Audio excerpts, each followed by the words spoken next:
request additional DG Shri Sushil Kopde to kindly stay on stage for the signing of the next set of MOUs.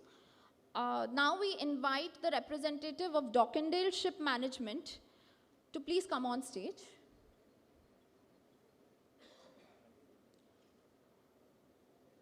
Moving on, we request the representative of Fleet Personnel Manager Aza Shipping Private Limited to please be on stage.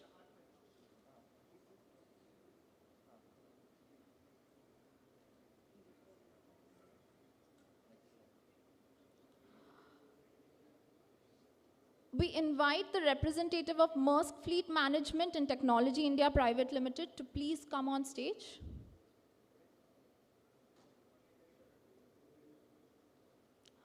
Moving on.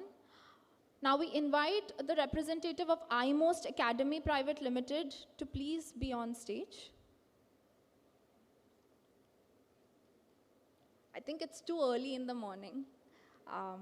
Yeah. We invite the representative of Austrian Shipping Chandler Private Limited to please come on stage.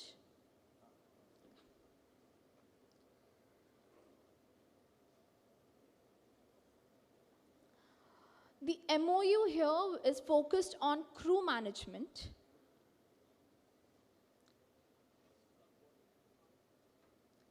We request the designated representative to kindly proceed for the signing and the exchange of the MOUs.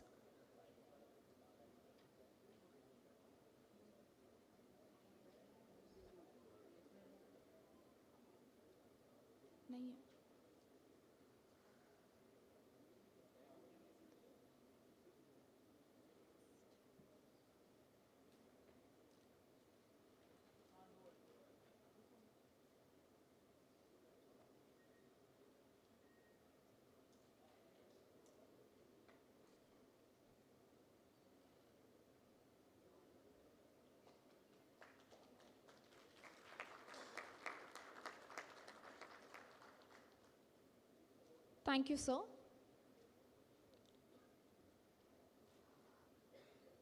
Now we invite the representative of MSC Crewing Services Private Limited India to please come on stage.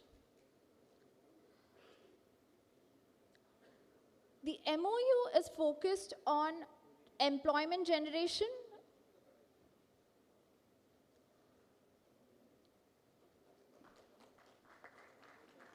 We request the designated representatives to kindly proceed for the signing and the exchange of the MOUs.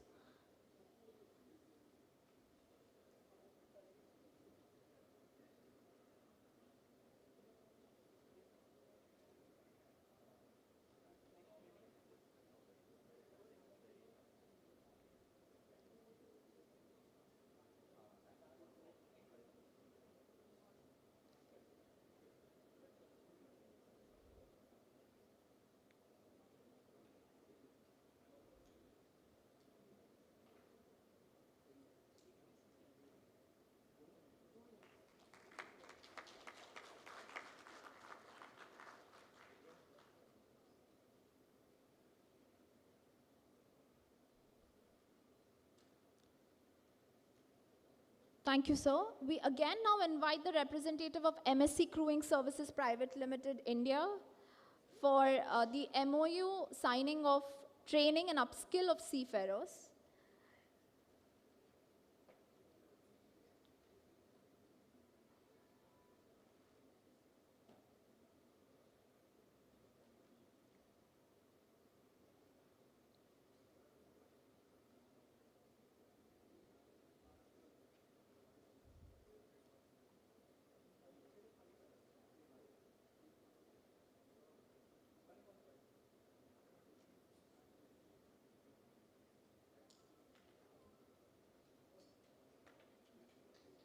Thank you, sir.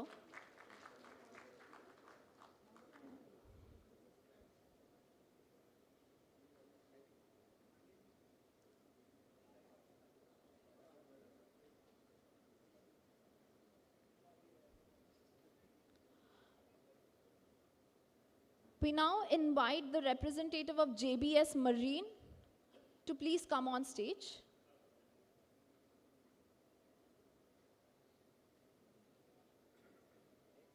Okay, moving on.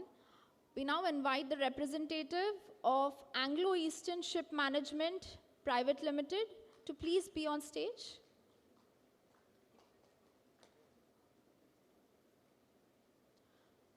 The MOU is focused on maritime training with a total, on the maritime training. We request the designated representatives to kindly proceed for the signing and the exchange of the MOUs.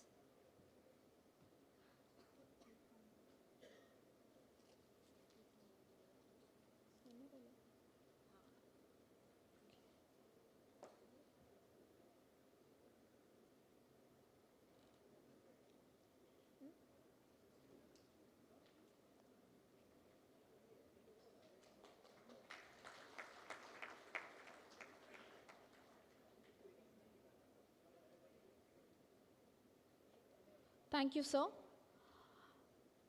We now invite the representative of Warren Marine Shipping to please come on stage.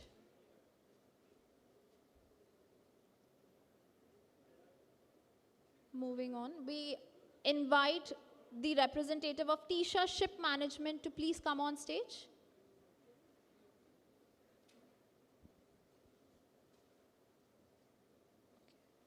We now invite the representative of Sensia Educational Trust to please come on stage.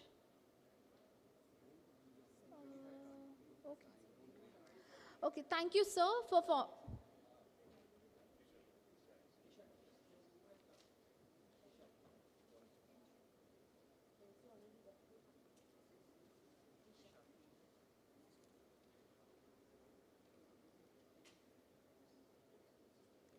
The MOU is focused on training and skill development with a total investment value of 88 crores. We request the designated representative to kindly proceed for the signing and exchange of the MOUs.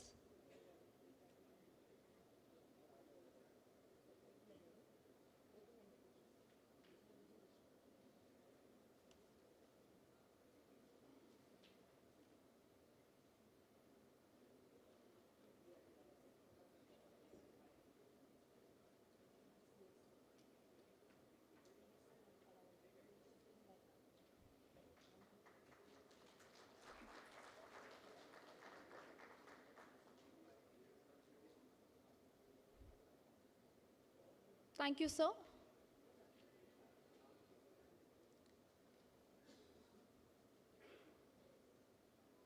Thank you, additional DG, sir, for formalizing this partnership.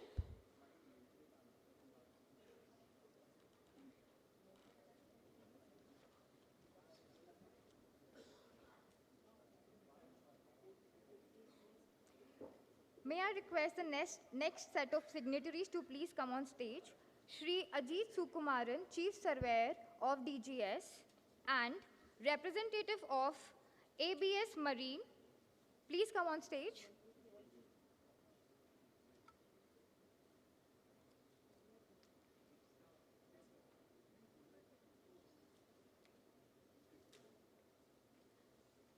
The MOU is focused on the procurement of offshore supply vessels, DP2, and high-speed harbor patrol boat with an investment of 400 crores.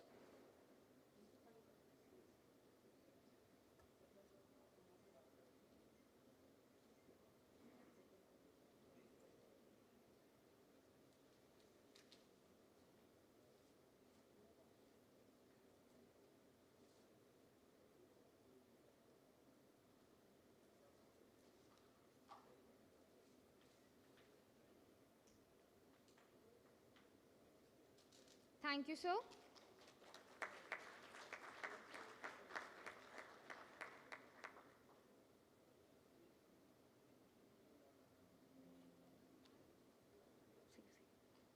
I request Maritime Nexus Shipping Private Limited to please come on stage.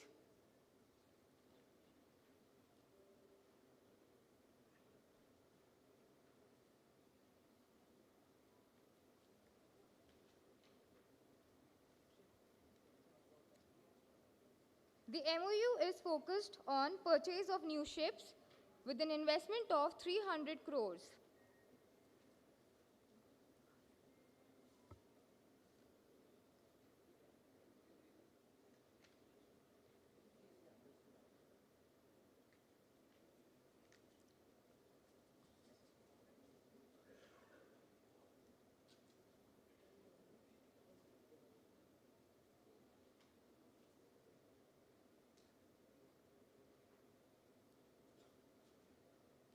Thank you, sir.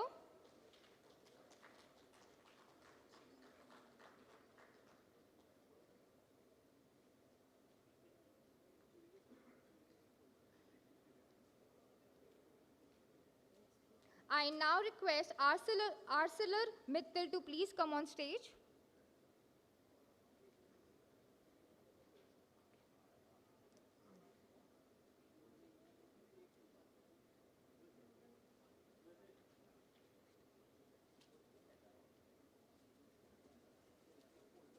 The MOU is focused on the construction of 5 mini bulk carriers with 6M draft with an investment of 255 crores.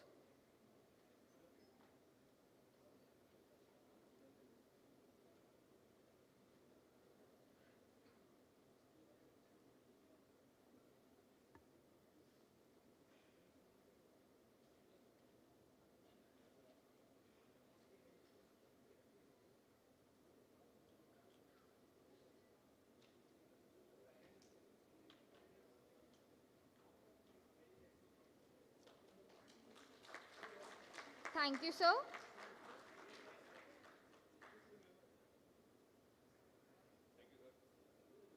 I now request Matt Marine Services Private Limited to please come on stage.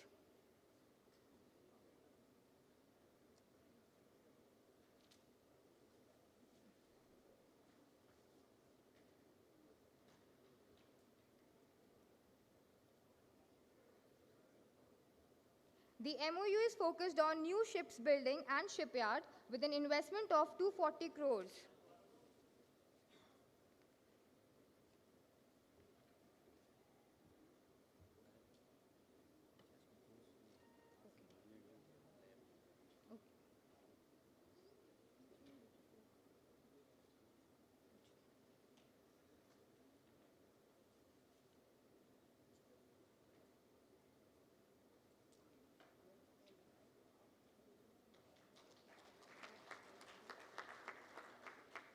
Thank you, sir.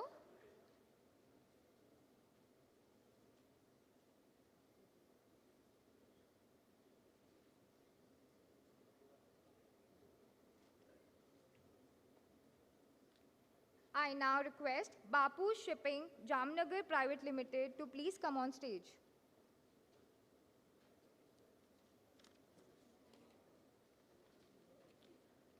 Moving on, I now request ArcelorMittal to please come on stage.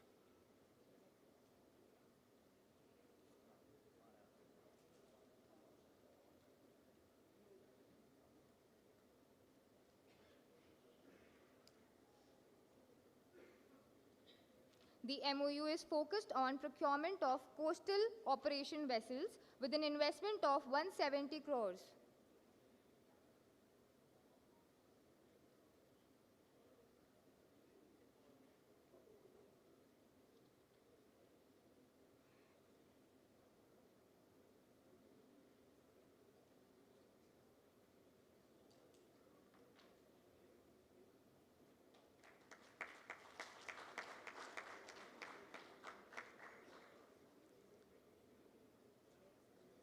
Thank you, sir.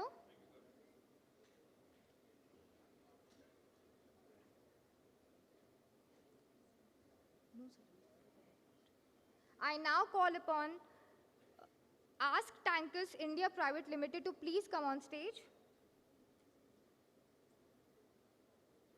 Okay.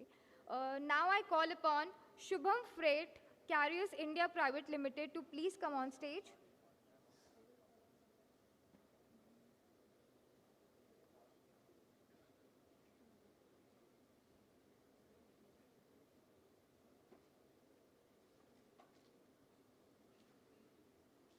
The MOU is focused on purchase of vessels, passenger ferries, general cargo vessel and restaurant vessel with an investment of 100 crores.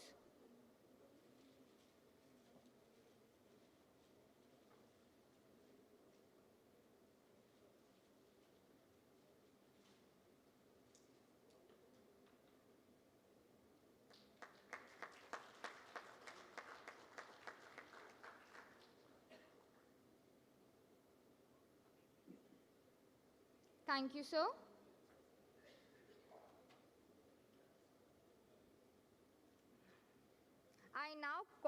I now call upon Shriji Shipping Global Limited to please come on stage. Moving on, I now call upon GFPL Shipyard and Dry Dock to please come on stage.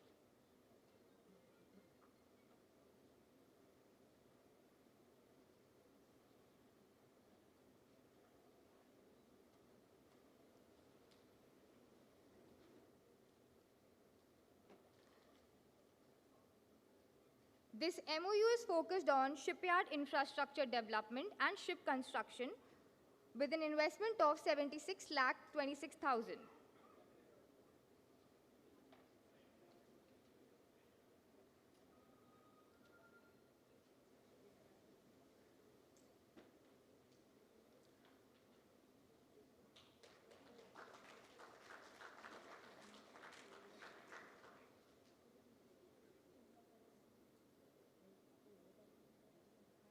Thank you, sir.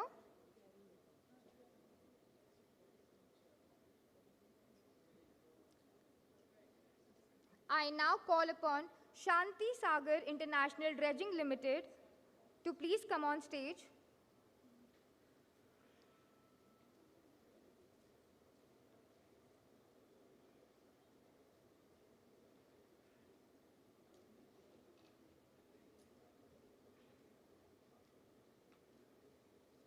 The MOU is focused on purchase of one dredger with an investment of 50 crores, I'm sorry.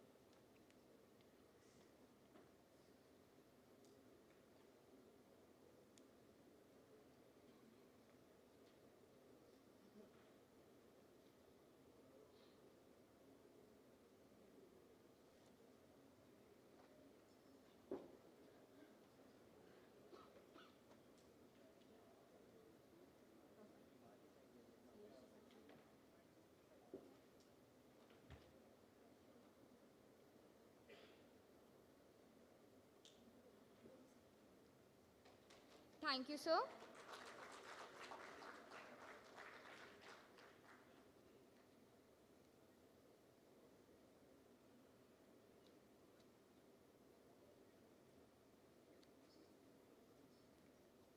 I now call upon stage SSR Marine Services Private Limited to please come on stage.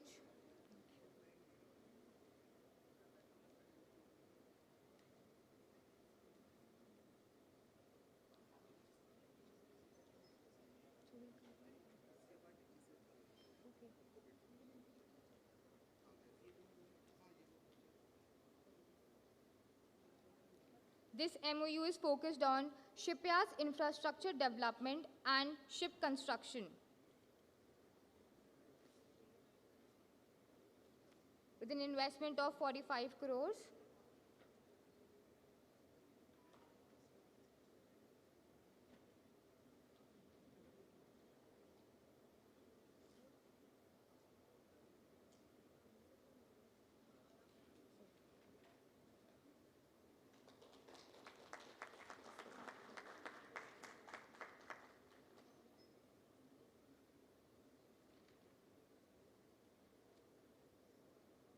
Thank you, sir.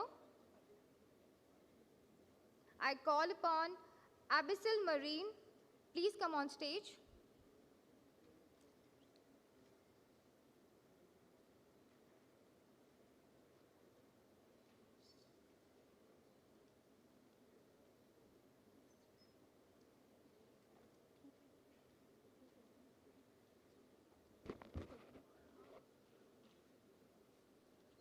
This MOU focuses on two numbers of high-speed craft, each of 20 packs, and one number of 25-ton BP twin-screw tugboat, and one number of high-speed craft, 200 packs, with an investment of 20 crores.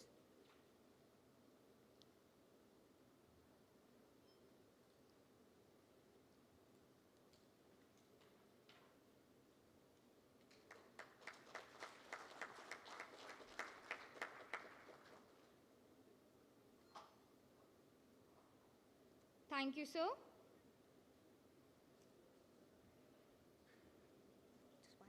Just one more.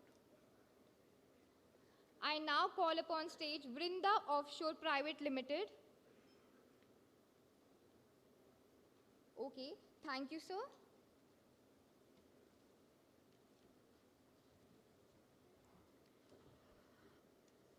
Before we continue with the signing of the MOUs, it is our privilege to invite our esteemed Director General, Shri Shyam Jagannathan of the Directorate General of Shipping, to please come on stage and share a few words with us.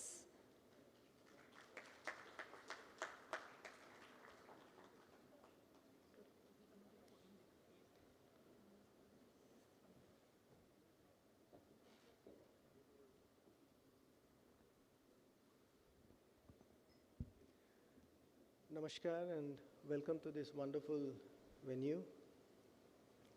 This officially is perhaps one of the largest congregations in the maritime domain globally. And today, we had been given a target of close to amount of a specific amount. 5 times of that is what all of you as our stakeholders have reposed confidence.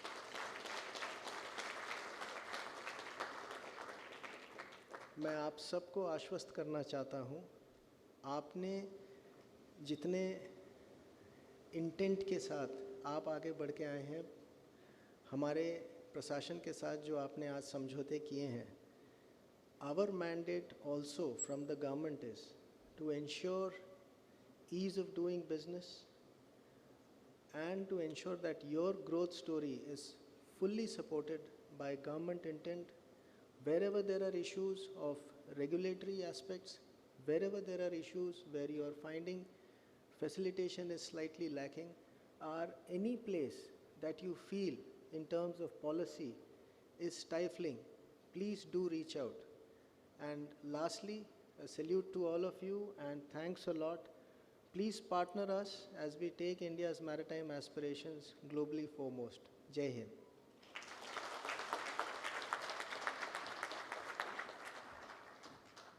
Thank you, sir.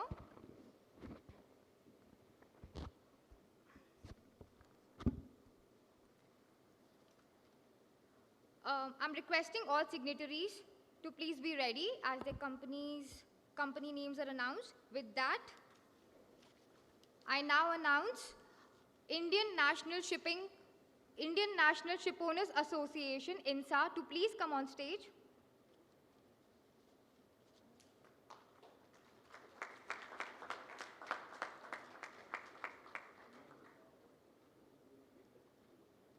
This MOU focuses on shipping development to significantly advance India's maritime infrastructure and global shipping presence with an investment of 26,000 crores.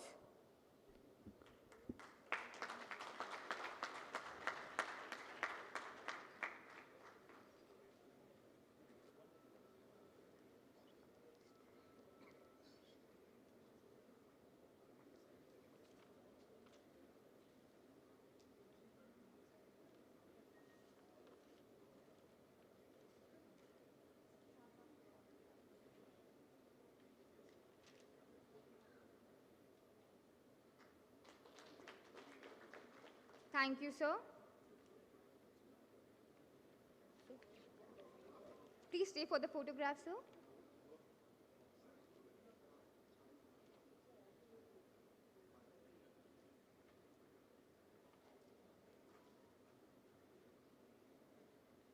Thank you, sir.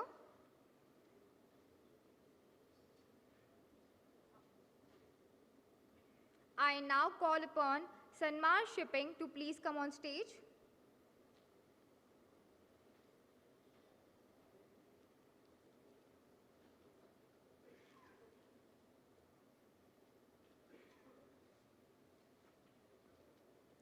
This MOU focuses on vessel acquisition, fleet expansion, development and operation of existing terminals and new shipbuilding projects to strengthen India's maritime infrastructure and logistics capabilities with an investment of 3,390 crores.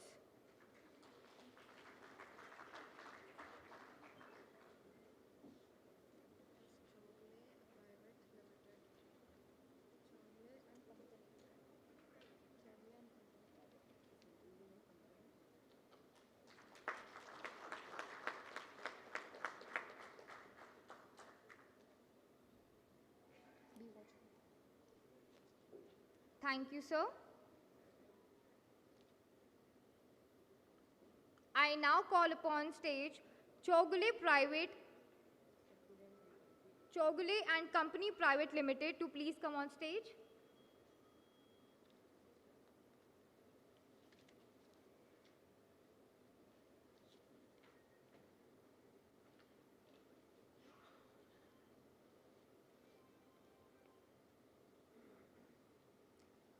This MOU focuses on the development of shipyard infrastructure to support advanced shipbuilding and bolster India's maritime industrial capabilities with an investment of 2,500 crores.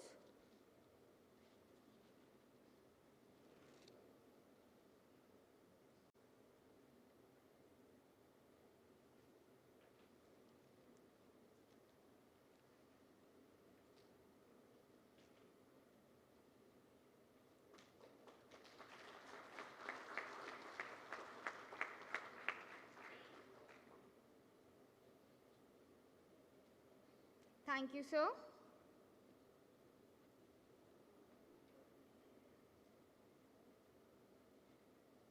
I now request Ganges Shipyard to please come on stage.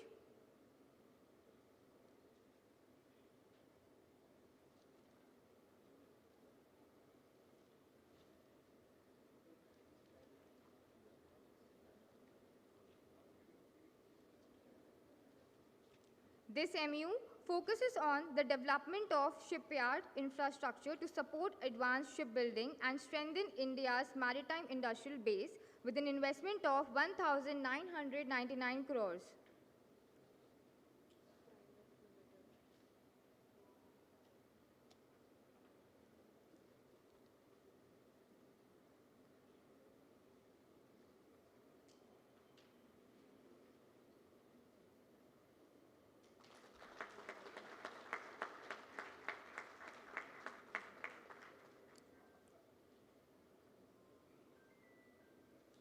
Thank you, sir.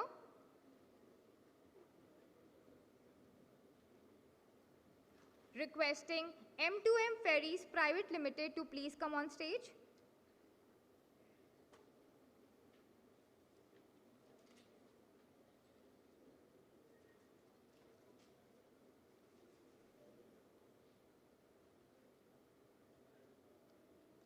This MOU focuses on the seaports along the west coast of India and enhance regional maritime connectivity and passenger transport infrastructure with an investment of 1,500 crores.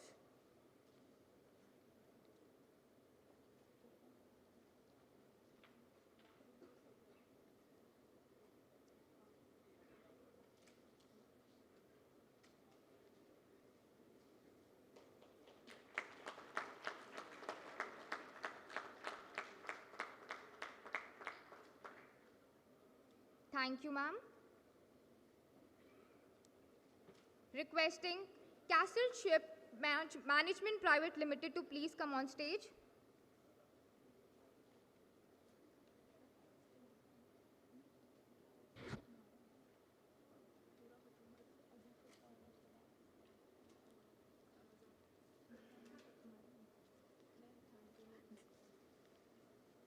This MOU focuses on vessel acquisition to expand fleet capacity and support India's maritime growth with an investment of 1,035 crores.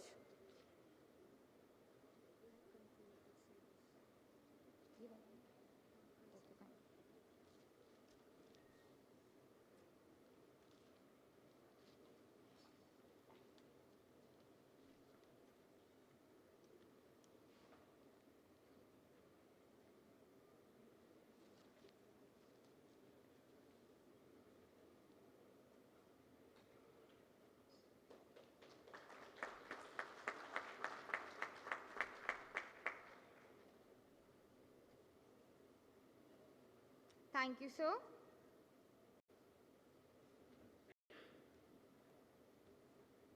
Requesting CMAC Limited to please come on stage.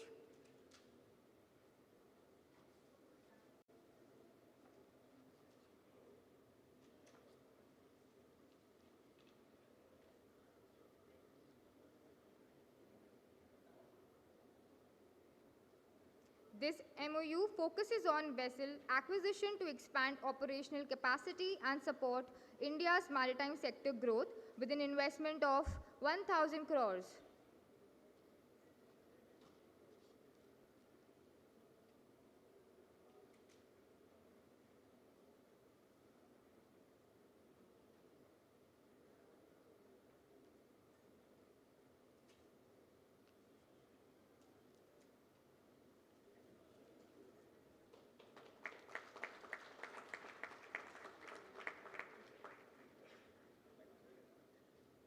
Thank you, sir. Requesting Seven Island Shipping Company Private Limited to please come on stage.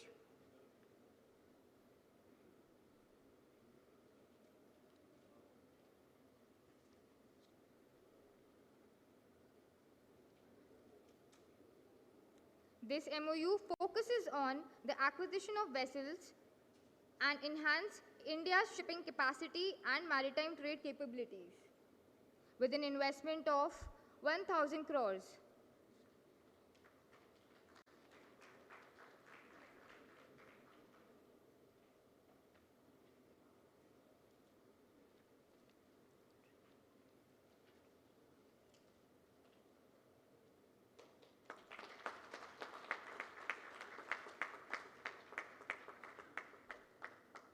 Thank you, sir.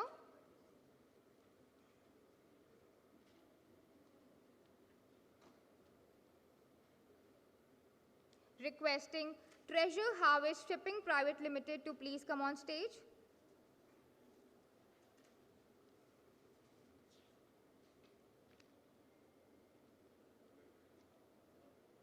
This MOU focuses on purchase of bulk carriers and container ship with an investment of 1,000 crores.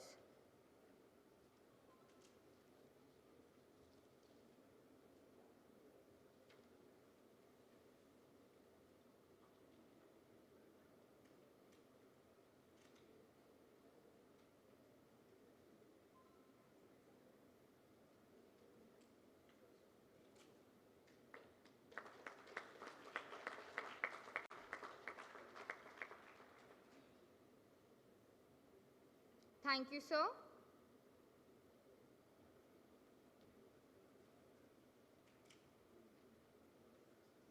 Requesting Seema Marine India Private Limited to please come on stage.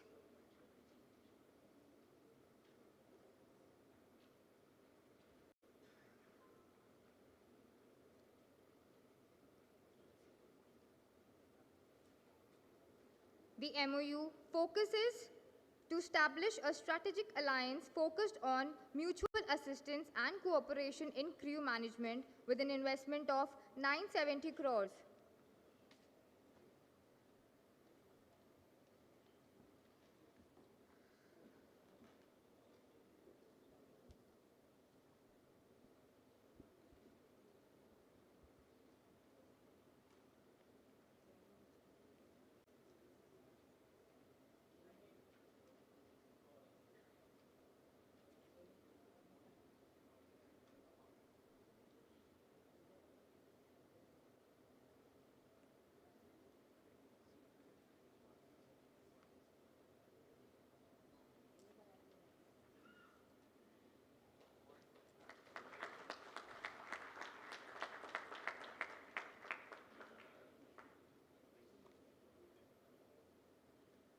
Thank you, sir.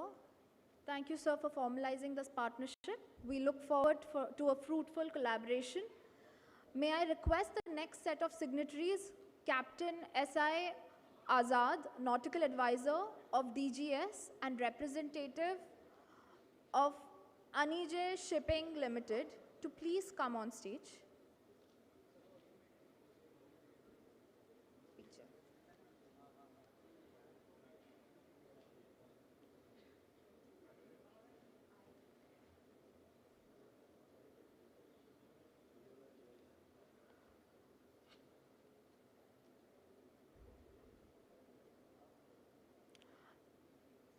Appeal.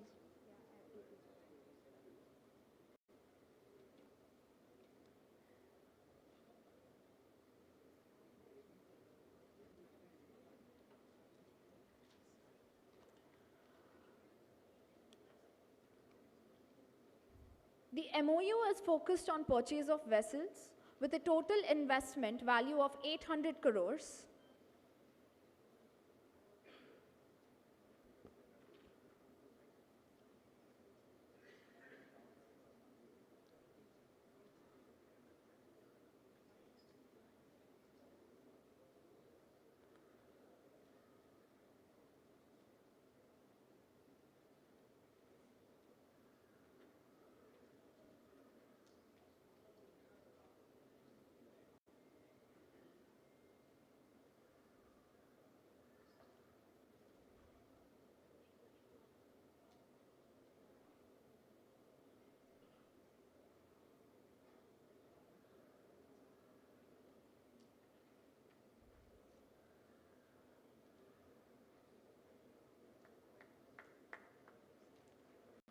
Thank you, sir.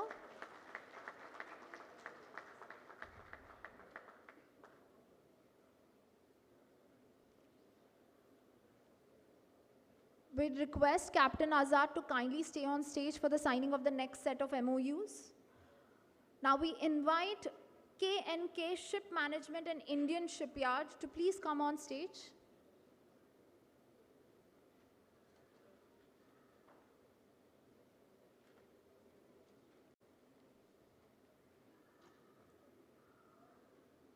The MOU is focused on port operations, ship management and maritime training with a total investment value of 800 crores.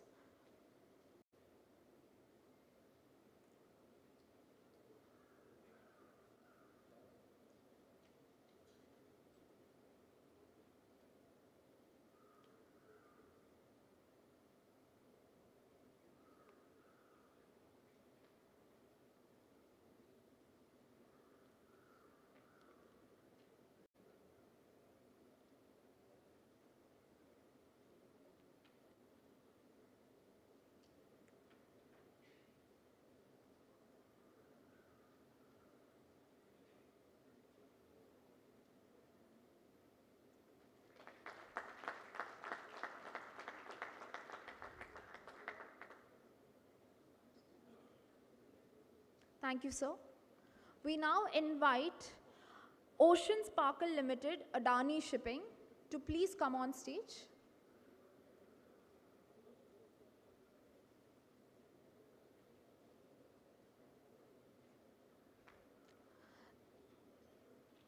The MOU is focused on shipping development with a total investment value of 700 crores. We request the designated representatives to kindly proceed to the signing and the exchange of the MOUs.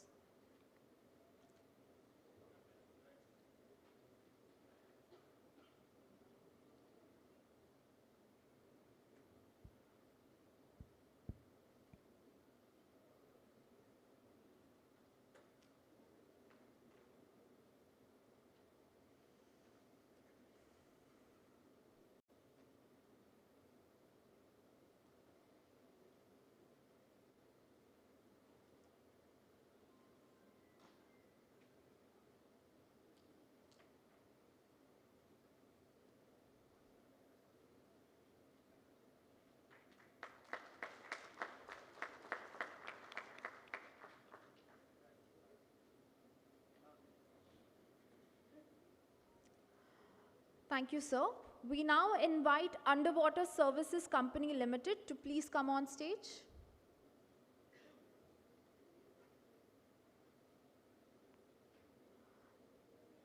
The MOU is focused on purchase of vessels with a total investment value of 615 crores.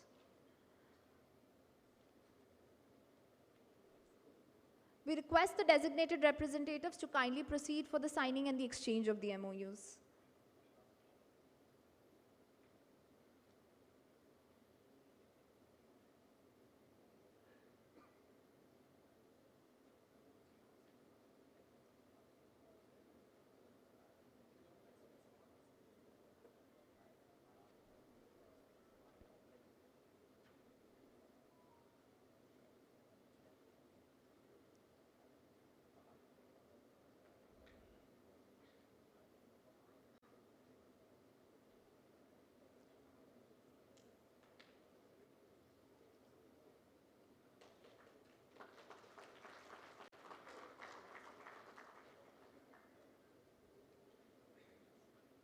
Thank you, sir. We now invite Arya Tankers Private Limited to please come on stage. The MOU is focused on vessel acquisition with a total investment value of 500 crores. We request the designated representatives to kindly proceed to the signing and exchange of the MOUs.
Thank you, sir.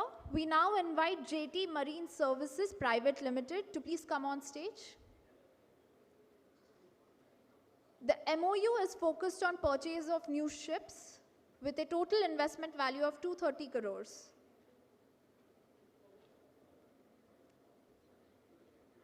We request the designated representatives to kindly proceed for the signing and the exchange of MOUs.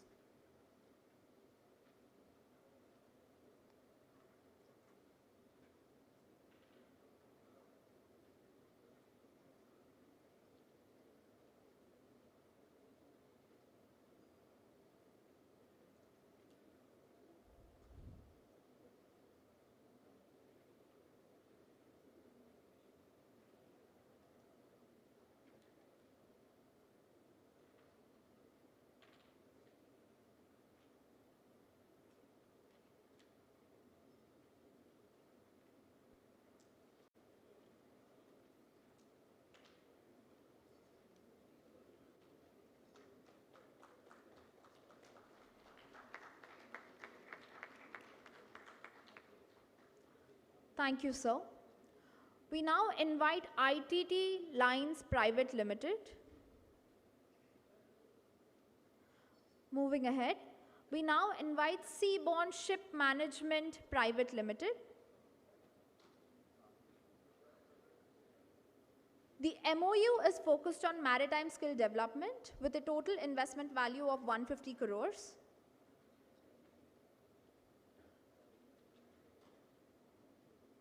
We request the designated representatives to kindly proceed for the signing and exchange of the MOUs.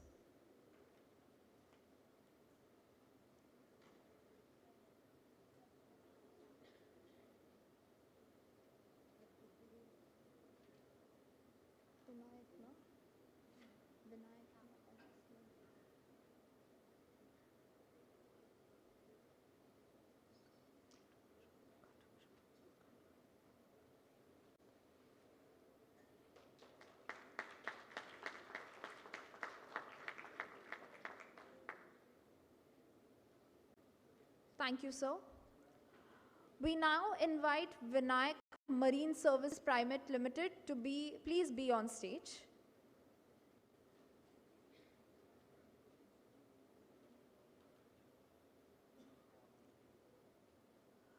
The MOU is focused on vessel acquisition with a total investment value of 125 crores.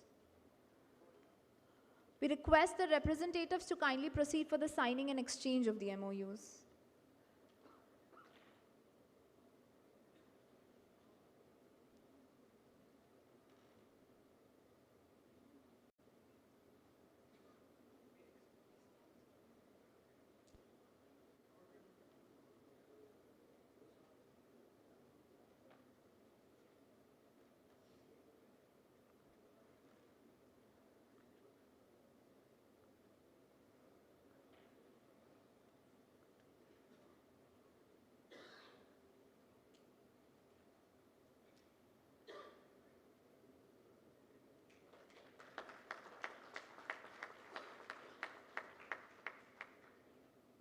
Thank you, sir.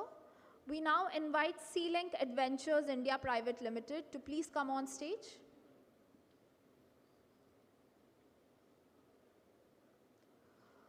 The focus of the MOU is new India-built catamarans with a total investment value of 100 crores.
Thank you, sir. Requesting MAC Logistics Private Limited to please come on stage.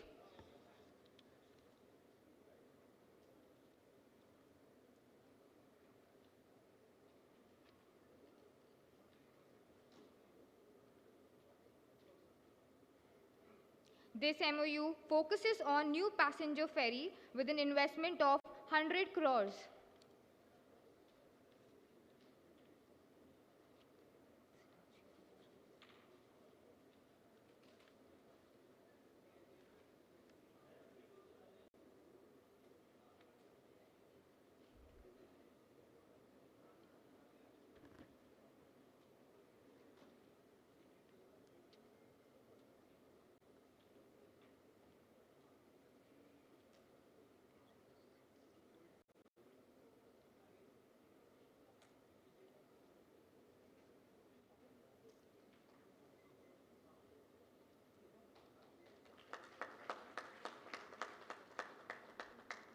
Thank you, sir.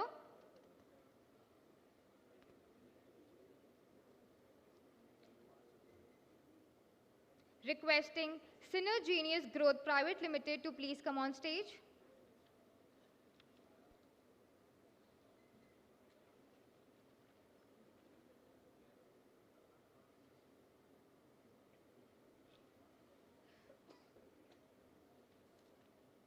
This MOU focuses on financial wellness for seafarers with an investment of 6 crores.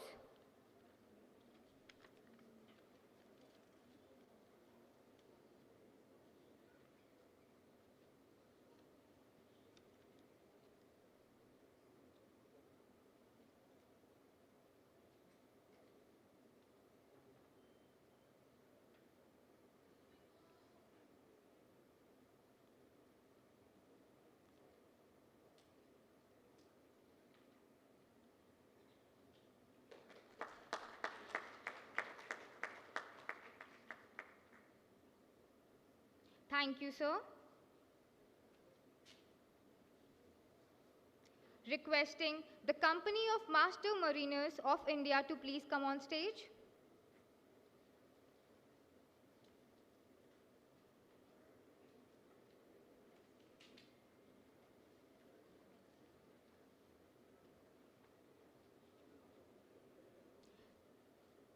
This MOU focuses on maritime training of seafarers with an investment of 5 crores.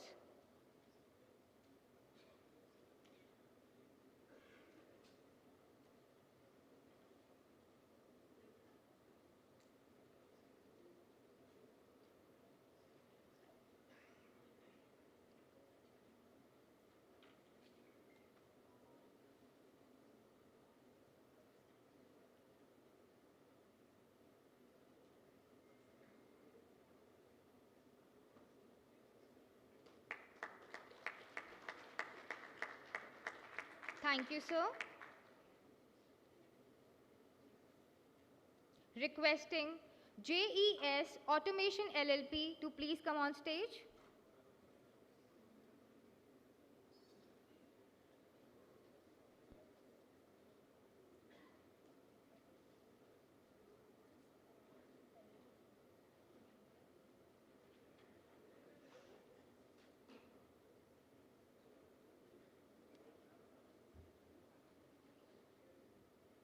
This MOU focuses on alarm monitoring system and engine safety with an investment of 4 crores.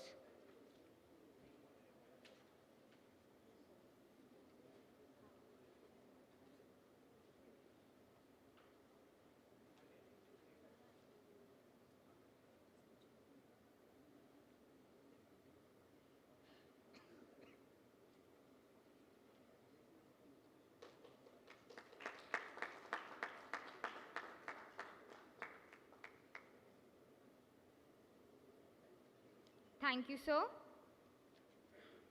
Requesting Seven Islands Maritime Training Foundation to please come on stage.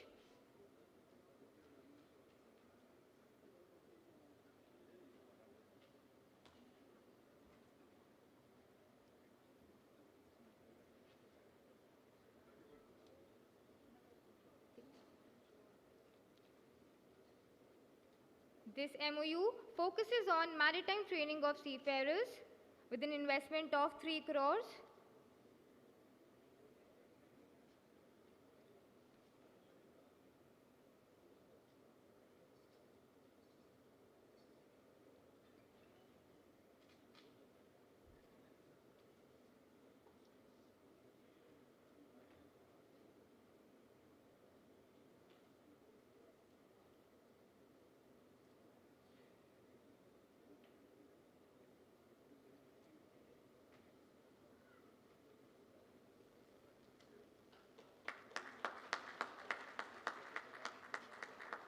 Thank you, sir.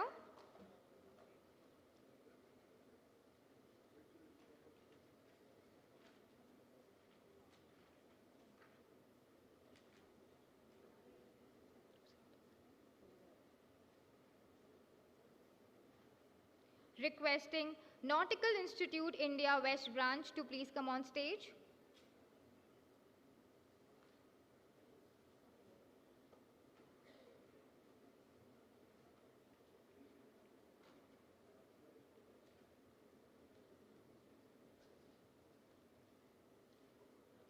This MOU focuses on maritime training with an investment of 1 crore.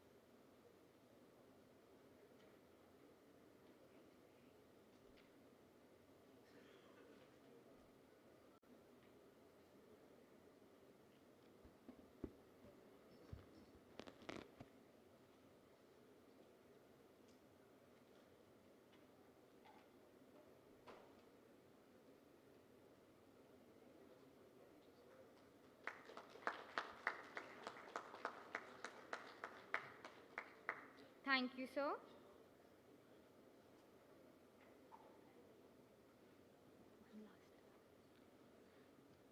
Requesting World Maritime University India Alumni Association to please come on stage.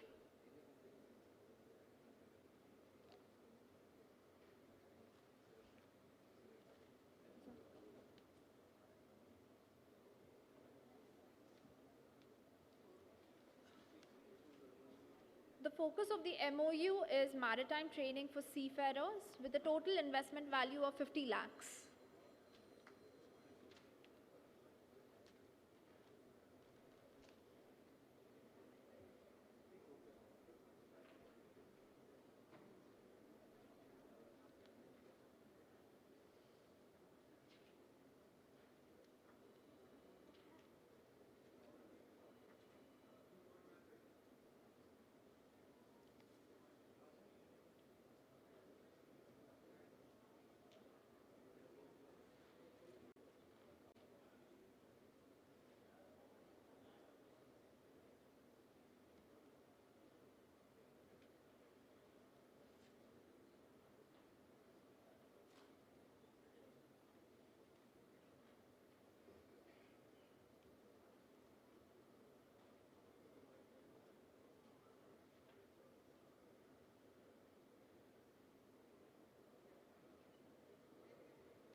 Thank you, sir.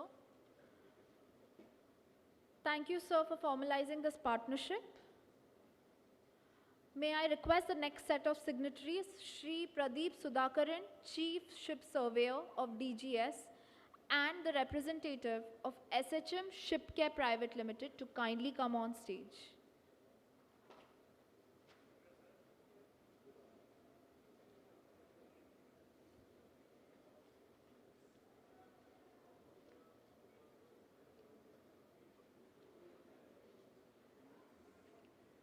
The MOU is focused on shipyards infrastructure development with a total investment value of 509 crores. I request the designated representatives to kindly proceed for the signing and exchange of the MOUs.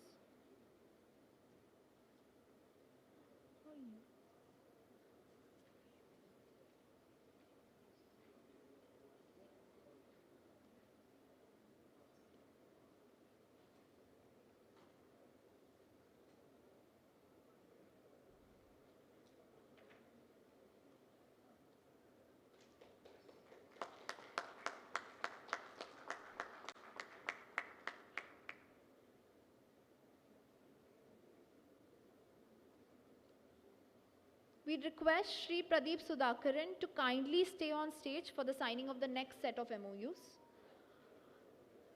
Now we invite Shoft Shipyard to please come on stage.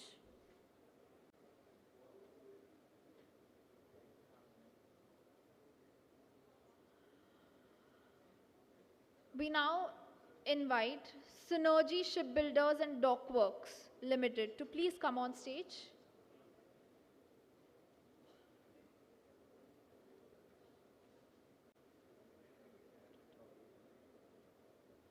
We now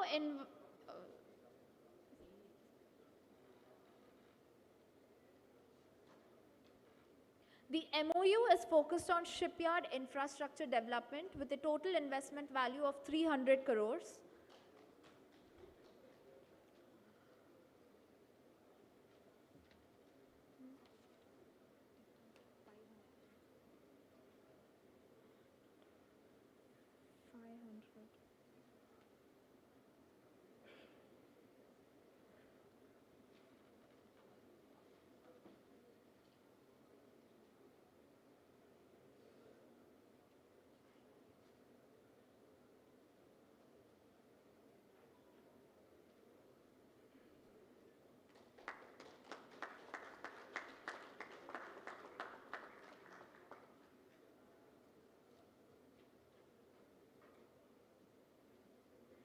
Thank you, sir. We now invite Titagarh Wagon Shipyard to please come on stage. The MOU is focused on shipyards infrastructure development with a total investment value of 500 crores. We request the representatives to kindly proceed for the signing and the exchange of the MOU.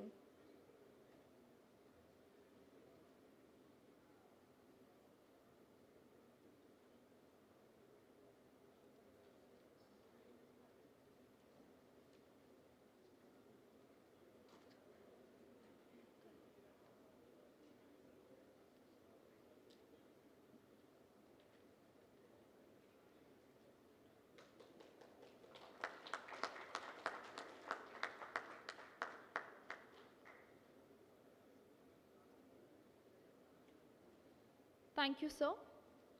We now invite Das Offshore to please come on stage.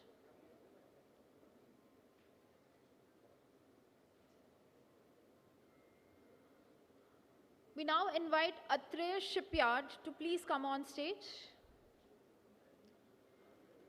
The MOU is focused on shipyards infrastructure development with a total investment value of 200 crores. We request the representatives to kindly proceed for the signing and the exchange of the MOU.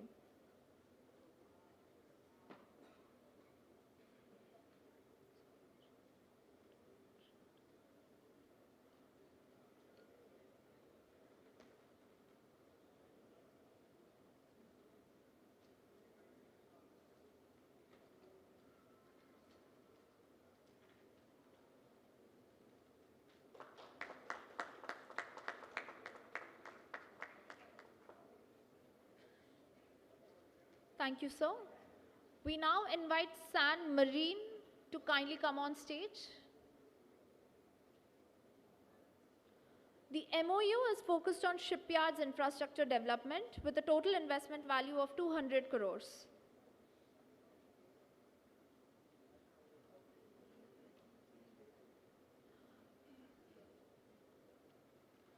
We request the representatives to kindly proceed for the signing and the exchange of the MOU.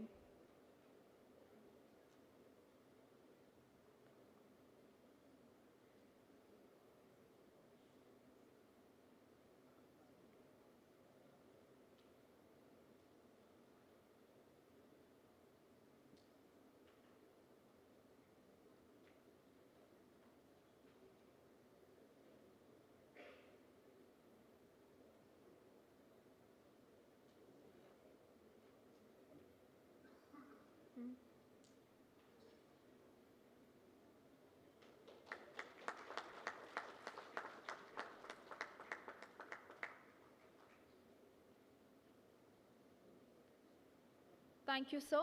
We now invite Praka Engineering Shipyard to please come on stage.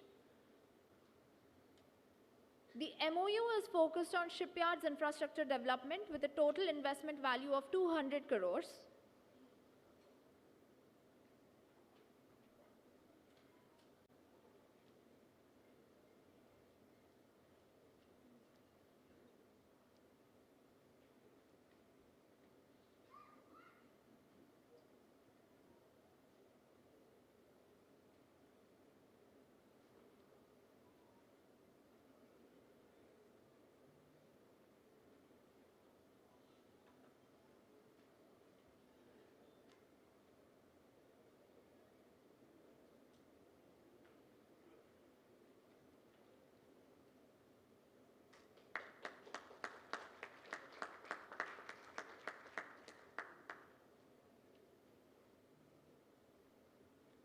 Thank you, sir. We now invite B&T Boatcraft to kindly come on stage. The MOU is focused on shipyards infrastructure development with a total investment value of 150 crore.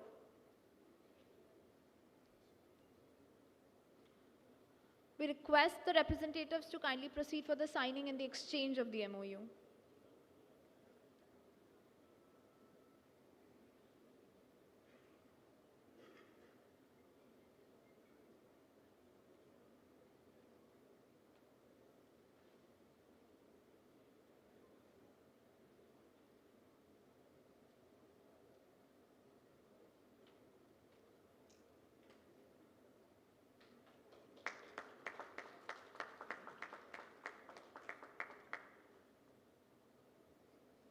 Thank you, sir. We now invite MOC Shipyard to kindly come on stage.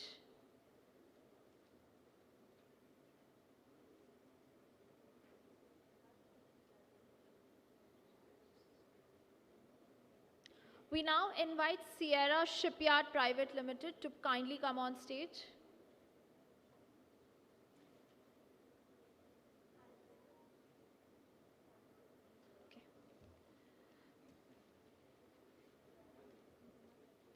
Requesting Etergive Marine Private Limited to please come on stage.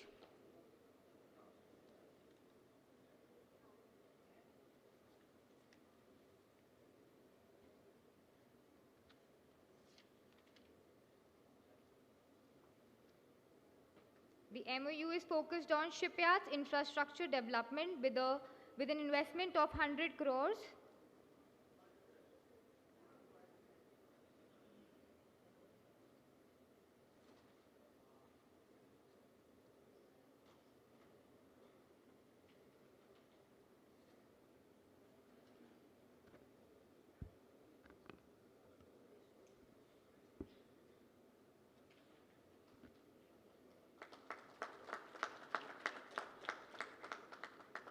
Thank you, sir. Requesting Rads Marine to please come on stage. Requesting Triton Blue to please come on stage.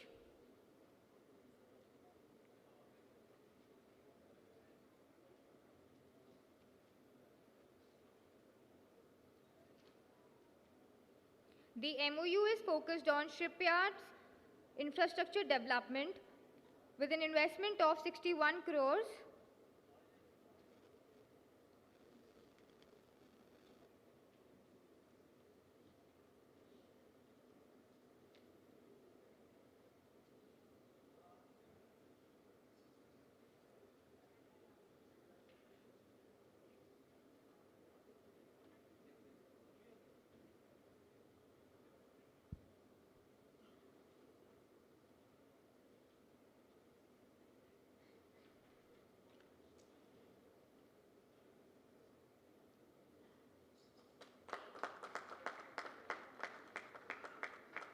Thank you, sir.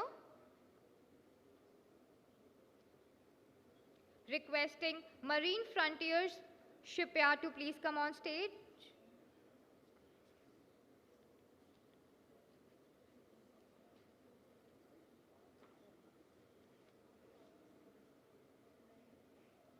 This MOU is focused on shipyards infrastructure development with an investment of 60 crores.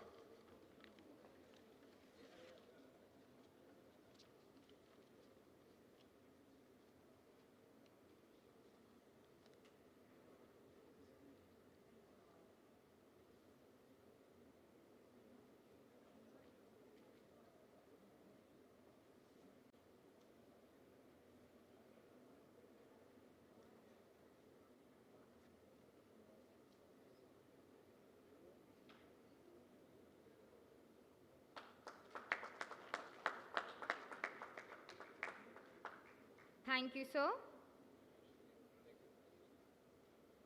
Requesting Samudra Shipyard to please come on stage.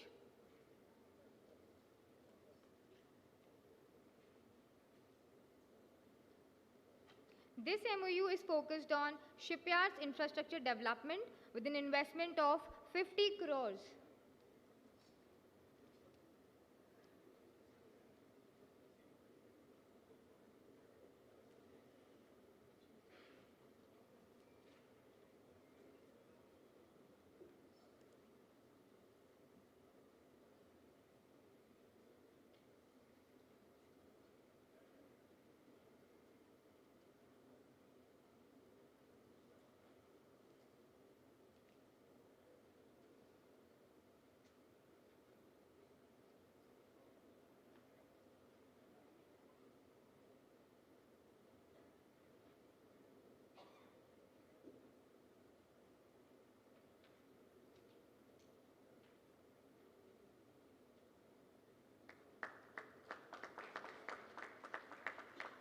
Thank you, sir.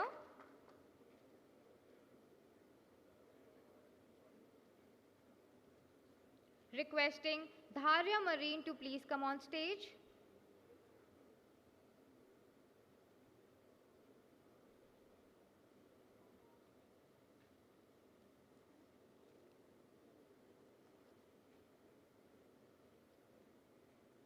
The MOU focuses on shipyards infrastructure development with an investment of 50 crores.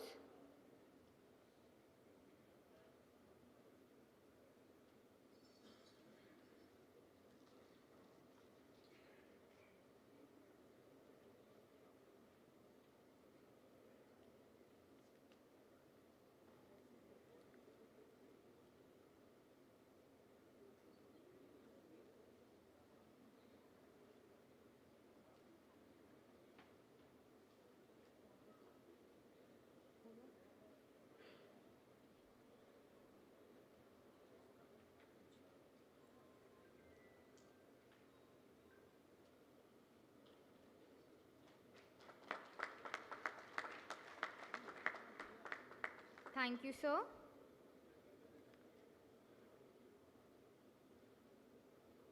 Requesting S4 Engineering Private Limited to please come on stage. Moving on, requesting Velocity Shipbuilders to please come on stage.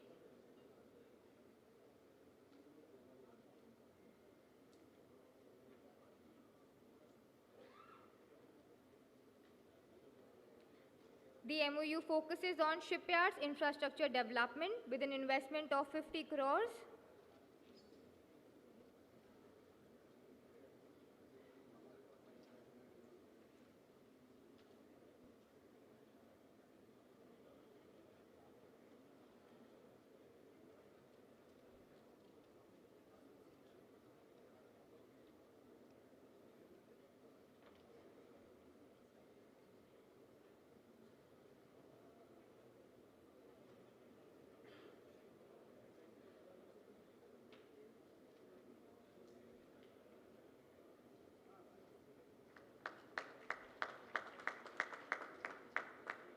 Thank you, sir.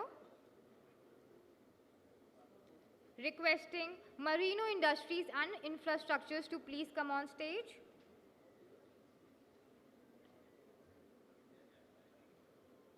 The MOU focuses on shipyards infrastructure development with an investment of 50 crores.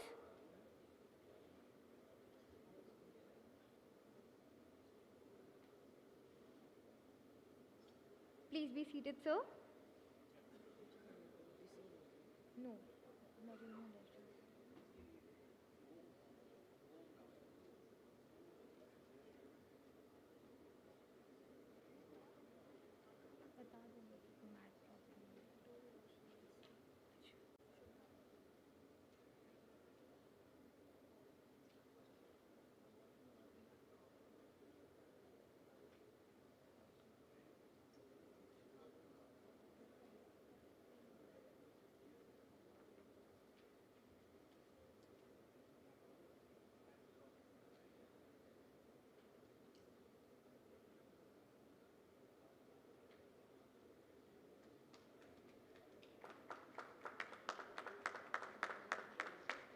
Thank you, sir.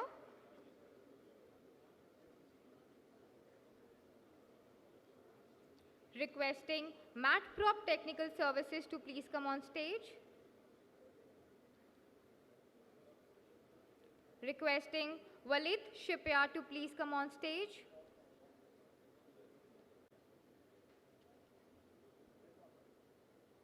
Requesting Artson to please come on stage.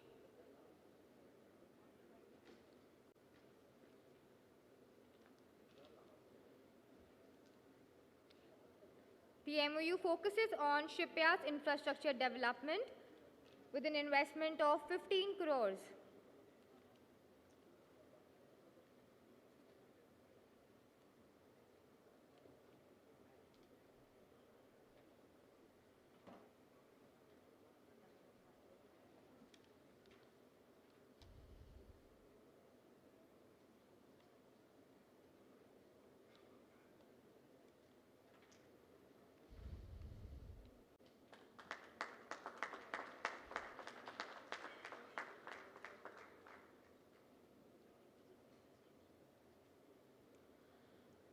Thank you, sir.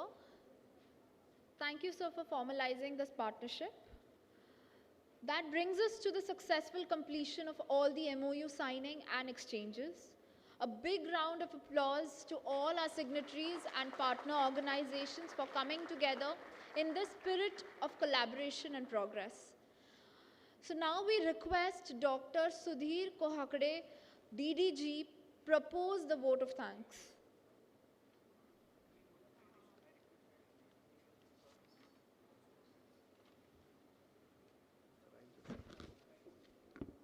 Uh, Based on certain, it has been learned that some of the people could not make in time.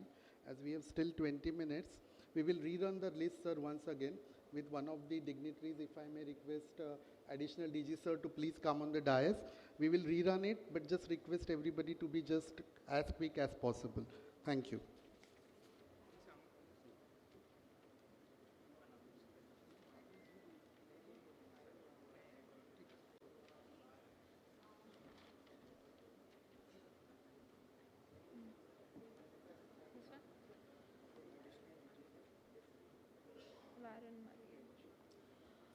Now we invite Warren Marine Shipping to please come on stage.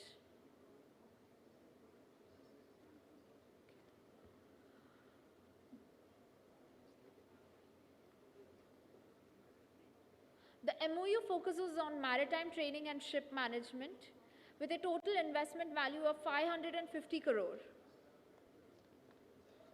We request the representatives to please proceed for the signing and the exchange of the MOU.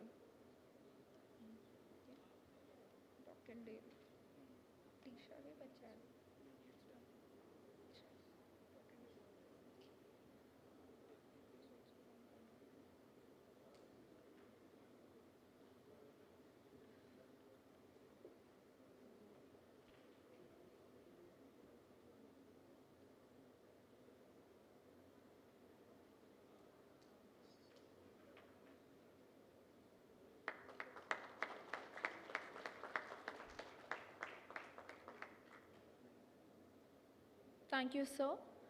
We now invite Dockendale Ship Management to please come on stage. The MOU focuses on maritime education and training with a total investment value of 80 crores. I request the representatives to please proceed for the signing and the exchange of the MOU.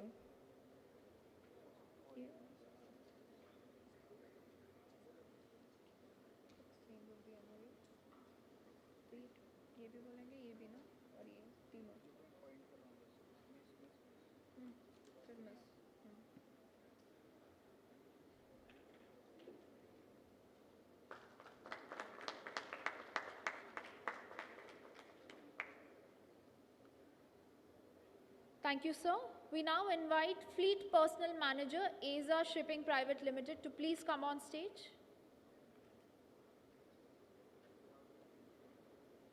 We now invite Maersk Fleet Management and Technology India Private Limited to please come on stage.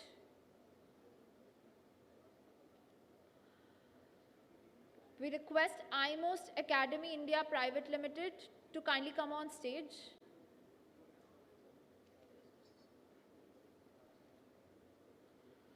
The MOU is focused on maritime training and ship management with a total investment value of 10 crores.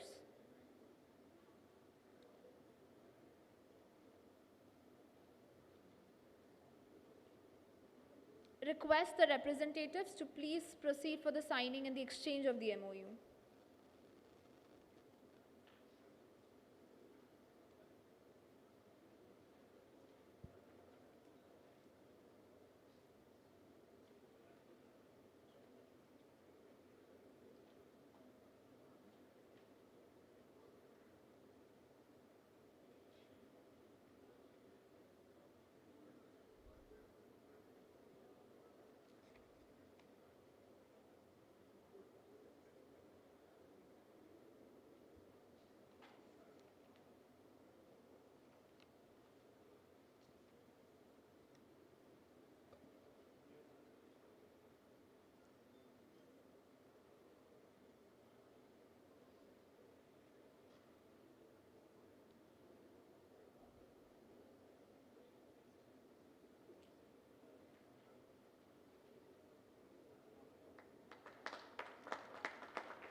Thank you, sir.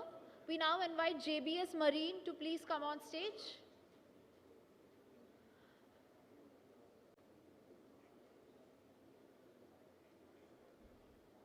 We now invite Bapu Shipping Jamnagar Private Limited to please come on stage.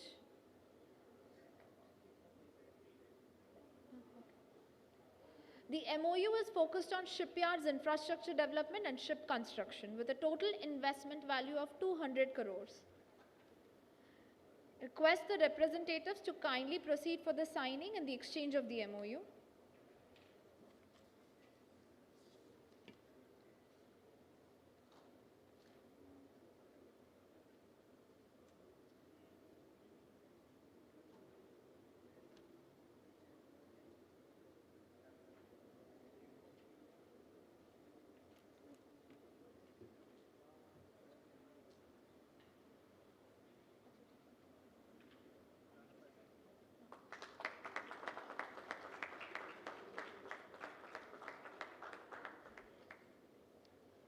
Thank you, sir.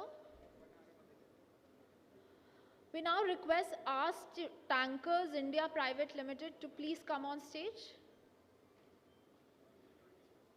Okay. The MOU is focused on purchase of 3,000 GT tankers with a total investment value of 120 crore.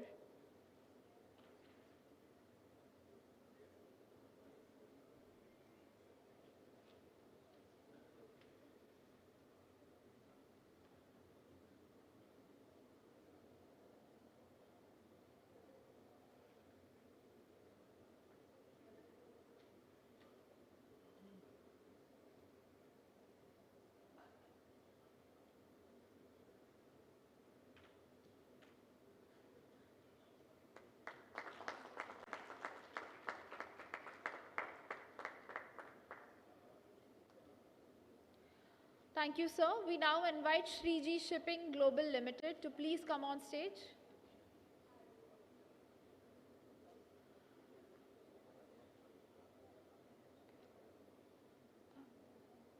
We now invite Vrinda Offshore Private Limited to please come on stage.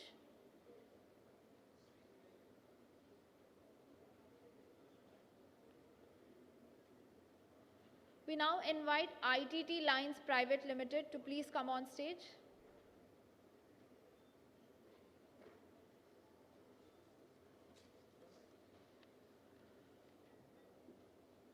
We now invite S4 Engineering Private Limited to please come on stage.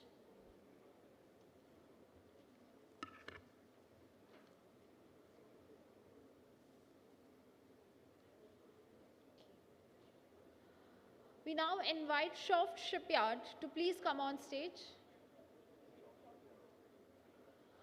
The MOU is focused on shipyards infrastructure development with a total investment value of 500 crore.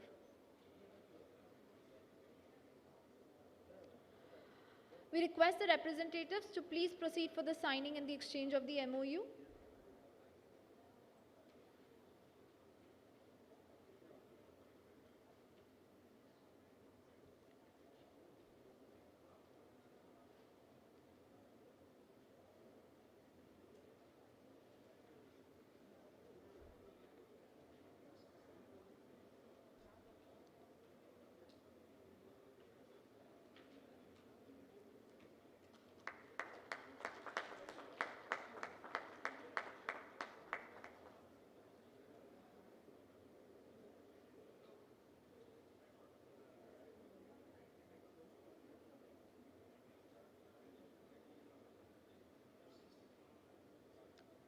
Thank you, sir. We now invite MOC Shipyard to please come on stage. We now invite Sierra Shipyard Private Limited to kindly proceed to the stage.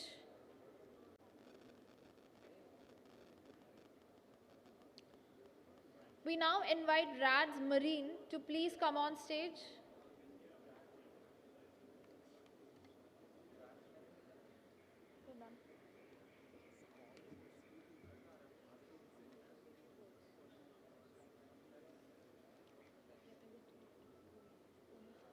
We request Devli sir from INSA to kindly say a few words.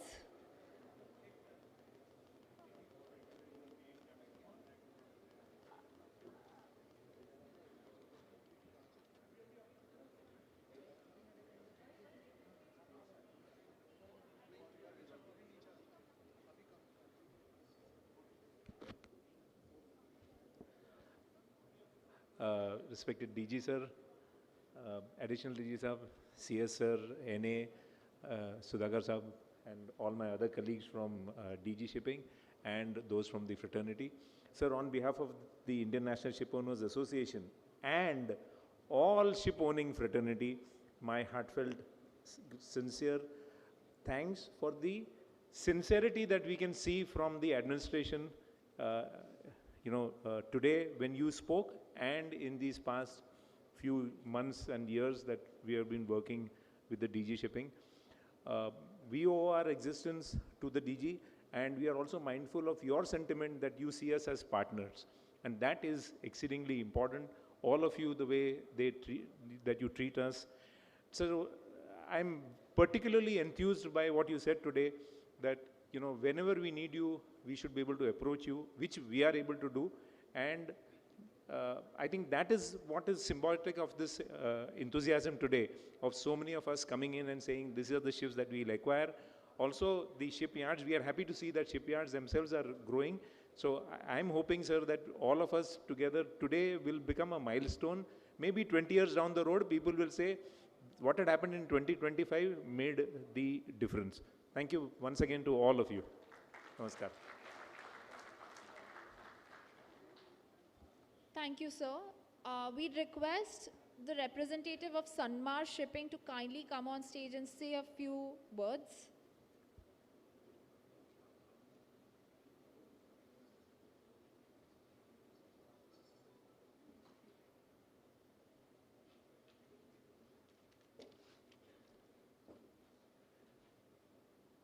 Good morning, Sri Sham Jagannathan, DG, Director General of Shipping, Sri Additional DG, Mr. Sukumaran, Chief Surveyor, Captain Azad, Pradeep, colleagues from Sanmar, and guests in attendance. It is indeed a pleasure for me to speak on this momentous occasion, as we had signed the partnership of understanding. This MOU represents a shared vision which we aspire together, the administration and Sanmar Shipping, to strengthen Indian maritime capability in line with the Maritime Vision 2030 and the Maritime Amrit Kal Vision 2047. The Sanmar Group is a global billion-dollar corporate group headquarters in Chennai, in India, with manufacturing facilities in India, Mexico, and Egypt. The Sanmar Group is engaged in businesses in chemical, engineering, and shipping, characterized by strong and conservative financial practices and ethical practices. The group has a track record of steady growth and consistent excellence in all its businesses. Through this MOU, we aim to advance initiatives in ship acquisition, shipbuilding, and maritime infrastructure development, which are key enablers for our national growth, employment, and sustainability in the maritime sector. On behalf of the Sanmar Group, I express our sincere appreciation to the AGS for this initiative and strong commitment shown in shaping this cooperative network. Together, I'm sure we aim to chart the course of stronger Indian flag presence, enhanced capacity, and a sustainable maritime industry. We look forward to a journey defined by collaboration, innovation, and progress towards a successful program of enhancing trade, creating employment, and reducing logistic costs through what we now see as a smarter and sustainable transport network, the Sagarmala. Thank you once again, everyone, who have contributed to making this partnership a success. Thank you, sir. I'd request Dr. Sudhir Kohakade to kindly come on stage and say a few words.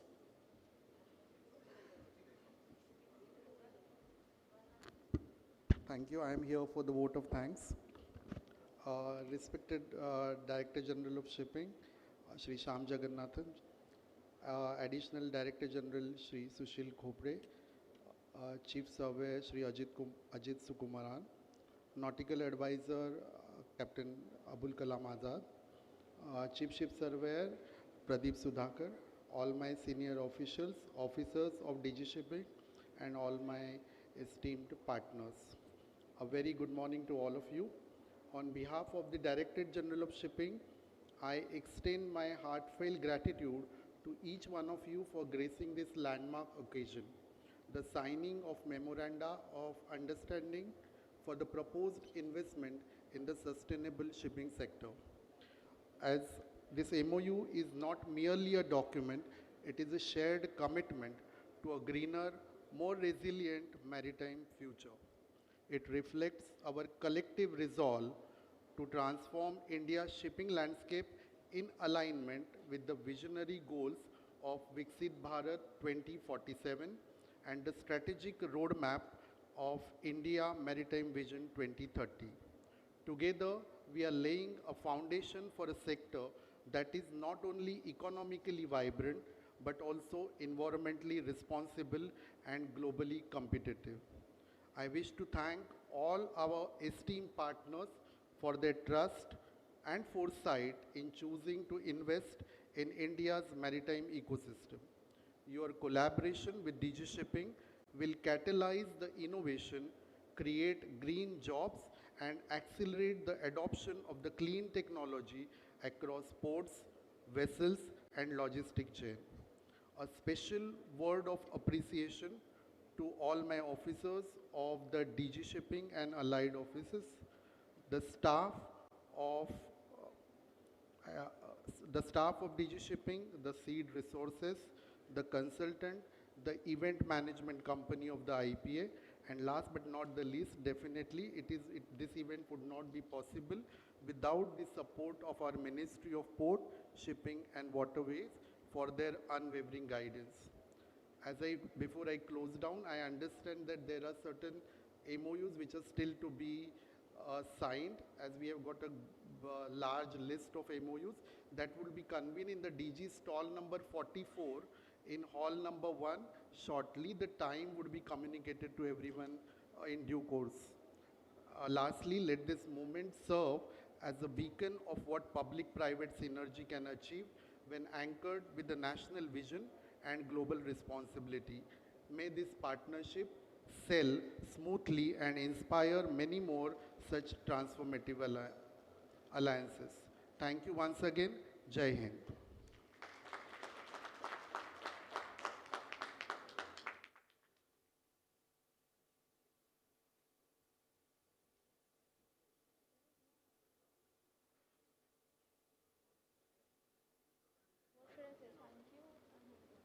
Thank you, everyone. Please have a good day ahead.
and impacted 16.4 lakh direct and indirect beneficiaries across various social programs.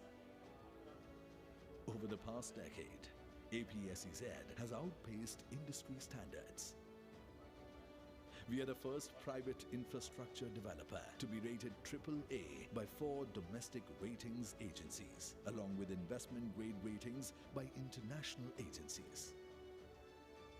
People, profit, and the planet must all go hand in hand. That's why sustainability is a strong focus across all our operations. APSEZ has committed to being net zero by 2040. Through concentrated efforts, we have been able to significantly reduce energy consumption and waste generation intensity, achieved zero waste to landfill across 6 of our ports. APSEZ has also undertaken over 4,200 hectares of mangrove afforestation and more than 1,200 hectares of terrestrial plantation for enhanced carbon sequestration.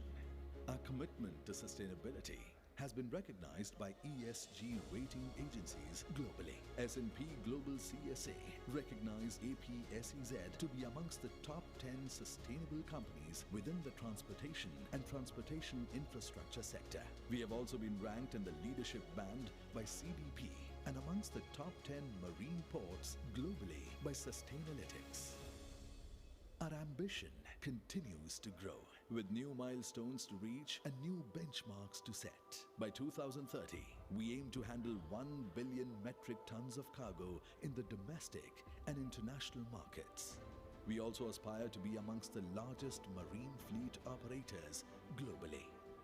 As part of our 5-year strategy, we will continue to scale our logistics assets across tracks and rakes, MMLPs and warehousing square footage, trucks and agri-silos. APSEZ is poised to seize new growth opportunities and solidify its position as the nation's largest, most efficient and fastest growing integrated transport utility company.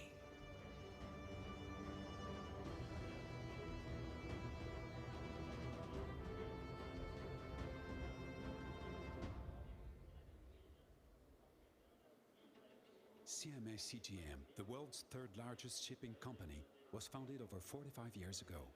Today, it is a key player in global trade. Operating in more than 170 countries, the group brings together over 160,000 people worldwide. With a fleet of over 650 vessels, it runs more than 250 maritime routes and serves over 420 ports across 5 continents. The group has expanded its activities beyond shipping. CMA CGM is now a global player in transport and logistics, managing the entire supply chain from end to end. Through its subsidiary Siva Logistics, one of the top 5 logistics companies globally, it operates 12 million square meters of warehouse space and handled 50 million shipments in 2024. With its air division, CMA CGM Air Cargo, the group has taken a strategic step forward, operating a dedicated fleet of 8 cargo planes. Through CMA Media, the group is diversifying further, becoming France's 3rd largest private media group. This includes brands such as RMC, BFM, La Tribune, La Provence, Brut, and Corse Matin. The mission to deliver news close to communities in line with its principle of utility and service. At the helm of the group, Rodolphe Sade drives an ambitious vision to transform transport and logistics while building a more sustainable industry. The group aims for net zero carbon emissions by 2050. To accelerate its digital, technological and environmental shift, CMA CGM has created Tangram, a center for innovation, training and excellence in Marseille. Its strategy is strengthened through major partnerships, notably with Google and Mistral AI. The group's reputation is further reinforced by its commitment to sports, including sponsorship of the Decathlon CMA CGM cycling team. Its pledge to be socially responsible and to make a real difference comes to life through the initiatives of the CMA CGM Foundation, which focuses on education and humanitarian aid. So far, 63,000 tons of aid have been delivered to 97 countries and over 550 educational projects have been supported. Present in India since 1989, CMA CGM connects the country to global trade through 18 weekly services, calling at 7 gateway ports and 6 feeder ports. With 24 offices, 2 terminals, the group operates an extensive national network and nearly 17,000 staff members across the country. Through Siva Logistics, more than 570,000 square meters of warehouse space, in 2025, CMA-CGM will find 4 vessels logistics and set a target to recruit 1,500 Indian seafarers within 2026. That same year, the group announced an order for 6 LNG-powered container ships to be built at Ocean Shipyard, the first for India. Together, these achievements make India a strategic hub for CMA-CGM's operations and sustainable growth across the region.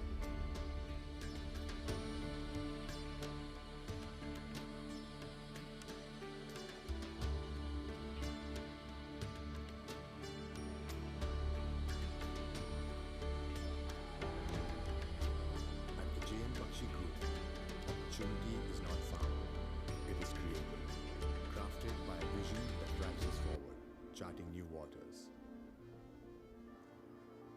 Their name stands for trust, a legacy of innovation and systems that make every delivery feel seamless. Guided by our core values, we go above and beyond, contributing to India's journey of progress and innovation. From ship to shore, I'm proud to be part of a journey, moving cargo, enabling commerce, and fostering connections from India to the world.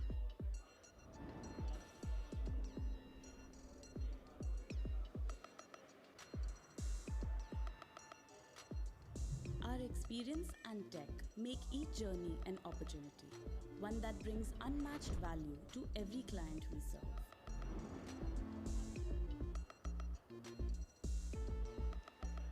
Through tailor-made solutions, we are transforming our cargo flows, shaping a smarter approach to logistics nationwide. We believe in the India-first way of things. With every cargo loaded and every route refined, we create momentum that fuels growth and powers progress. Our Green Infrastructure Initiative is built for a changing world, where every step means growth and responsibility go hand in hand. With JM Bakshi, we're prepared to meet the future head-on. We are the bridge between possibility and progress. At the JM Bakshi Group, we don't just look into the future, we create it.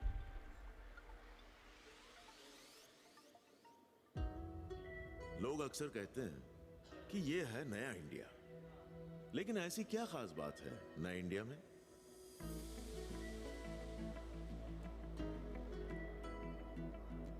शहर भले ही छोटे हों, ख्वाब बड़े ही बनता है नया India. अपने हाथों से अपनी कहानी खुद लिखने का दम रखता है नया इंडिया।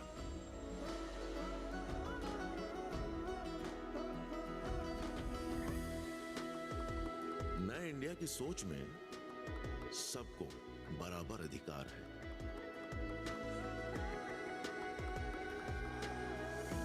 मेहनत के बीच से सफलता की मुस्कान तक, हर सफर में एक नए मकाम तक, नई ऊर्जा, नई उमंग से चलता है नया इंडिया। नई उम्मीदों के साथ तरक्की की राह पर आगे बढ़ रहा है।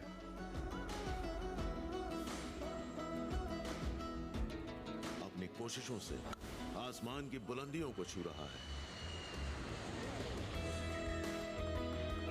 इस नए इंडिया के कण कण में, इसकी हर धड़कन में बसता है नए इंडिया का Nayara.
Adani Ports and Special Economic Zone is at the center of growth story.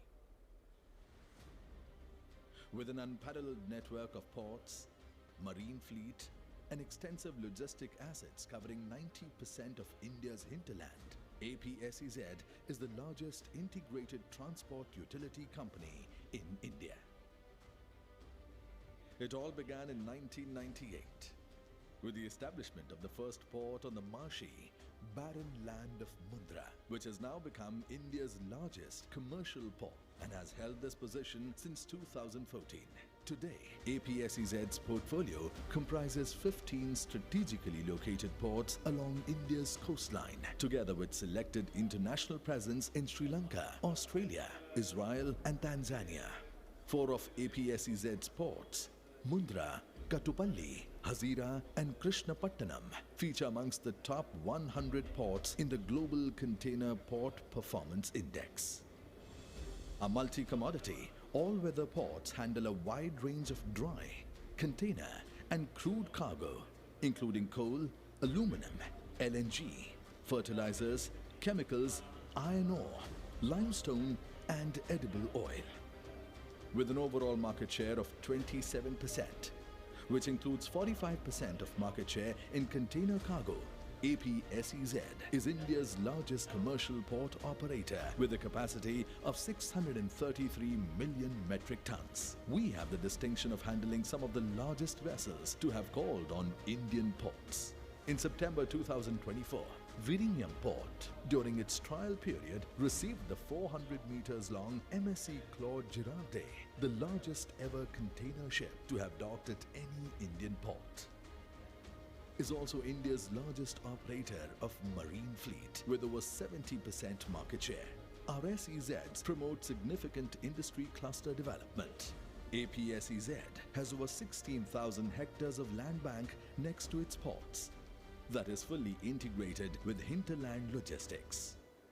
APSEZ is more than just a port of entry. As an integrated transport utility company, our nationwide presence and ability to offer cost-efficient solutions play a critical role in supporting India's growth and reducing logistics cost for its current levels of 13% of GDP. We deliver unmatched waterfront to last-mile connectivity solutions to our customers, driven by an extensive network of assets including tracks, rakes, MMLPs, warehouses, trucks, and agri-silos. Our widespread operations are tied together by state-of-the-art, future-ready, integrated tech platforms that enable centralized operations monitoring, optimize asset utilization, enhance operating efficiency, and meet customer turnaround and compliance requirements. APSEZ has also built strategic partnerships with large customers and users, including MSC, CMA CGM, Tata Group, Total Energies, IOCL, John Keel's Group, and more, that drive sustainable growth, help expand our portfolio of offerings, and drive business innovation. Our extensive operations have fostered over 30,000 direct employment opportunities, contributed significantly to local development via 73% of sourcing directly from within India, and impacted 16.4 lakh direct and indirect beneficiaries across various social programs. Over the past decade, APSEZ has outpaced industry standards. We are the first private infrastructure developer to be rated AAA by 4 domestic ratings agencies, along with investment grade ratings by international agencies. People, profit, and the planet must all go hand in hand. That's why sustainability is a strong focus across all our operations. APSEZ has committed to being net zero by 2040. Through concentrated efforts, we have been able to significantly reduce energy consumption and waste generation intensity, achieved zero waste to landfill across 6 of our ports. APSEZ has also undertaken over 4,200 hectares of mangrove afforestation and more than 1,200 hectares of terrestrial plantation for enhanced carbon sequestration. Our commitment to sustainability has been recognized by ESG rating agencies globally. S&P Global CSA recognized APSEZ to be amongst the top 10 sustainable companies within the transportation and transportation infrastructure sector. We have also been ranked in the leadership band by CDP and amongst the top 10 marine ports globally by Sustainalytics. Our ambition continues to grow, with new milestones to reach and new benchmarks to set. By 2030, we aim to handle 1 billion metric tons of cargo in the domestic and international markets. We also aspire to be amongst the largest marine fleet operators globally. As part of our 5-year strategy, we will continue to scale our logistics assets across tracks and rakes, MMLPs and warehousing square footage, trucks and agri-silos. APSEZ is poised to seize new growth opportunities and solidify its position as the nation's largest, most efficient and fastest growing integrated transport utility company.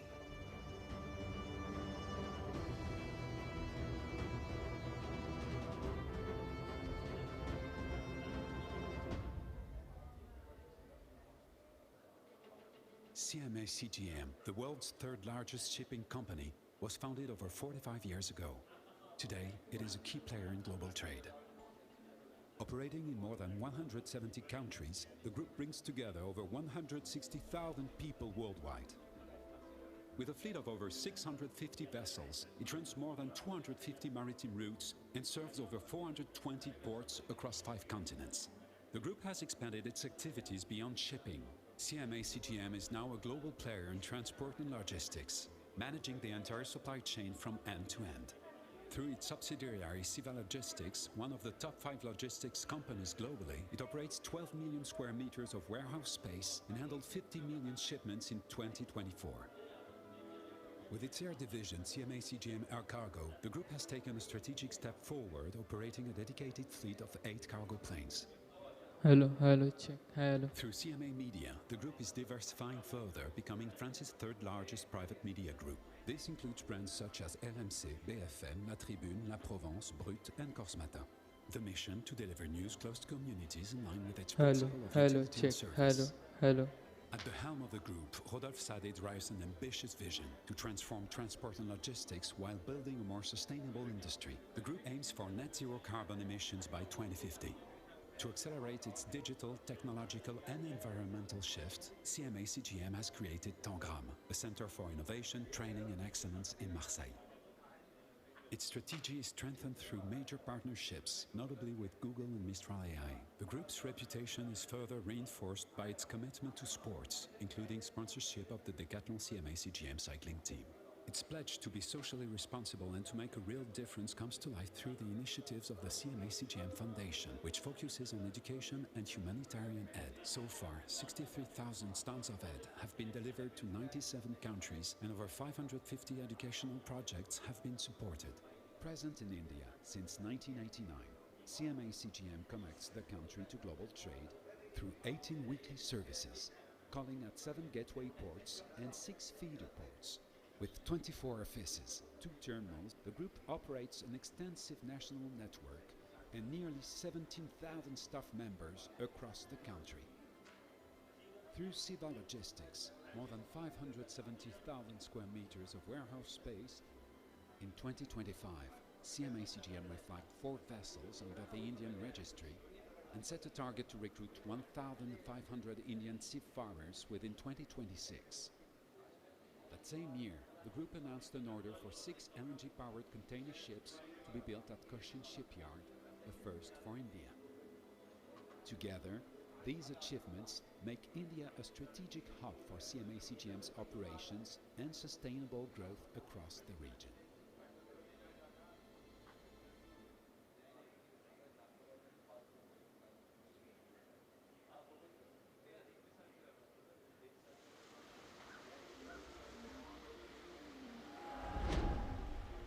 At the JM Bakshi Group, opportunity is not found, it is created, crafted by a vision that drives us forward, charting new waters. Their name stands for trust, a legacy of innovation and systems that make every delivery feel seamless. Guided by our core values, we go above and beyond, contributing to India's journey of progress and innovation. From ship to shore, I'm proud to be part of a journey, moving cargo, enabling commerce, and fostering connections from India to the world.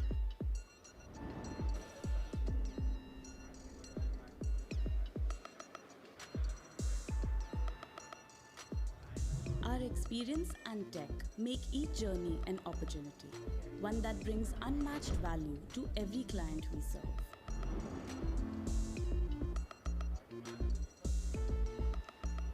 Through tailor-made solutions, we are transforming our cargo flows, shaping a smarter approach to logistics nationwide. We believe in the India First way of things. With every cargo loaded and every route refined, we create momentum that fuels growth and powers progress. Our Green Infrastructure Initiative is built for a changing world, where every step means growth and responsibility go hand in hand. With JM Bakshi, we're prepared to meet the future head-on. We are the bridge between possibility and progress. At the JM Bakshi Group, we don't just look into the future, we create it.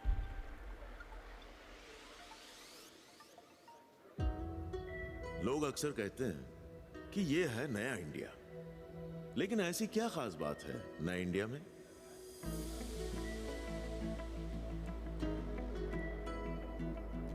शहर भले ही छोटे हों, ख्वाब बड़े ही बनता है नया India. अपने हाथों से अपनी कहानी खुद लिखने का दम रखता है नया इंडिया।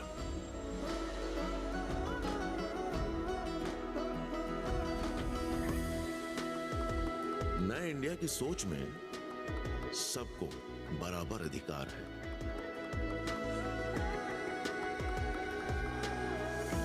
मेहनत के बीच से सफलता की मुस्कान तक, हर सफर में एक नए मकाम तक। नई ऊर्जा, नई उमंग से चलता है नया इंडिया। नई उम्मीदों के साथ तरक्की की राह पर आगे बढ़ रहा है।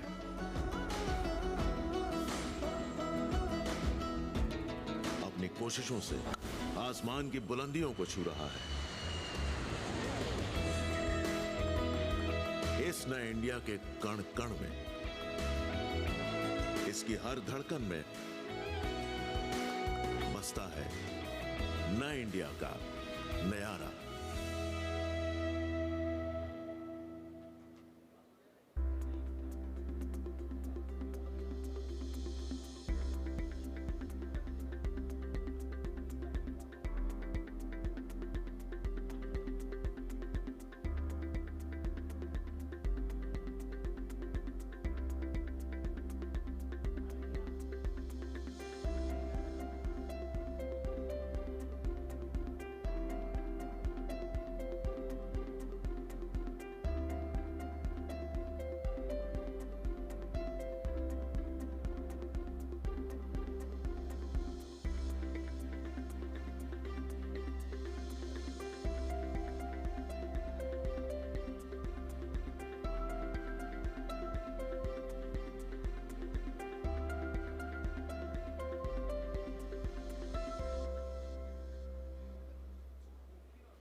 Adani Ports and Special Economic Zone is at the center of growth story.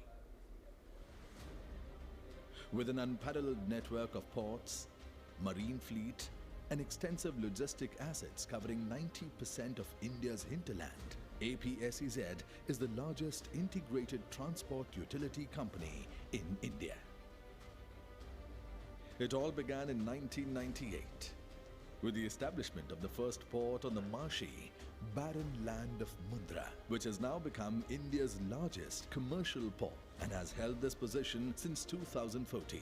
Today, APSEZ's portfolio comprises 15 strategically located ports along India's coastline, together with selected international presence in Sri Lanka, Australia, Israel and Tanzania. 4 of APSEZ's ports, Mundra, Kattupalli, Hazira and Krishnapatnam, feature amongst the top 100 ports in the Global Container Port Performance Index. A multi-commodity, all-weather ports handle a wide range of dry, container and crude cargo, including coal, aluminum, LNG, fertilizers, chemicals, iron ore, limestone and edible oil. With an overall market share of 27%, which includes 45% of market share in container cargo, APSEZ is India's largest commercial port operator with a capacity of 633 million metric tons. We have the distinction of handling some of the largest vessels to have called on Indian ports. In September 2024, Vizhinjam Port, during its trial period, received the 400 meters long MSC Claude Girardet, the largest ever container ship to have docked at any Indian port. Is also India's largest operator of marine fleet with over 70% market share. Our SEZs promote significant industry cluster development. APSEZ has over 16,000 hectares of land bank next to its ports that is fully integrated with hinterland logistics. APSEZ is more than just a port of entry. As an integrated transport utility company, our nationwide presence and ability to offer cost-efficient solutions play a critical role in supporting India's growth and reducing logistics cost for its current levels of 13% of GDP. We deliver unmatched waterfront to last-mile connectivity solutions to our customers, driven by an extensive network of assets including tracks, rakes, MMLPs, warehouses, trucks and agri-silos. Our widespread operations are tied together by state-of-the-art, future-ready, integrated tech platforms that enable centralized operations monitoring, optimize asset utilization, enhance operating efficiency, and meet customer turnaround and compliance requirements. APSEZ has also built strategic partnerships with large customers and users, including MSC, CMA CGM, Tata Group, Total Energies, IOCL, John Keel's Group, and more, that drive sustainable growth, help expand our portfolio of offerings, and drive business innovation. Our extensive operations have fostered over 30,000 direct employment opportunities, contributed significantly to local development via 73% of sourcing directly from within India, and impacted 16.4 lakh direct and indirect beneficiaries across various social programs. Over the past decade, APSEZ has outpaced industry standards. We are the first private infrastructure developer to be rated AAA by 4 domestic ratings agencies, along with investment grade ratings by international agencies. People, profit, and the planet must all go hand in hand. That's why sustainability is a strong focus across all our operations. APSEZ has committed to being net zero by 2040. Through concentrated efforts, we have been able to significantly reduce energy consumption and waste generation intensity, achieved zero waste to landfill across 6 of our ports. APSEZ has also undertaken over 4,200 hectares of mangrove afforestation and more than 1,200 hectares of terrestrial plantation for enhanced carbon sequestration. Our commitment to sustainability has been recognized by ESG rating agencies globally. S&P Global CSA recognized APSEZ to be amongst the top 10 sustainable companies within the transportation and transportation infrastructure sector. We have also been ranked in the leadership band by CDP and amongst the top 10 marine ports globally by Sustainalytics. Our ambition continues to grow, with new milestones to reach and new benchmarks to set. By 2030, we aim to handle 1 billion metric tons of cargo in the domestic and international markets.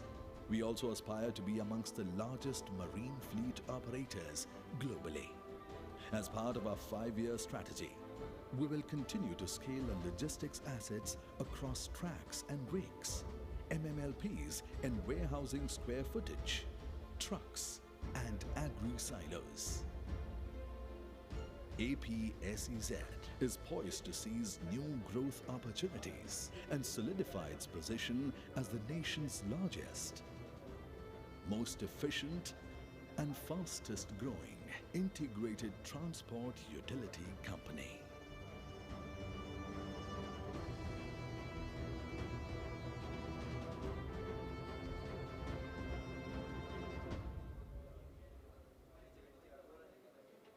CMA CGM, the world's third largest shipping company, was founded over 45 years ago. Today, it is a key player in global trade. Operating in more than 170 countries, the group brings together over 160,000 people worldwide. With a fleet of over 650 vessels, it runs more than 250 maritime routes and serves over 420 ports across 5 continents. The group has expanded its activities beyond shipping. CMA CGM is now a global player in transport and logistics, managing the entire supply chain from end to end. Through its subsidiary Siva Logistics, one of the top 5 logistics companies globally, it operates 12 million square meters of warehouse space and handled 50 million shipments in 2024. With its air division, CMA CGM Air Cargo, the group has taken a strategic step forward, operating a dedicated fleet of 8 cargo planes.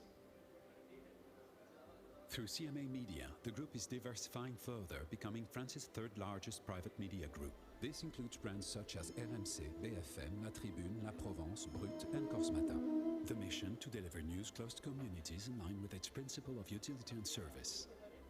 At the helm of the group, Rodolphe Sade drives an ambitious vision to transform transport and logistics while building a more sustainable industry. The group aims for net zero carbon emissions by 2050. To accelerate its digital, technological and environmental shift, CMA CGM has created Tangram, a center for innovation, training and excellence in Marseille.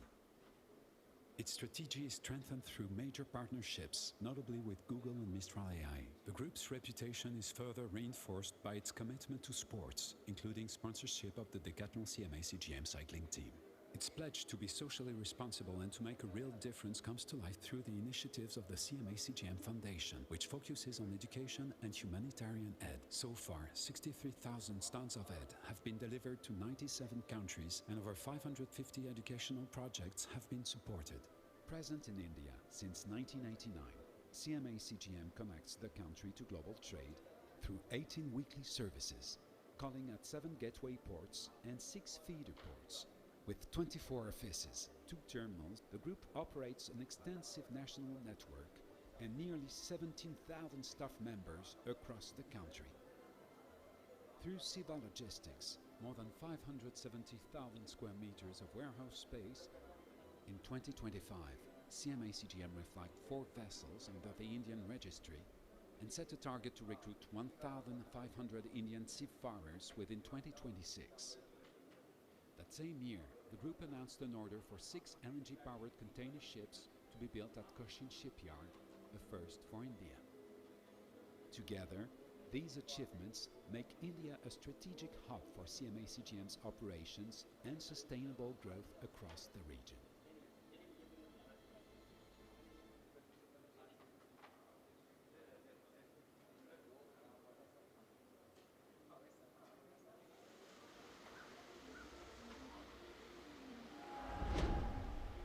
At the JM Bakshi Group, opportunity is not found, it is created, crafted by a vision that drives us forward, charting new waters. Their name stands for trust, a legacy of innovation and systems that make every delivery feel seamless. Guided by our core values, we go above and beyond, contributing to India's journey of progress and innovation.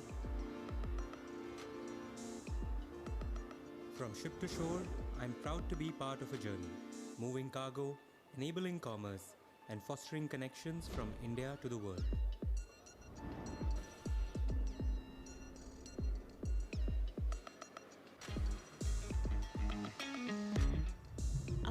experience and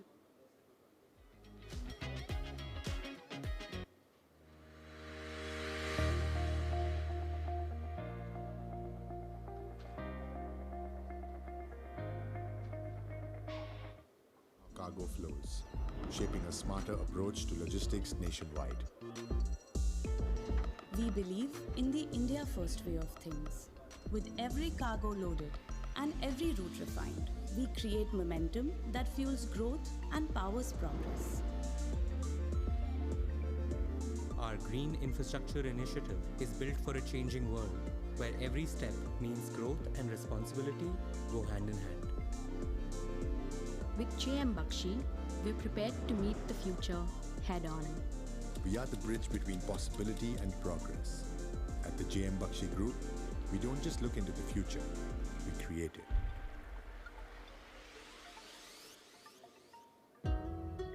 लोग अक्सर कहते हैं कि ये है नया India, लेकिन ऐसी क्या खास बात है नए इंडिया में?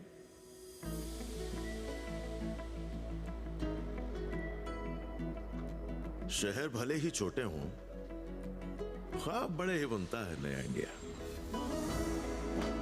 अपने हाथों से अपनी कहानी खुद लिखने का दम रखता है नया इंडिया।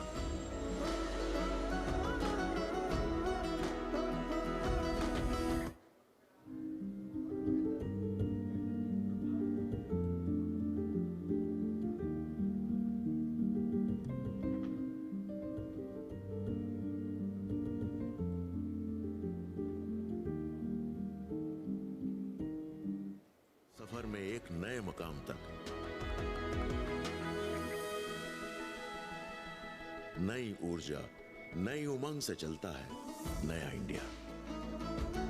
नई उम्मीदों के साथ तरक्की की राह पर आगे बढ़ रहा है।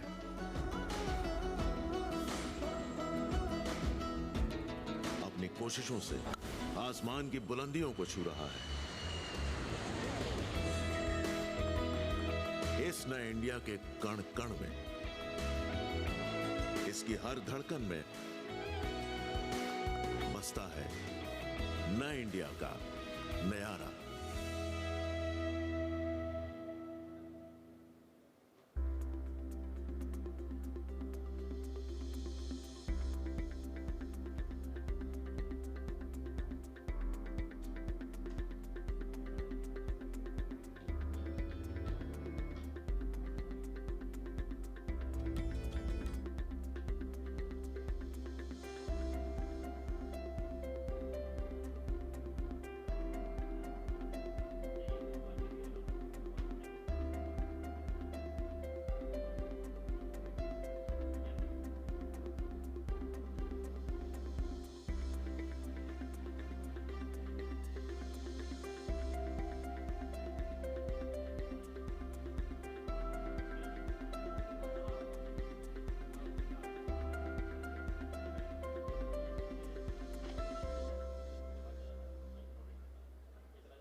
Adani Ports and Special Economic Zone is at the center of growth story.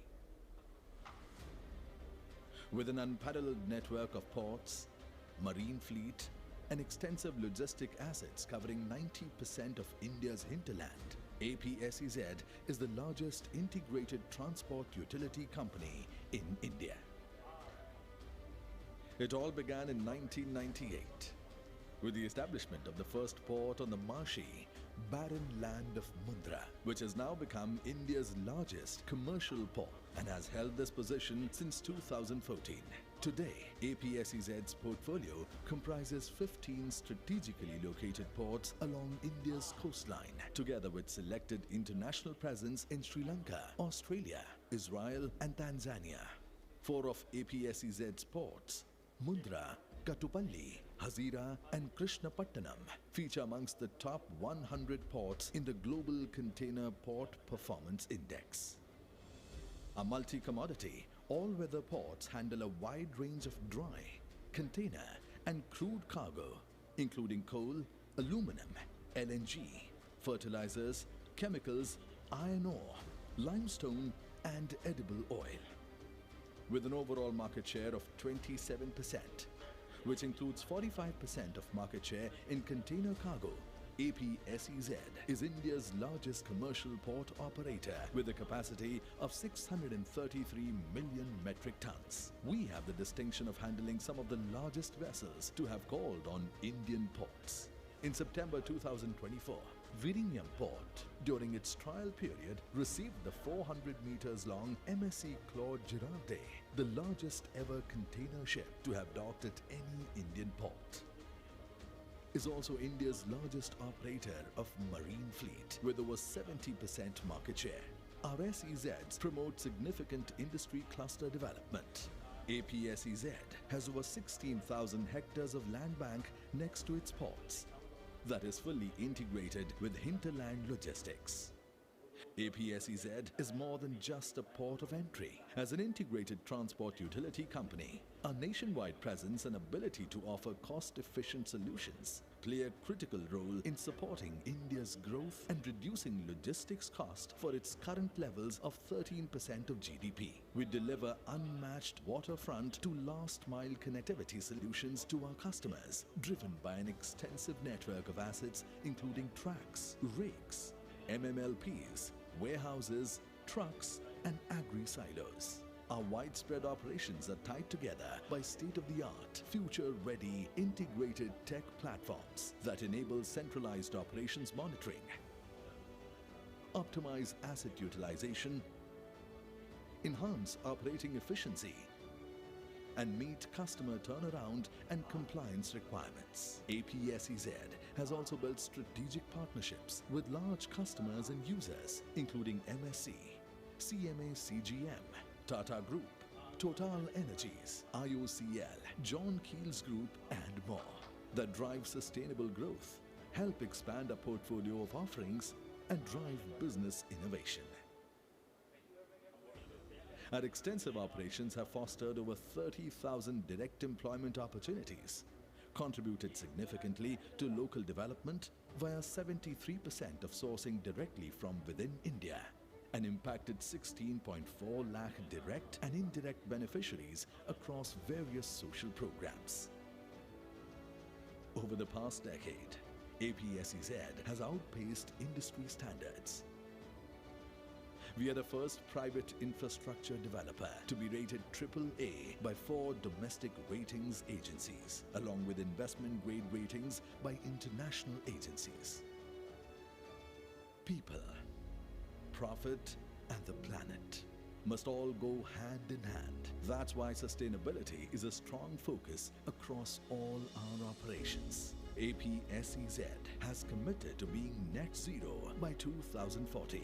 Through concentrated efforts, we have been able to significantly reduce energy consumption and waste generation intensity, achieved zero waste to landfill across 6 of our ports. APSEZ has also undertaken over 4,200 hectares of mangrove afforestation and more than 1,200 hectares of terrestrial plantation for enhanced carbon sequestration. Our commitment to sustainability has been recognized by ESG rating agencies globally. S&P Global CSA recognized APSEZ to be amongst the top 10 sustainable companies within the transportation and transportation infrastructure sector. We have also been ranked in the leadership band by CDP and amongst the top 10 marine ports globally by Sustainalytics.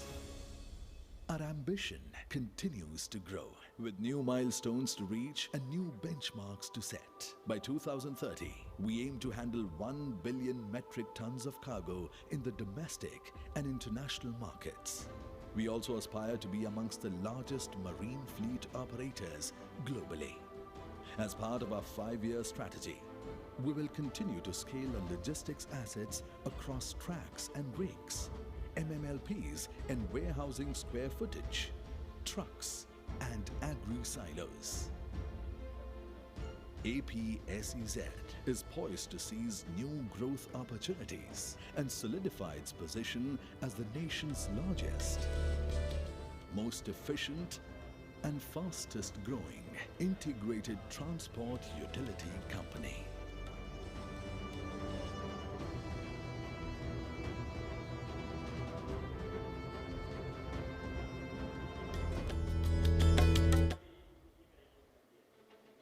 CMA CGM, the world's third largest shipping company, was founded over 45 years ago.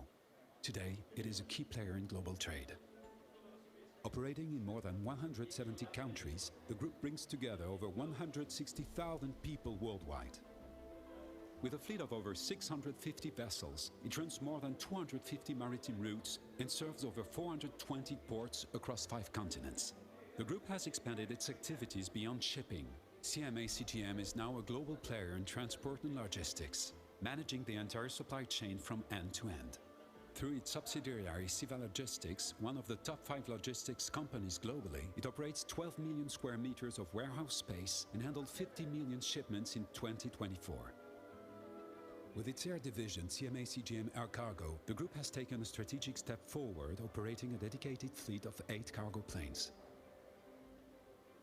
Through CMA Media, the group is diversifying further, becoming France's 3rd largest private media group. This includes brands such as RMC, BFM, La Tribune, La Provence, Brut, and Corse Matin.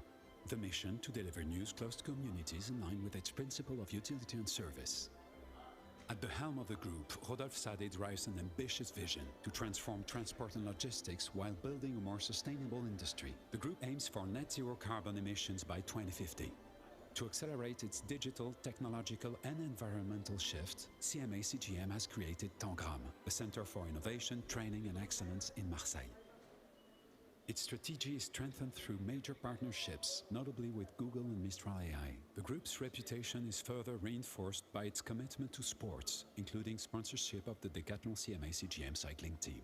Its pledge to be socially responsible and to make a real difference comes to life through the initiatives of the CMA CGM Foundation, which focuses on education and humanitarian aid. So far, 63,000 tons of aid have been delivered to 97 countries, and over 550 educational projects have been supported. Present in India since 1989, CMA CGM connects the country to global trade through 18 weekly services, calling at 7 gateway ports and 6 feeder ports. With 24 offices, 2 terminals, the group operates an extensive national network and nearly 17,000 staff members across the country. Through Siva Logistics, more than 570,000 square meters of warehouse space. In 2025, CMA CGM reflagged 4 vessels under the Indian registry and set a target to recruit 1,500 Indian seafarers within 2026. That same year, the group announced an order for 6 LNG-powered container ships to be built at Cochin Shipyard, a first for India.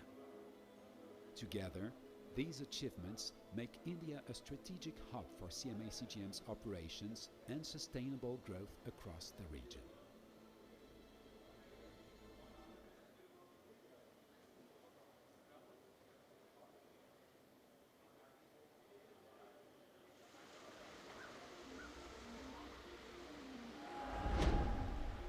At the JM Bakshi Group, opportunity is not found, it is created.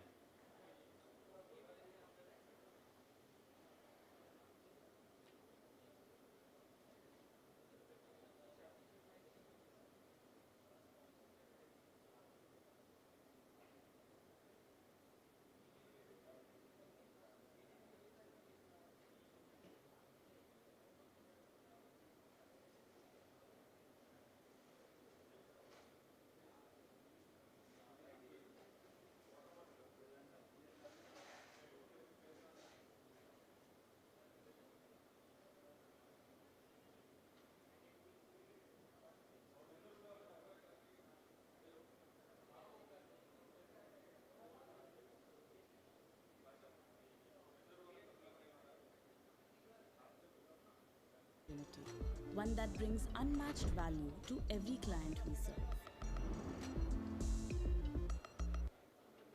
CMA CGM, the world's 3rd largest shipping company, was founded over 45 years ago. Today, it is a key player in global trade. Operating in more than 170 countries, the group brings together over 160,000 people worldwide. With a fleet of over 650 vessels, it runs more than 250 maritime routes and serves over 420 ports across 5 continents. The group has expanded its activities beyond shipping. CMA CGM is now a global player in transport and logistics, managing the entire supply chain from end to end. Through its subsidiary Siva Logistics, one of the top 5 logistics companies globally, it operates 12 million square meters of warehouse space and handled 50 million shipments in 2024. With its air division, CMA CGM Air Cargo, the group has taken a strategic step forward, operating a dedicated fleet of 8 cargo planes. Through CMA Media, the group is diversifying further, becoming France's 3rd largest private media group. This includes brands such as RMC, BFM, La Tribune, La Provence, Brut, and Corse Matin. The mission to deliver news close to communities in line with its principle of utility and service.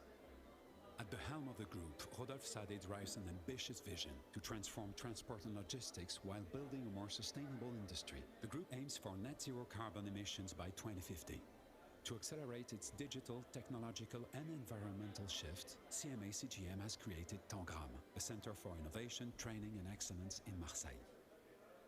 Its strategy is strengthened through major partnerships, notably with Google and Mistral AI. The group's reputation is further reinforced by its commitment to sports, including sponsorship of the Decathlon CMA CGM cycling team.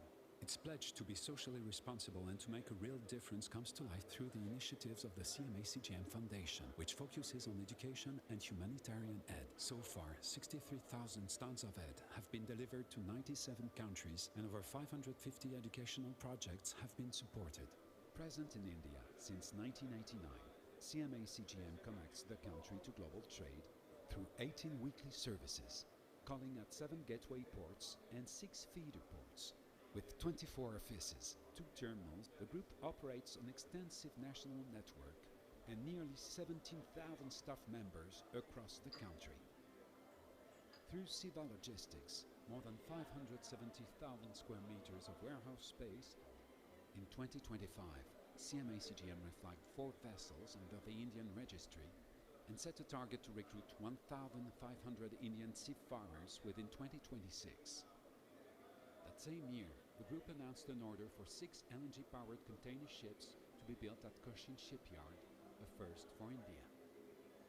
Together, these achievements make India a strategic hub for CMA CGM's operations and sustainable growth across the region.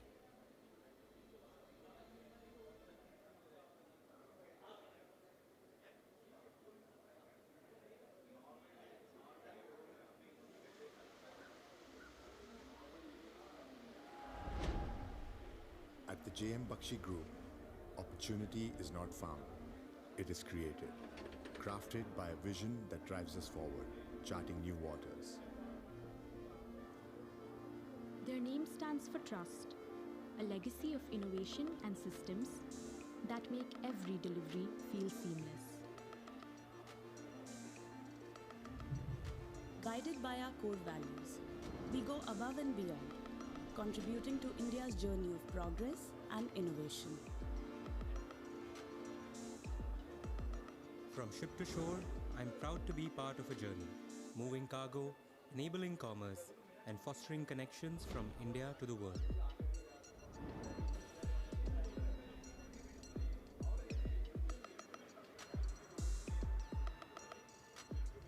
Our experience and tech make each journey an opportunity, one that brings unmatched value to every client we serve.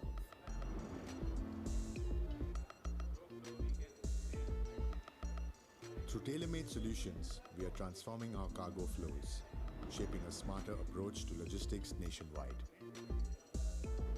We believe in the India-first way of things.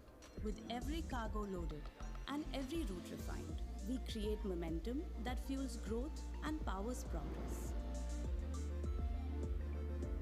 Our Green Infrastructure Initiative is built for a changing world, where every step means growth and responsibility go hand in hand.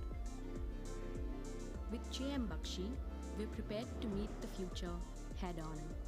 We are the bridge between possibility and progress. At the JM Bakshi Group, we don't just look into the future, we create it.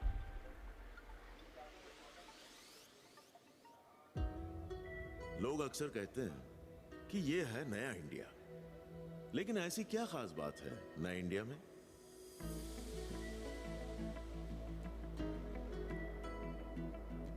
शहर भले ही छोटे हों, ख्वाब बड़े ही बनता है नया India. अब अपने हाथों से अपनी कहानी खुद लिखने का दम रखता है नया इंडिया।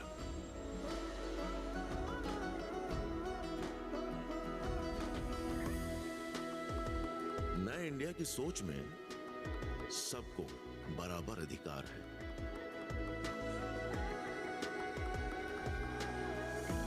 मेहनत के बीच से सफलता की मुस्कान तक, हर सफर में एक नए मकाम तक।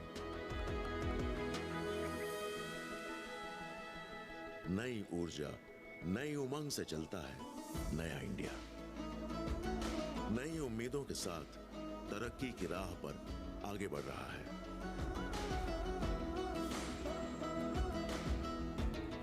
अपनी कोशिशों से आसमान की बुलंदियों को छू रहा है। इस नए इंडिया के कण कण में, इसकी हर धड़कन में बसता है नए इंडिया का Nayara.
Adani Ports and Special Economic Zone is at the center of growth story. With an unparalleled network of ports, marine fleet, and extensive logistic assets covering 90% of India's hinterland, APSEZ is the largest integrated transport utility company in India.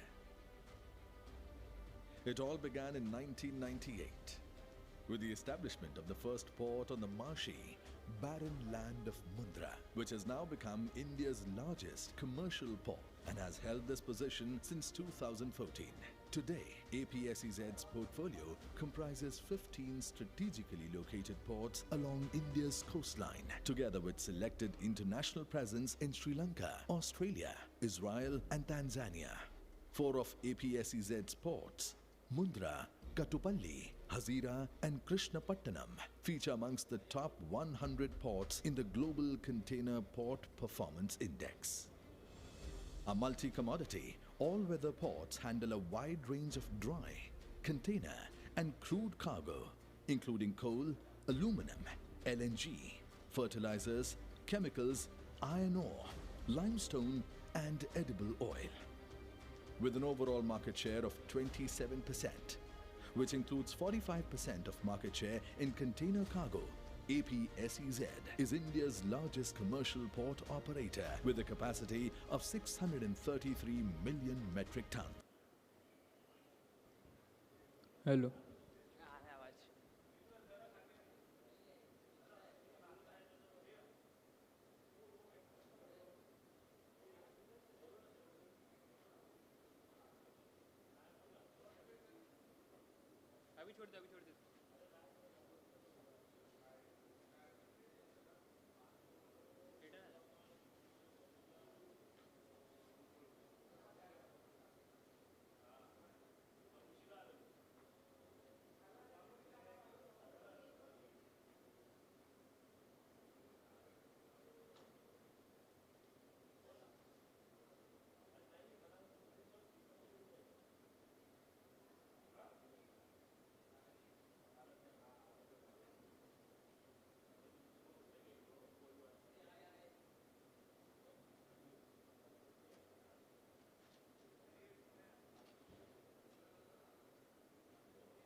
DGS entering into a new phase of collaboration with key partners across the industry. The MOUs being signed. Lastly, a salute to all of you and thanks a lot. Please partner us as we take India's maritime aspirations globally foremost. Jai Hind.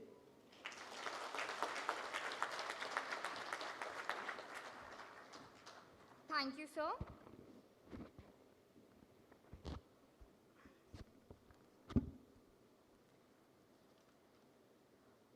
I'm requesting all signatories to please be ready as the company names are announced. With that, I now announce Indian National Shipowners Association, INSA, to please come on stage.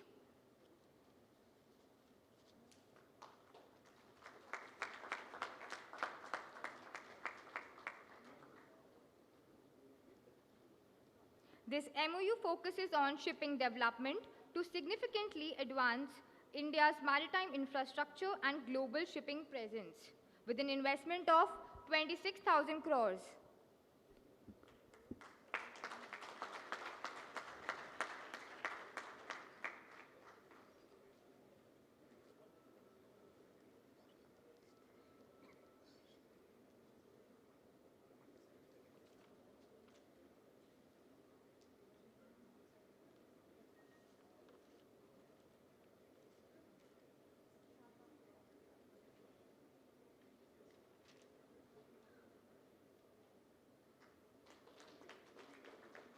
Thank you, sir. Please stay for the photograph, sir.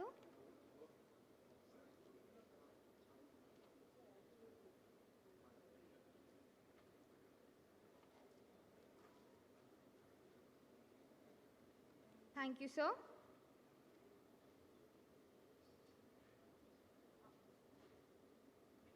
I now call upon Sanmar Shipping to please come on stage.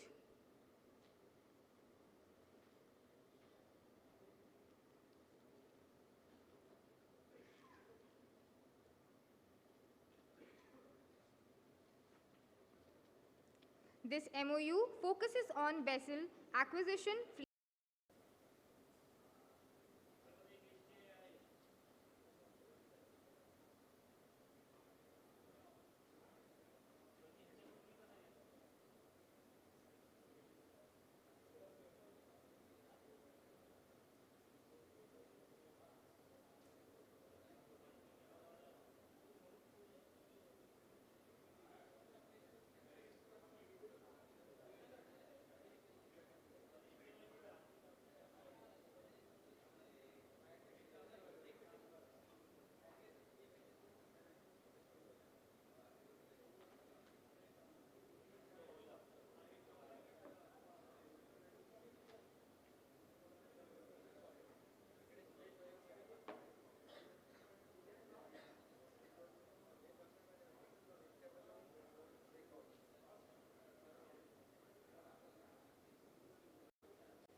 Adani Ports and Special Economic Zone is at the center of growth story.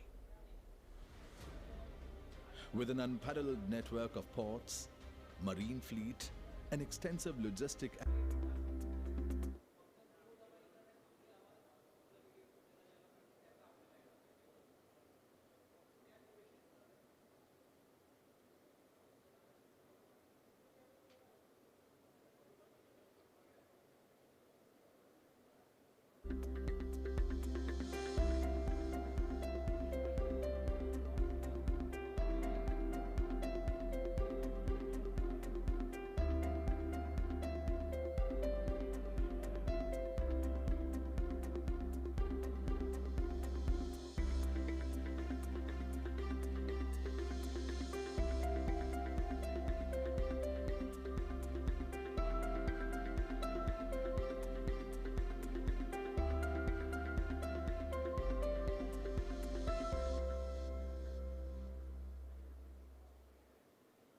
Adani Ports and Special Economic Zone is at the center of growth story.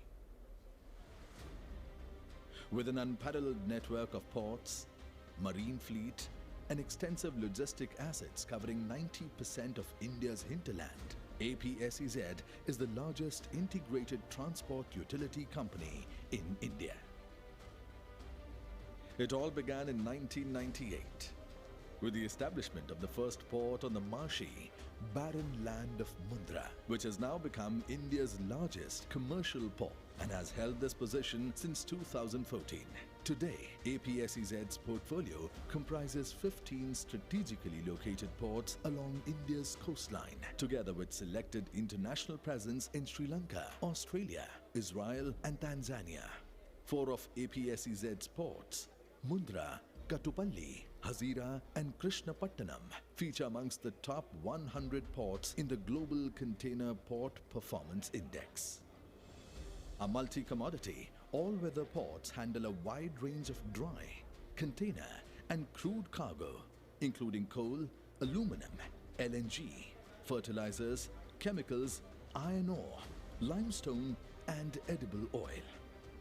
With an overall market share of 27%, which includes 45% of market share in container cargo, APSEZ is India's largest commercial port operator with a capacity of 633 million metric tons. We have the distinction of handling some of the largest vessels to have called on Indian ports. In September 2024, Vizhinjam Port, during its trial period, received the 400 meters long MSC Claude Girardet, the largest ever container ship to have docked at any Indian port. Is also India's largest operator of marine fleet with over 70% market share. Our SEZs promote significant industry cluster development.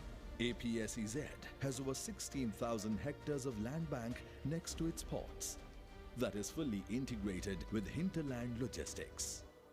APSEZ is more than just a port of entry. As an integrated transport utility company, our nationwide presence and ability to offer cost-efficient solutions play a critical role in supporting India's growth and reducing logistics cost for its current levels of 13% of GDP. We deliver unmatched waterfront to last-mile connectivity solutions to our customers, driven by an extensive network of assets including tracks, rigs, MMLPs, warehouses, trucks, and agri-silos. Our widespread operations are tied together by state-of-the-art, future-ready, integrated tech platforms that enable centralized operations monitoring, optimize asset utilization, enhance operating efficiency, and meet customer turnaround and compliance requirements. APSEZ has also built strategic partnerships with large customers and users, including MSC,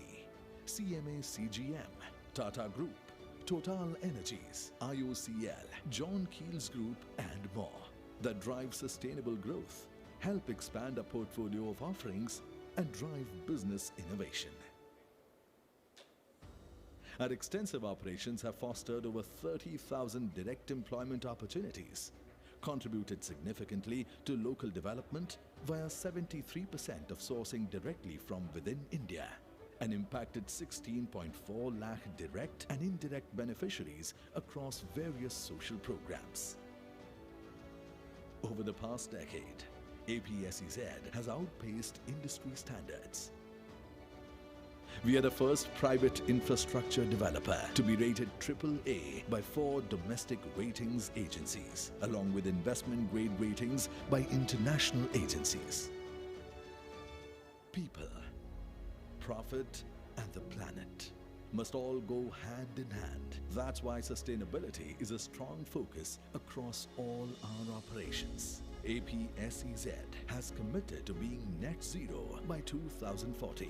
Through concentrated efforts, we have been able to significantly reduce energy consumption and waste generation intensity, achieved zero waste to landfill across 6 of our ports. APSEZ has also undertaken over 4,200 hectares of mangrove afforestation and more than 1,200 hectares of terrestrial plantation for enhanced carbon sequestration. Our commitment to sustainability has been recognized by ESG rating agencies globally. S&P Global CSA recognized APSEZ to be amongst the top 10 sustainable companies within the transportation and transportation infrastructure sector. We have also been ranked in the leadership band by CDP and amongst the top 10 marine ports globally by Sustainalytics. Our ambition continues to grow, with new milestones to reach and new benchmarks to set. By 2030, we aim to handle 1 billion metric tons of cargo in the domestic and international markets. We also aspire to be amongst the largest marine fleet operators globally. As part of our 5-year strategy, we will continue to scale our logistics assets across tracks and rigs, MMLPs and warehousing square footage, trucks and agri-silos. APSEZ is poised to seize new growth opportunities and solidify its position as the nation's largest, most efficient and fastest growing integrated transport utility company.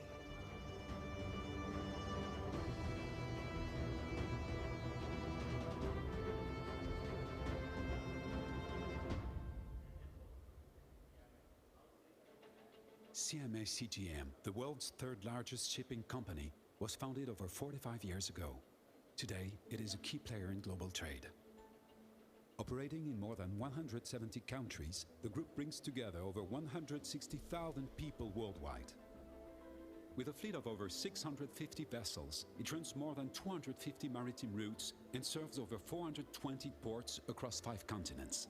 The group has expanded its activities beyond shipping. CMA CGM is now a global player in transport and logistics, managing the entire supply chain from end to end. Through its subsidiary Siva Logistics, one of the top 5 logistics companies globally, it operates 12 million square meters of warehouse space and handled 50 million shipments in 2024. With its air division, CMA CGM Air Cargo, the group has taken a strategic step forward, operating a dedicated fleet of 8 cargo planes. Through CMA Media, the group is diversifying further, becoming France's 3rd largest private media group. This includes brands such as RMC, BFM, La Tribune, La Provence, Brut, and Corse Matin. The mission to deliver news close to communities in line with its principle of utility and service. At the helm of the group, Rodolphe Sade drives an ambitious vision to transform transport and logistics while building a more sustainable industry. The group aims for net zero carbon emissions by 2050. To accelerate its digital, technological and environmental shift, CMA CGM has created Tangram, a center for innovation, training and excellence in Marseille. Its strategy is strengthened through major partnerships, notably with Google and Mistral AI. The group's reputation is further reinforced by its commitment to sports, including sponsorship of the Decathlon CMA CGM cycling team. Its pledge to be socially responsible and to make a real difference comes to life through the initiatives of the CMA CGM Foundation, which focuses on education and humanitarian aid. So far, 63,000 tons of aid have been delivered to 97 countries and over 550 educational projects have been supported. Present in India since 1989, CMA CGM connects the country to global trade through 18 weekly services, calling at 7 gateway ports and 6 feeder ports. With 24 offices, 2 terminals, the group operates an extensive national network and nearly 17,000 staff members across the country. Through Siva Logistics, more than 570,000 square meters of warehouse space, in 2025, CMA CGM reflagged 4 vessels under the Indian registry and set a target to recruit 1,500 Indian seafarers within 2026. That same year, the group announced an order for 6 LNG-powered container ships to be built at Cochin Shipyard, a first for India. Together, these achievements make India a strategic hub for CMA CGM's operations and sustainable growth across the region.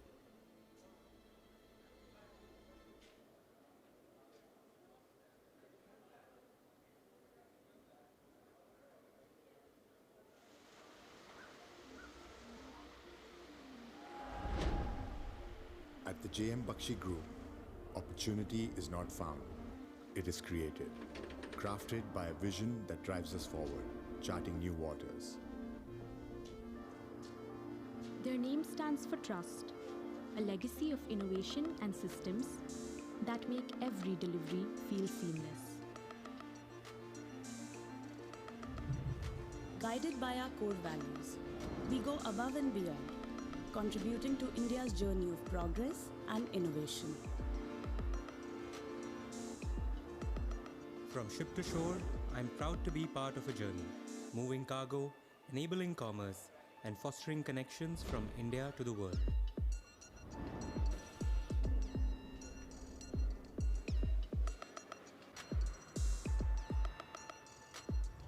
Our experience and tech make each journey an opportunity, one that brings unmatched value to every client we serve.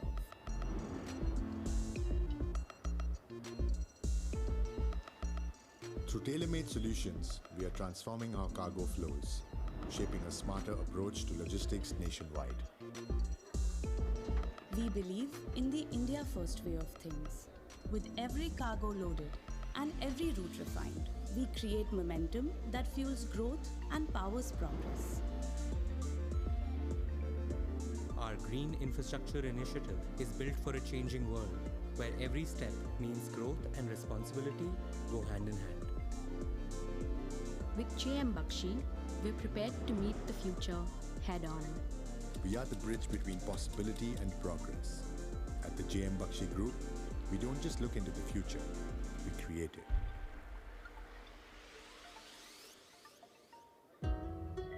लोग अक्सर कहते हैं कि ये है नया India, लेकिन ऐसी क्या खास बात है नए इंडिया में?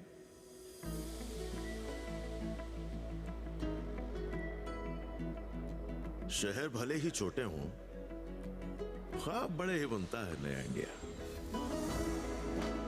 अपने हाथों से अपनी कहानी खुद लिखने का दम रखता है नया India. With offices in over 20 countries, we make it easier for Norwegian companies to step out into the world. In the past year, we have awarded 7.1 billion Norwegian kroners in loans, grants and guarantees to support promising ideas. In this way,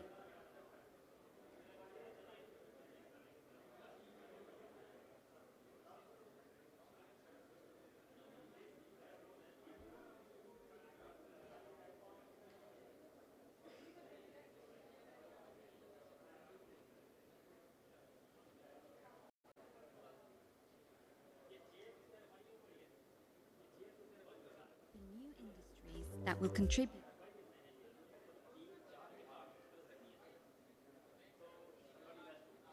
competition for these funds.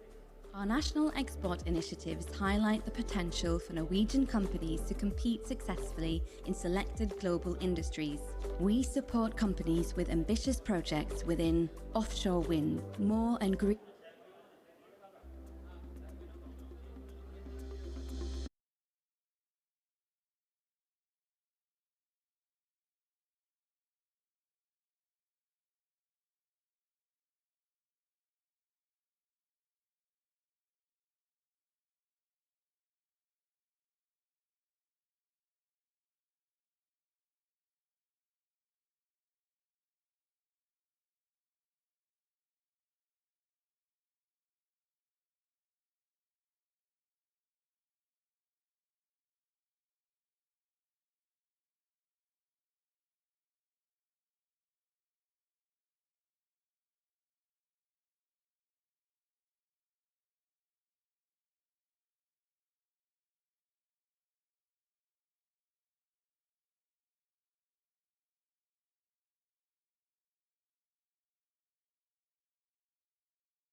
Norway, which comprises of the Royal Norwegian Embassy, Innovation Norway, and Royal Norwegian Consulate General. Let's begin today's event. We request the dignitaries to please join us on the dais. I would like to welcome Her Excellency Ms. Marlene Stenner, Ambassador of Norway to India. Let's give her a big round of applause. Also, I would like to call upon Ms. Marianne Sivertsen Næss, Honorable Minister of Fisheries and Ocean Policy, Norway.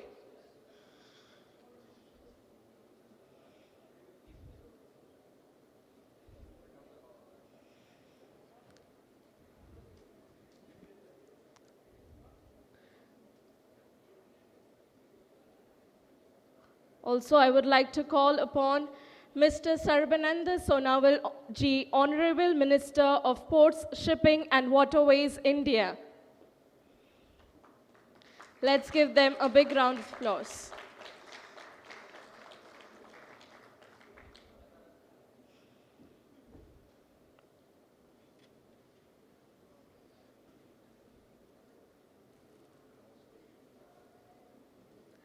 Now, I would like to call upon Her Excellency Ms. Marlene Stenner, Ambassador of Norway to India, for a welcome address. Let's give her a big round of applause.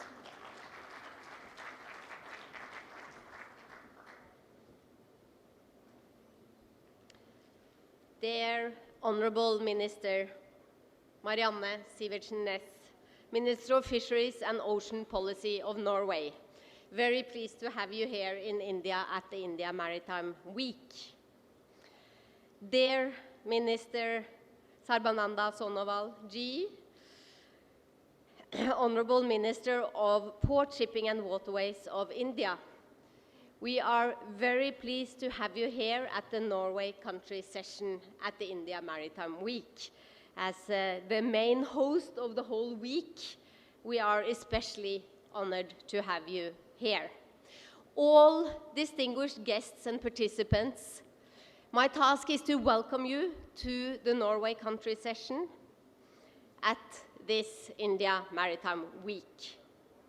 I will leave most of the comments to the ministers with me here. I would just like to say this is a very good time for relations between Norway and India. We are in the honeymoon period after the entry into force of the Trade and Economic Partnership Agreement between the EFTA countries and India.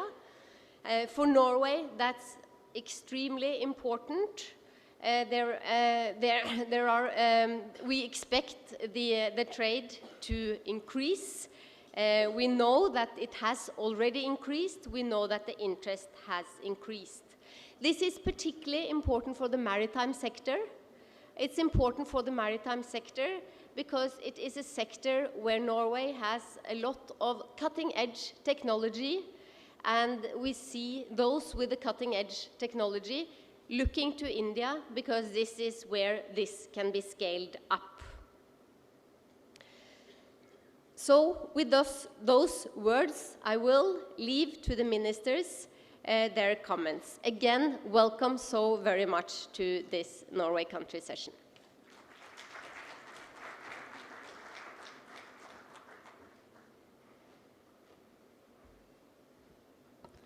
Thank you, Her Excellency Ms. Marlene Stenner.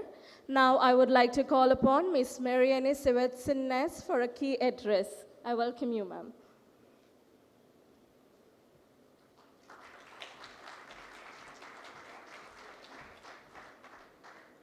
Ladies and gentlemen, dear colleagues and friends, thank you for your warm welcome and for inviting me to this important session.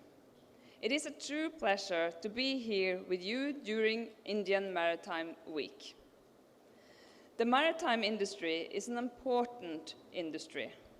However, it is more than just ships and ports. It is a global connector, linking continents, driving economies, and shaping a more sustainable future. For Norway, the sea has always been a part of our story. From our earliest settlers, who relied on the ocean for food and trade, to today's cutting-edge maritime cluster, our journey has been long, proud, and deeply rooted in innovation. Norway's maritime sector is not only an economic engine, it is a source of national pride. We are home to world-leading companies in green technologies. And globally, Norway is a committed partner working to make shipping cleaner, smarter, and more competitive. Now, we are excited to deepen our partnership with India. India's maritime ambitions are bold and inspiring, from expanding shipbuilding capacity to developing world-class ports and embracing the green shift. For the Norwegian companies present here, they are already delivering advanced equipment and training solutions to Indian shipyards and seafarers. However, we see enormous potential to do more together. Norway brings expertise in sustainable maritime technologies, digitalization, and ocean-based renewable energy. India brings scale, ambition, and a rapidly growing market. Together, we can create solutions that benefit not just our two countries, but the global maritime community. With the Trade and Economic Partnership Agreement between the EFTA states and India now in force, we have a robust and forward-looking framework to transform ambition into real results.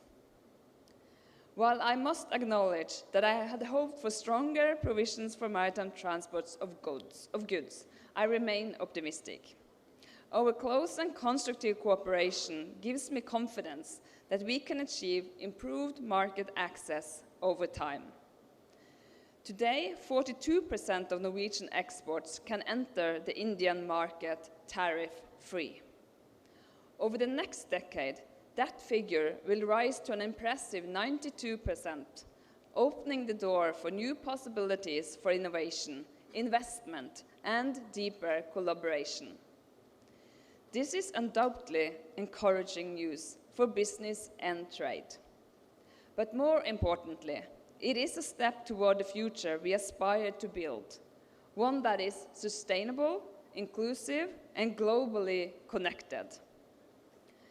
I look forward to hearing from the companies present here today. Let us use this week to connect, explore, and lay the foundation for a stronger maritime partnership between Norway and India. And also, please, Honorable Minister Sonowal, I'm so happy to have the meetings and for everything you do for hosting us here during our visit in this wonderful Indian Maritime Week. So thank you so much for your attention, everyone, and for your commitment to shaping the future of the sea.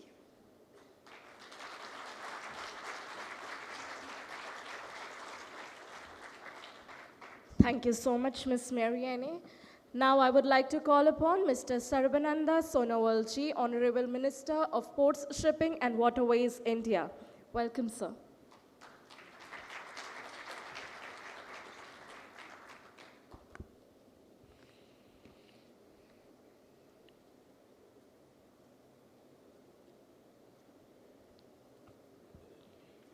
Namaskar, good afternoon to all of you present here today. Her Excellency Marine Sebastian Nash, Honorable Minister of Fisheries and Ocean Policy, Government of Norway, respected Ambassador, Madam Stina, esteemed delegates, distinguished colleagues and friends, it is a pleasure to join you today to strengthen the long-standing partnership between India and Norway. India's growth story is one of the transformation and ambition, powered by modern infrastructure, expanding ports, and a renewed focus on becoming a leading maritime nation. Under the visionary leadership of Honorable Prime Minister Shri Narendra Modi ji, India is advancing towards the twin goals of Viksit Bharat, that is Develop India, and Atmanirbhar Bharat, Self-Reliant India, aiming to become a modern, self-reliant and globally engaged economy. The maritime sector is central to this vision, with approximately 12,000 kilometers of coastline, 12 major ports, and over 200 non-major ports. India is emerging as a key hub for global trade, connectivity, and innovation. Initiatives such as Sagarmala, PM Gati Shakti, Maritime India Vision 2030, Maritime Amritkal Vision 2047 are expanding port infrastructure, improving logistic efficiency, and fostering digital transformation. Maritime cooperation has grown steadily under the Joint Working Group on Maritime Cooperation, reflecting our shared commitment to sustainability, innovation, and inclusive growth. Our maritime collaboration spans shipbuilding, green shipping, digitalization, and ocean science. Around 11% of vessels under construction for Norwegian ship owner are currently being built at Indian shipyards, demonstrating growing industrial synergy. With policy reforms, enhanced ease of doing business, and modern infrastructure, India aims to be among the top 5 shipbuilding nations by 2047. Sustainability is central to our partnership. India is establishing 3 green hydrogen hub ports at Kandla, Tuticorin, and Paradip to promote alternative fuels and clean energy use in shipping. Together with Norway, we are active participant in the IMO's Green Voice 2050 initiative, supporting developing countries in energy transition. For the past 2 decades, Cochin Shipyard Limited has collaborated with various technology partners in Norway, fostering a strong and enduring business relationship within the maritime sector. Recently, Cochin Shipyard Limited has successfully built and delivered 2 of the world's first zero-emission, autonomous, all-electric battery-powered vessels. These ships were developed with support from Norway's Innova grant under the Green Shipping Program. Additionally, Cochin Shipyard Limited is currently constructing the world's first zero-emission feeder container ship powered by hydrogen fuel cell for a Norwegian client, also under the same initiative. There is strong potential to collaborate on low-carbon vehicle, port electrification, and carbon capture technologies. Digitalization is another key focus area for India. Platforms like One Nation, One Port Process, and the National Logistic Portal, and Maitri, the virtual trade corridors are improving operational transparency, reducing transaction time, and streamlining cargo movement. Norway's leadership in maritime technology provides excellent opportunities for joint initiative in smart ports, logistic optimization, and cybersecurity. India is proud to provide highly skilled seafarers, and we continue to be a major manpower supplier to Norwegian shipping. We look forward to expanding collaboration in training, certification, and crew management between our maritime institutions. Our cooperation also extends to ocean science and marine research, where Indian and Norwegian institutions are working together on marine spatial planning, ecosystem management, and Arctic studies and offshore renewables. A notable partnership between India and Norway is the collaboration between Garden Reach Shipbuilders and Engineers Limited, an Indian shipbuilding company based in Kolkata, and Kingsburg, a Norwegian maritime technology firm. In June 2025, this institution signed a memorandum of understanding to construct India's first ever polar research vessel. Looking ahead, we should continue to build on these synergies through regular engagement under the Joint Working Group, strengthen industry linkages, and promote investment opportunities such as GIFT City, India's emerging global hub for maritime finance and ship leasing. By working together, India and Norway can create a maritime future that is green, resilient, digital, and inclusive, turning today's challenges into opportunities for shared prosperity. With these few words, I conclude. I sincerely extend my heartfelt thankfulness to Honorable Minister for her outstanding contribution with her delegation from Norway to this event. So I still remember my most beautiful journey to Norway. The people are so nice, country is so beautiful, very lovable. I sincerely extend my heartfelt thanks to the people of Norway. Thank you.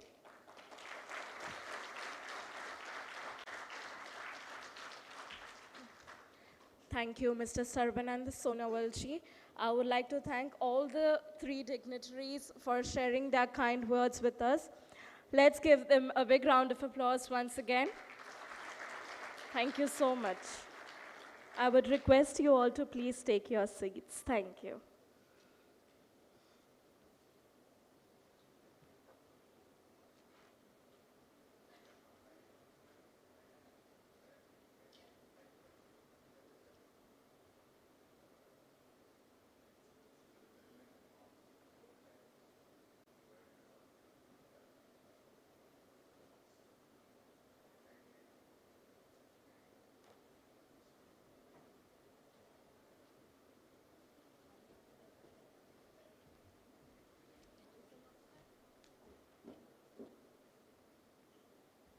I request everyone to please settle down as we'll be starting with our first panel discussion.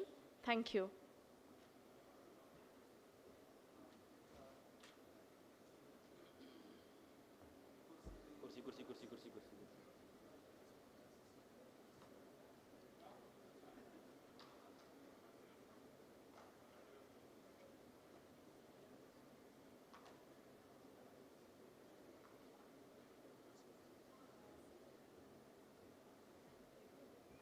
Once again, I would like to request everyone to please settle down as we'll be starting with our first panel discussion. Thank you.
Now, we move on to the most awaited part of today's event, that is panel discussion. We move on to our first session on Norway's experience in maritime sustainability. I would like to call upon our moderator, Mr. Bjorn Iversen, Director, Innovation Norway India, Commercial Counselor, Royal Norwegian Embassy. I would like to welcome you, sir, on the stage. Thank you. Let's give him a big round of applause.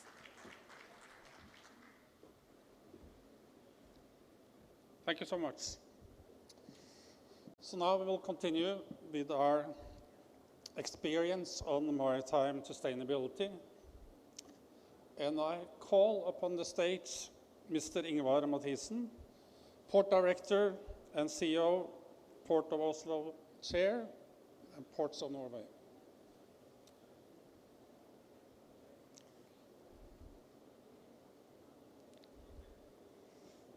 And then Ms. Helene Tofte, Executive Director, Norwegian Ship Owners Association.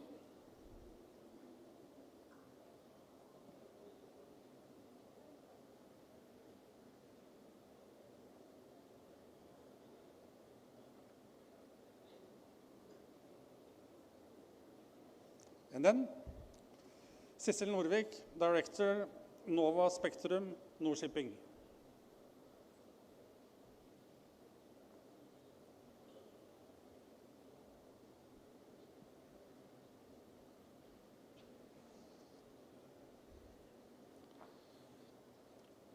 So they will all give us a short presentation, and then let's see if we got time for a discussion afterwards. So please, Ingvar, could you come here? Thank you.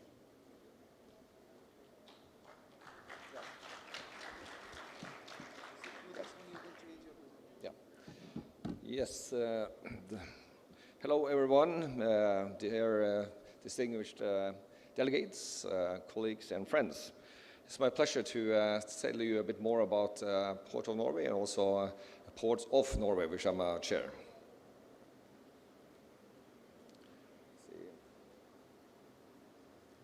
Supposed to happen something? Yeah, there we go. Just briefly about Ports of Norway. As you may know, Norway, for being a small country with just 4.6 million inhabitants, it's 1.44 here in India. We have the second world's longest coastal strip. And we have 60 public ports that is part of our association. And you can see what the visions are. I know I have a bit short of time and a lot of slides. I will just keep on going. Let's see, where do you have to? Okay, I start with quite obvious. Ports are the link between sea and land, and we are here to serve both the people's transportation needs, but then also the cargo and goods flow over the quayside. And we also just become even more important due to the green transition and later also the geopolitical situation. Yes. Usually when I'm far away from home, I don't tell too much about our numbers because they're quite small and big almost things. But one thing I will point out here is the carbon capture storage, which we are leading here now in Norway. We have an incineration plant. They're going to capture the carbon, and they're going to be taken out from the port to the west coast and into reservoirs there. Because what we are, then we are punching beyond our weight. That is in the maritime cluster of the world. So 2 years ago, I was here, and we were entering MOUs between the ports of Oslo and Mumbai Port, and also GNPT, and also the chair of Ports of Norway. We entered MOU with the Indian Ports Association as well. To click. And here was the last time. Then I met the Honorable Minister Sonowal, and he also visited the port in this June in connection with Nor-Shipping. And also, of course, our own Minister of Fishery and Ocean Policy have been in the port as well. But this is what we are really proud of in Oslo, is that we are part of the leading maritime cities of the world. And scholars around the world are ranking all the ports according to these pillars. And here you can see that Norway and Oslo scores number 3 as a maritime leading technology center, number 2 as a best position for the digital transformation, and number 2 also for best position for the green transition. And here you see we rank high in financial law and maritime technology, and we also come up from 7th to 5th in overall rank. Okay, so I'm just going to speed up a bit here, if I can.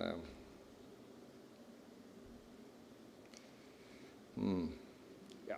Okay, this is the ambitions of the city of Oslo and the port of Oslo. So a mile ahead of both the Norwegian ambitions and also the world's ambition of the climate gas emissions cut. Yes. So we have established that 55,000 tons of CO2 is emitted by the port, and is 4% of the total of the city itself. And there you can see the segments that they are doing. And we have a challenge, a trifecta of challenges. We're going to have 30% more cargo over the port.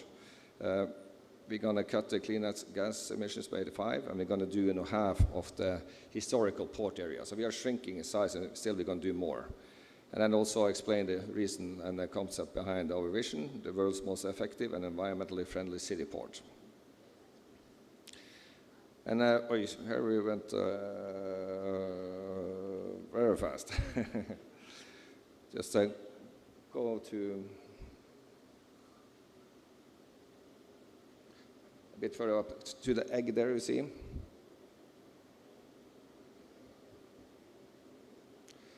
Okay, I think I have to go back a bit. Yeah, okay. Yeah, so we have our action plan to achieve those goals, and we're together with the climate strategy of the city. So what are we doing? We've been zero fossil-free since 2018. We electrify what we can, and also the first electrified harbor vessel we also have. And here the second world's tugboat electrified in the world. And here is also electrification that happened on the sea. And actually here's the first electrical boat parade in the world, we think. I haven't not seen anything like this in the world, I have to say. We have a lot of shore power connections, both for cruise, for trucks, and for a lot of segments. And here's some of the zero-emission vessels we have. And I see then the one in the middle being built in Korsen shipyard as we speak, with fuel by liquefied hydrogen. And that's going to be the backbone on the green corridor between Oslo and Rotterdam. And this is one I want to say, Green Shipping Program. It's a lot of competitors come together, and under the mantra, cooperate when you can, cooperate when you can, compete when you must. So that was a bit fast, but I hope that I'm out here to tell what we have been doing on these matters, and we're sharing willingly what we're doing. And I think, because I think the most important we can do is to collaborate. So thank you.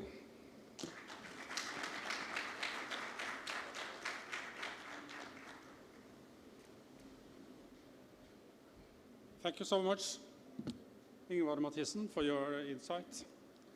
Now I call to deliver her presentation Ms. Helene Tofte.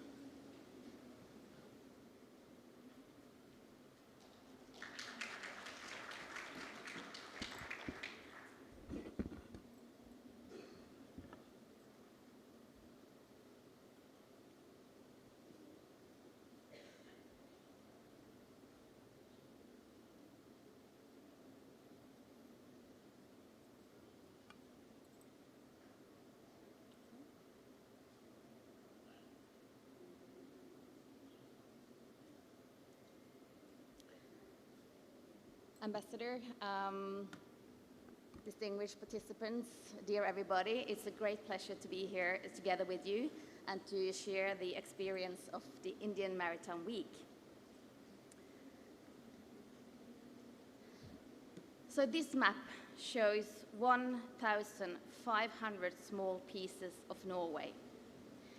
These are Norwegian ships trading globally. They are transporting goods, energy, passengers across the whole world. These ships, the Norwegian foreign-going fleet, are all enabler for world trade.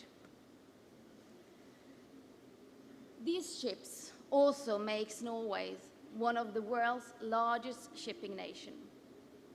Measured in fleet value, we rank as number 5 in the world. The members that I represent comes from a wide variety of ships from different shipping segments.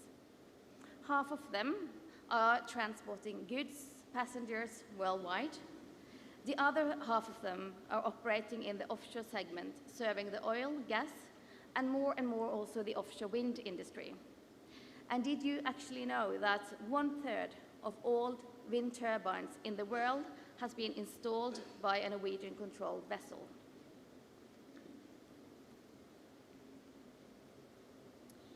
The maritime cluster is key for value creation in Norway.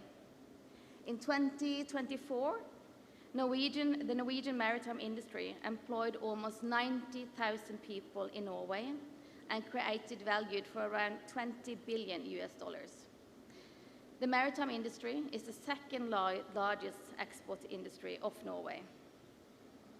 The maritime cluster is also key for driving the green transition in shipping.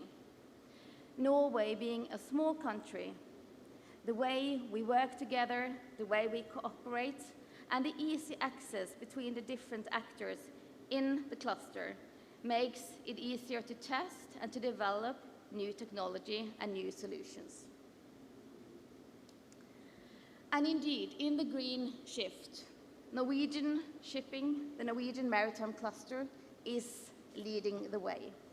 These are just a few examples from the members of my organization, all groundbreaking projects that will reduce emissions.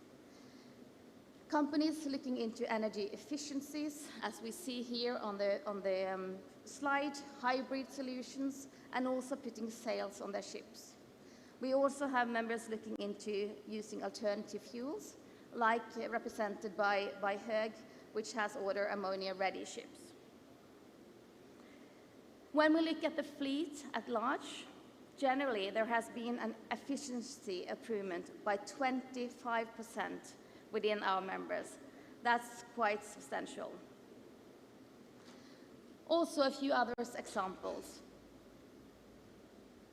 When we look at the uptake of alternative fuel within the sailing fleet today, we see that the uptake of alternative fuels in the global fleet is 2%. Among Norwegian ship owners, that number is 15%. Furthermore, if we look at the order book,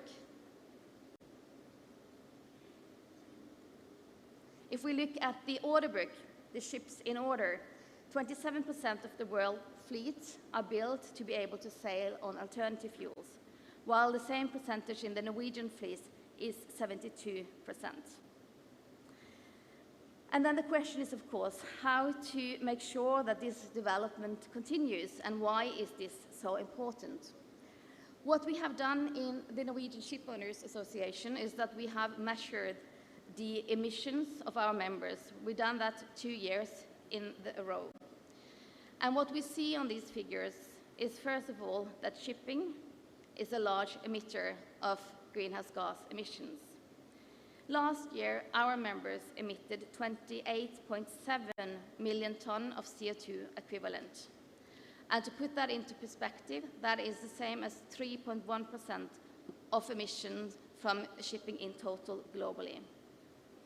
Looking at these figures, we also see that most of the emissions happens outside of Norway and happens outside of Europe. 76% of the emissions happen globally and are not accounted for in any emission budgets of any nations. And that's why I also want to end this intervention with a key message from us. If we are to uphold the transition and to accelerate the transition, we need global regulations, as that is where the emissions take place. We were very disappointed by the decision at the IMO 2 weeks back in time. The industry is fully committed to reducing our emissions, and we would like to see international regulations coming into force as soon as possible, being agreed by the IMO member states. We remain fully committed to the process in the IMO, but as the process now has been delayed for a whole year, we strongly urge all the IMO member states, including the larger maritime nations like India, like Norway, to work constructively the next year to come. We still need global regulations for a global industry, and we need the IMO to deliver on this. Thank you for your attention.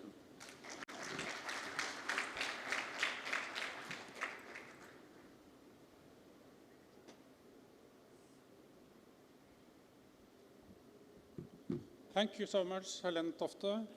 Now I call to give her presentation Ms. Sissel Norvik, Director Nova Spectrum and Nor-Shipping.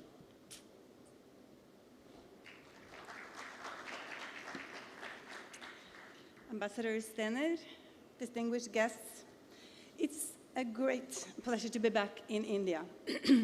Summer 2024, my colleague Odin and amazing Ashish, we made 28 meetings across 8 cities across the Indian coastline. That marked the start of a maritime cooperation between Nor-Shipping and the Indian maritime players. Norway has been a global frontrunner in shipbuilding, design and technology for decades, thanks to its long-standing maritime heritage. This rich history has helped pave the way for the creation and evolution of Nor-Shipping and its position globally today. More than 60,000 visits from 104 countries made it to Nor-Shipping this year and was kicked off with a high-level meeting at the Prime Minister's residence organized by the UN Global Compact and the Ministry of Fisheries and Ocean Policy, followed by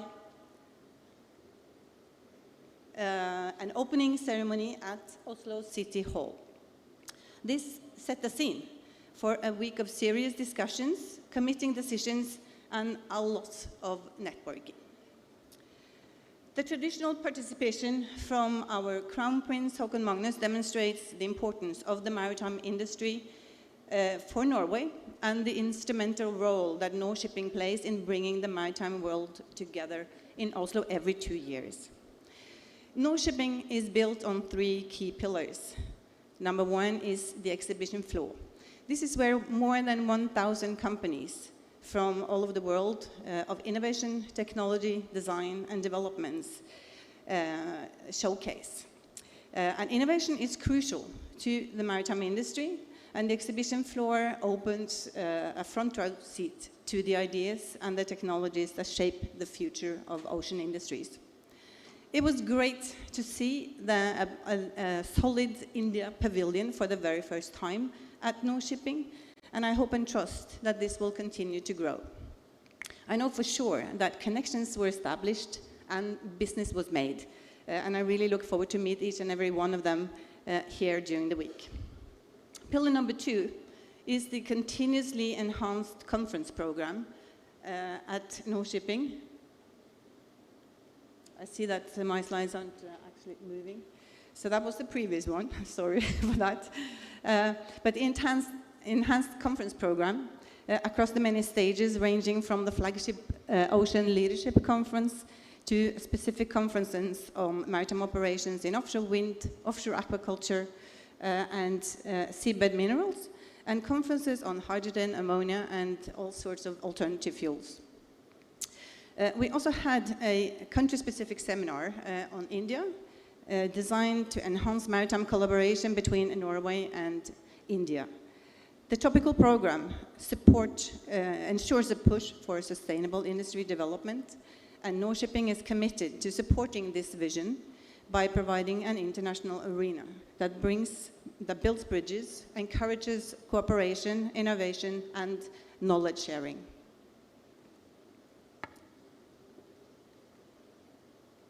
I don't think that my slides are moving properly. Last but not least, Nor-Shipping Week includes a second-to-none networking program featuring Norway's largest barbecue at DNV's headquarters, daily afterwork gatherings at the seafront of Aker Brygge, and Nor-Shipping's party on the last evening. You will also find social gatherings and networking receptions across a large number of roof terraces, embassy lawns, and corporate offices throughout the week.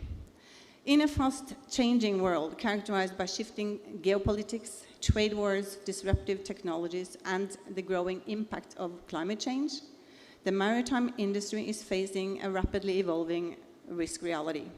The disappointing outcome of the IMO MEPC meeting 2 weeks ago was a clear demonstration of that. The industry must continue to cooperate and act to cut emissions all the way down to zero. Large industry arena like India Maritime Week and Nor-Shipping plays a key role in offering an arena for joining forces to evolve sustainable maritime development.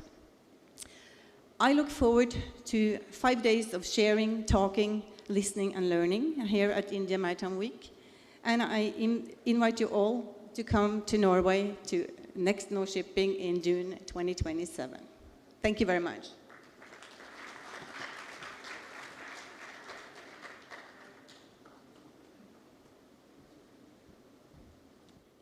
Thank you so much, Sissel Norvik.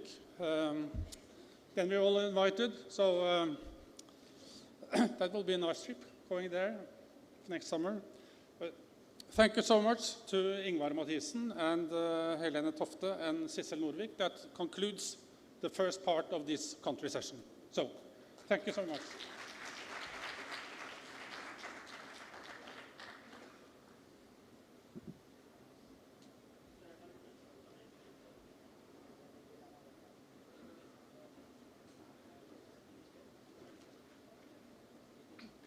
I would like to thank our moderator and all the panelists. Thank you so much. Let's give them a big round of applause once again.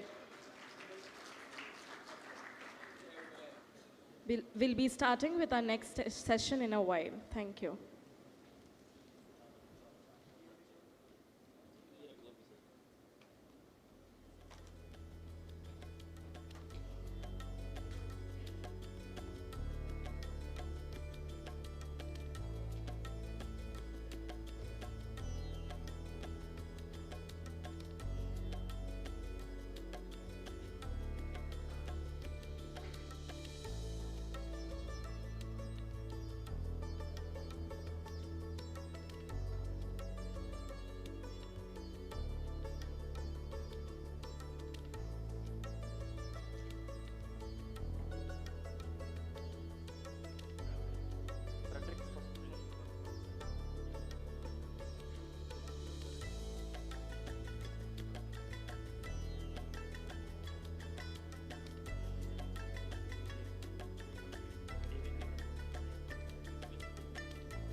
We'll now go ahead with our second session.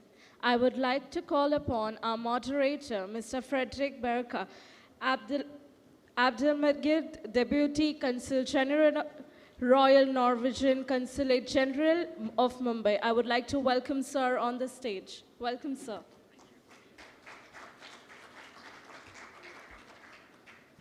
So yes, let me see.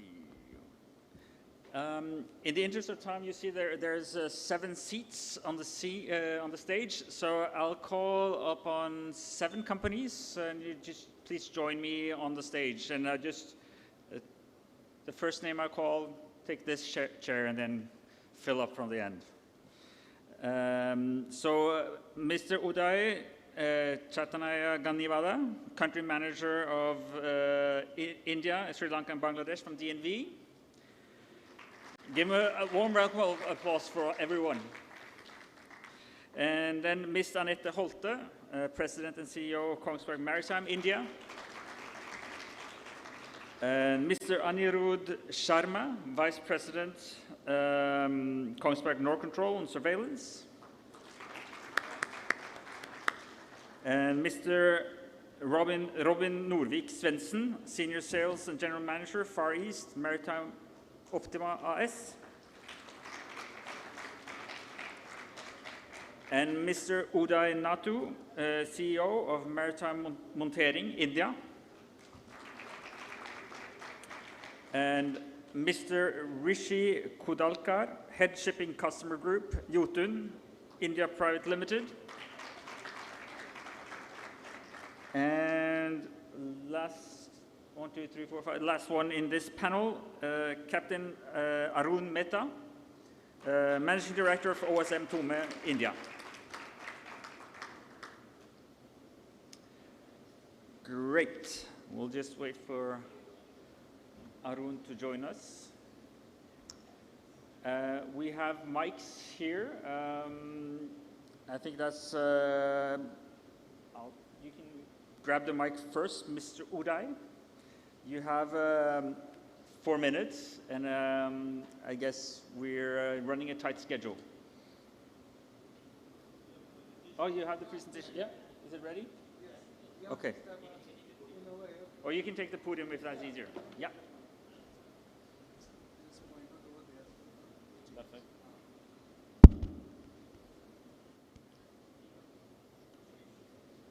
Okay, good afternoon, everyone. I'll just cover about DNV Maritime in India.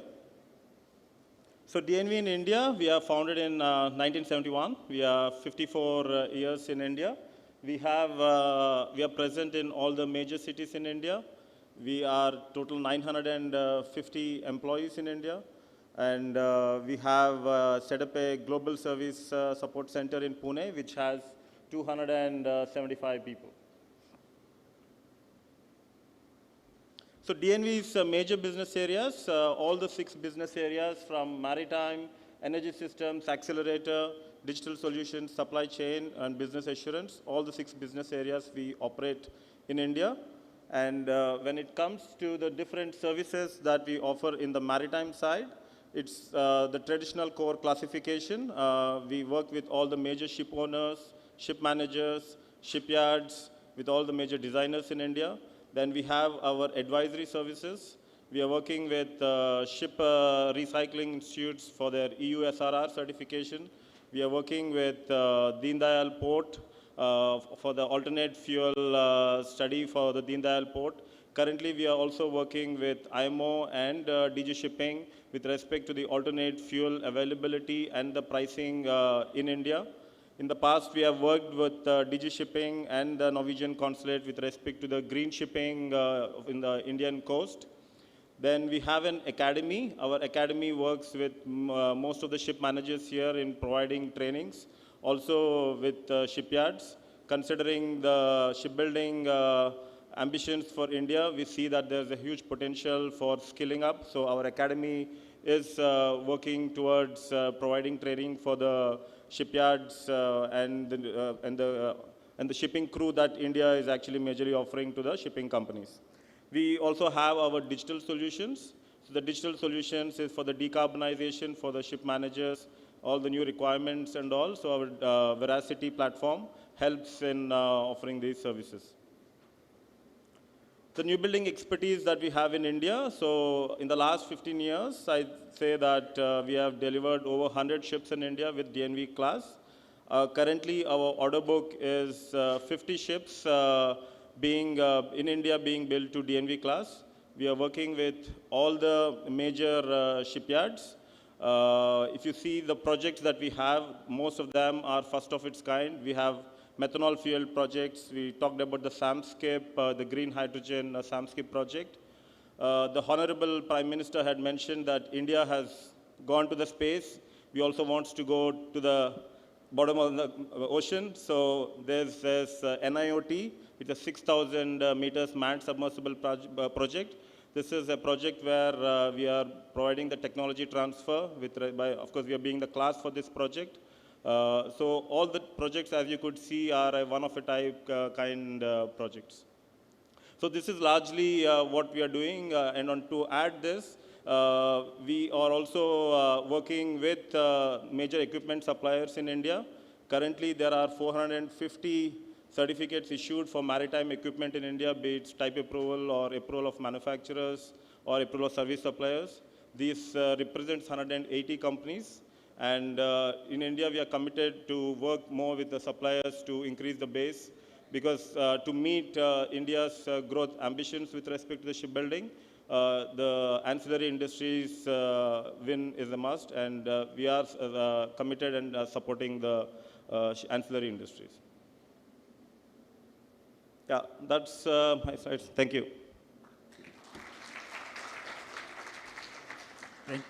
Thank you very much. You were right on time, so it's great. And I forgot to mention that, so if you have questions, you can go to the Norwegian Pavilion later and meet everyone. So, Ms. Annette, it's your turn. Thank you. Dear Monica, sorry, Maja-Elin Stener, the ambassador, and dear friends and colleagues.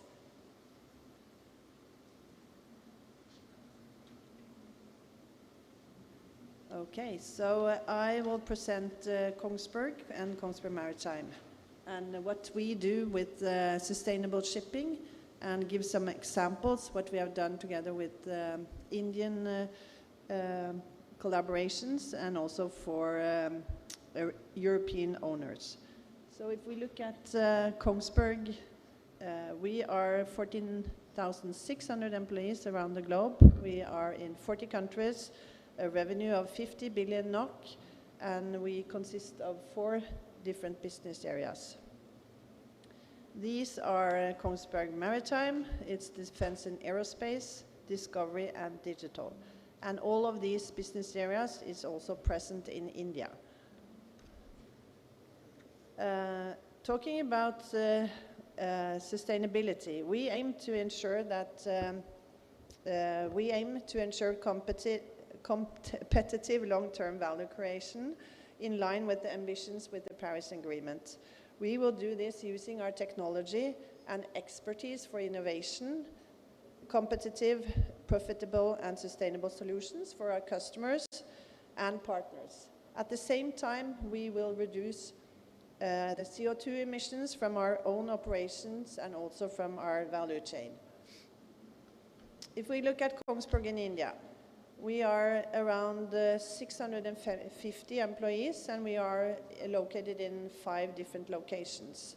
In Mumbai, we are almost now 200 employees, and we cover discovery and Mumbai, and my colleague, he will cover the surveillance part in Ahmedabad, but we also have a digital business in Bangalore with 350 employees. And we have been in India since mid-1955. So we have been here for a long time, and we will continue to stay. So if we look at several different projects that we have been working on related to sustainable maritime. This is the ASCO vessels. It's autonomous electric vessels operating in the Oslo Fjord. And it offers significant sustainability benefits. These vessels eliminate the need for approximately 2 million kilometers of trucks transport annually, leading to a reduction of 5,000 tons of CO2 emissions every year. The vessels are powered by battery charged from Norwegian's national grid, which is 98% renewable, primarily from hydropower. So by 2026, ASCO aims to achieve 100% emission-free transport, positioning these vessels as a cornerstone to their sustainability logistics strategy. And if we look at these vessels, one of these were recently launched at the Cochin Shipyard 10 days back, Pelagic Value. And these vessels represent a new generation of offshore wind support ships designed for the highest levels of safety, operability, and energy efficiency, while maintaining the low environmental footprint. Built with hybrid propulsion, permanent magnet azimuth thrusters, and methanol-ready engines.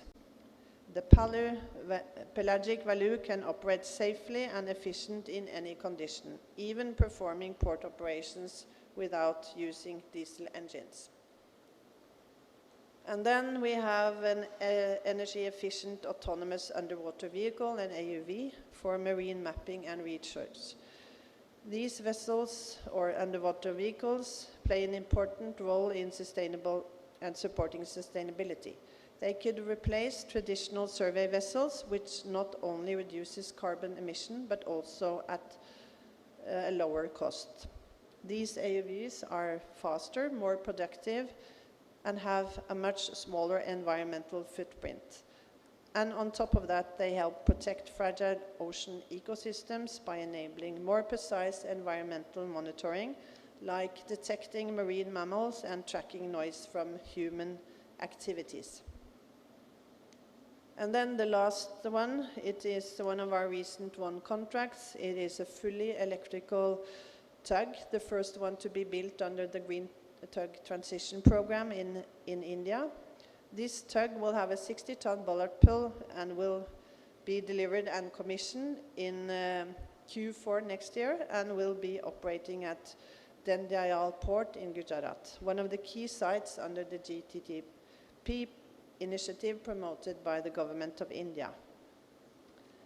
So with this, I think we are supporting our mission, and that is leading the way in the energy transition and to be our customers' trusted partner for a sustainable future. Thank you.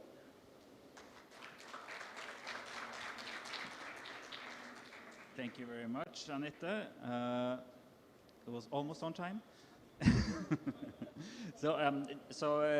We're giving me all a challenge to do. It's difficult to do this presentation in 4 minutes.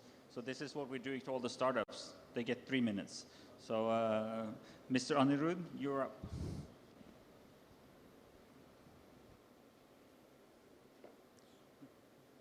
Good afternoon, Mr. Ma'am, and all the ladies and gentlemen. I'm going to discuss about Kongsberg Nord Control, its presence in India. Our first project in India was directly dealt from Norway, and that is in Kolkata port. From 1996 till 2025, we are running it. Next slide. I think about this, my colleague already told. This is the footprint of our port operations. In India, we had our system installed at Chennai port, Ennore port, Kolkata port, and as well as now we are working with critical infrastructure surveillance also with ONGC at various sites. Basically, we are setting up radar system, AIS, CCTV camera, and entire integration which can monitor sea in the port range, port level. Regarding Kongsberg, my colleague already told, it's a 200 plus years old company and we are really proud of it, to be a part of it. This is basically how we are working. Current and future customer benefit, common vision, we are working with Kongsberg projects, customer projects, R&D and Koch technology. With various European agencies, even Port of Singapore also we are working together to develop the new generation system.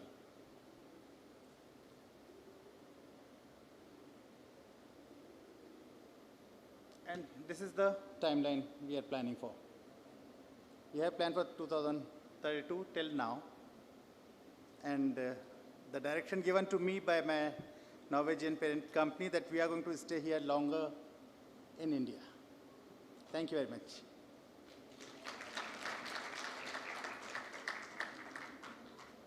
These are some of the references where we helped.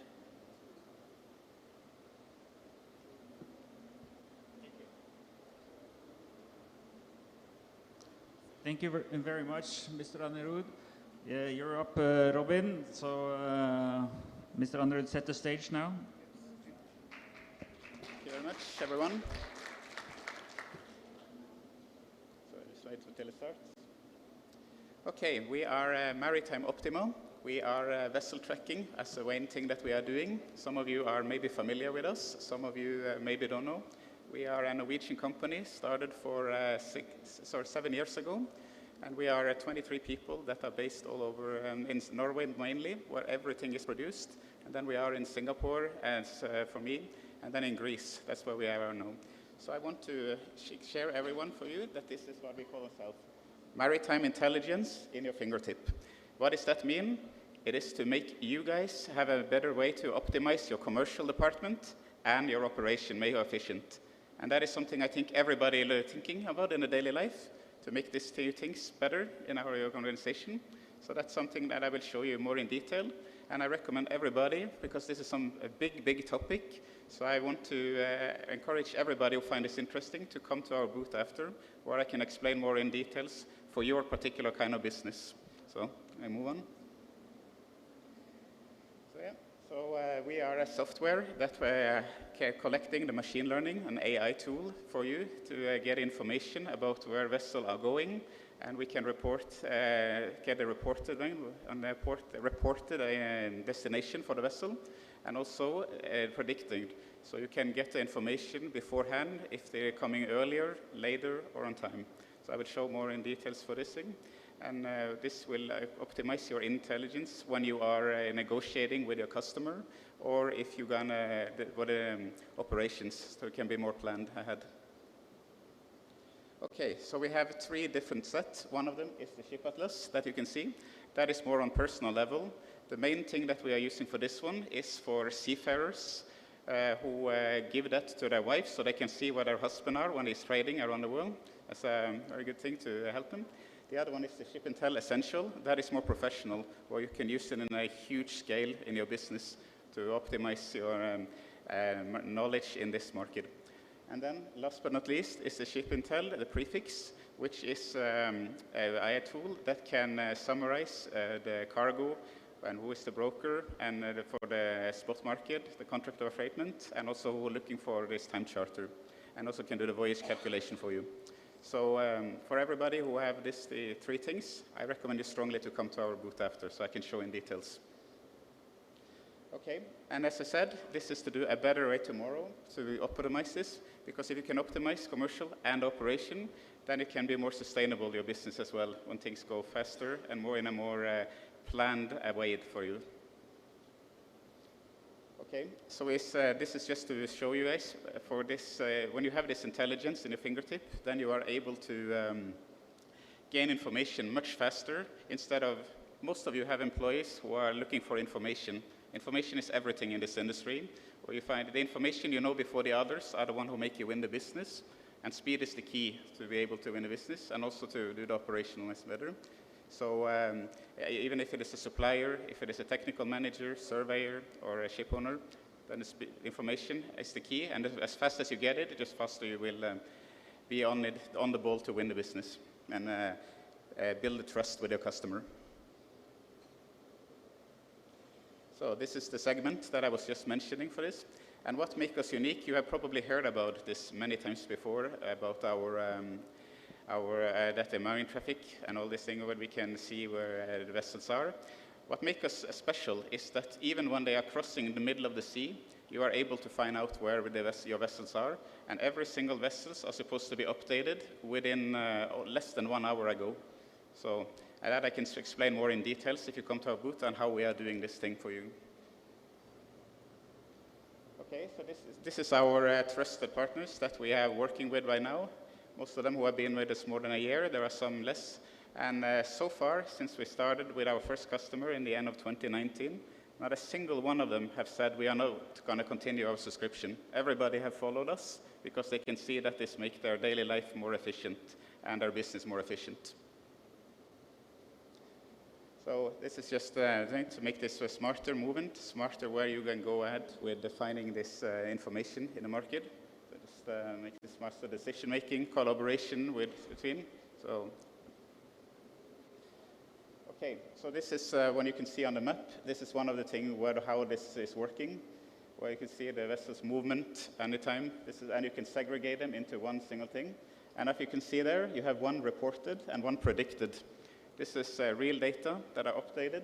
And as you can see there, 44 minutes ago, this is just a random vessel we picked, and where it came from and where they are heading towards. So you can keep track on where your vessels are. So. And also, you can have it in your fingertip, literally, in your mobile phone or on your computer. So this is how it will look like on a computer screen and how it will look like on your mobile phone to gain information and getting it fast, to have the information very fast for you. And also, for this prefix, we can do the voice calculation for you and calculate this, as you can see in this, for the trading, and at sea, what time and how long it will be, and there's how much speed you need in order to be efficient to go on the vessel. So, okay, so I will just send it out. This is just the last thing about our working smart animal. So, and also we are the only one that are integrated with Microsoft. So we are the only one who can give you update every hour, every day, every week over on Teams. We all and also an email from Outlook. This is the only one that I'm aware of now. There could be some others, but for now, I am not aware of that anyone else in the market are doing this than us. Okay, so this is the last slide from my side. So I want to thank you all for giving us the time to present this thing. And you can approach us anytime at our booth to me and my colleague, Christina. And of course, this is how you contact us if you want to contact. If you cannot, you can contact us on this information on the booth. Okay, so thank you very much for giving me the time, and I look forward to see all of you later on and the other days of this week. Thank you very much, Robin.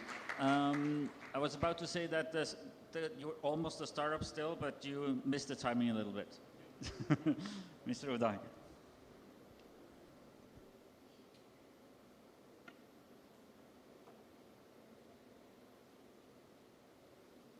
Yeah, good afternoon, everybody. So we've got about 3-4 minutes to go.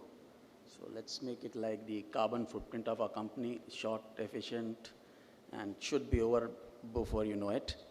So the Maritime Monitoring Group is a Norwegian multinational in the various locations shown here, primarily into the accommodation and HVAC space. And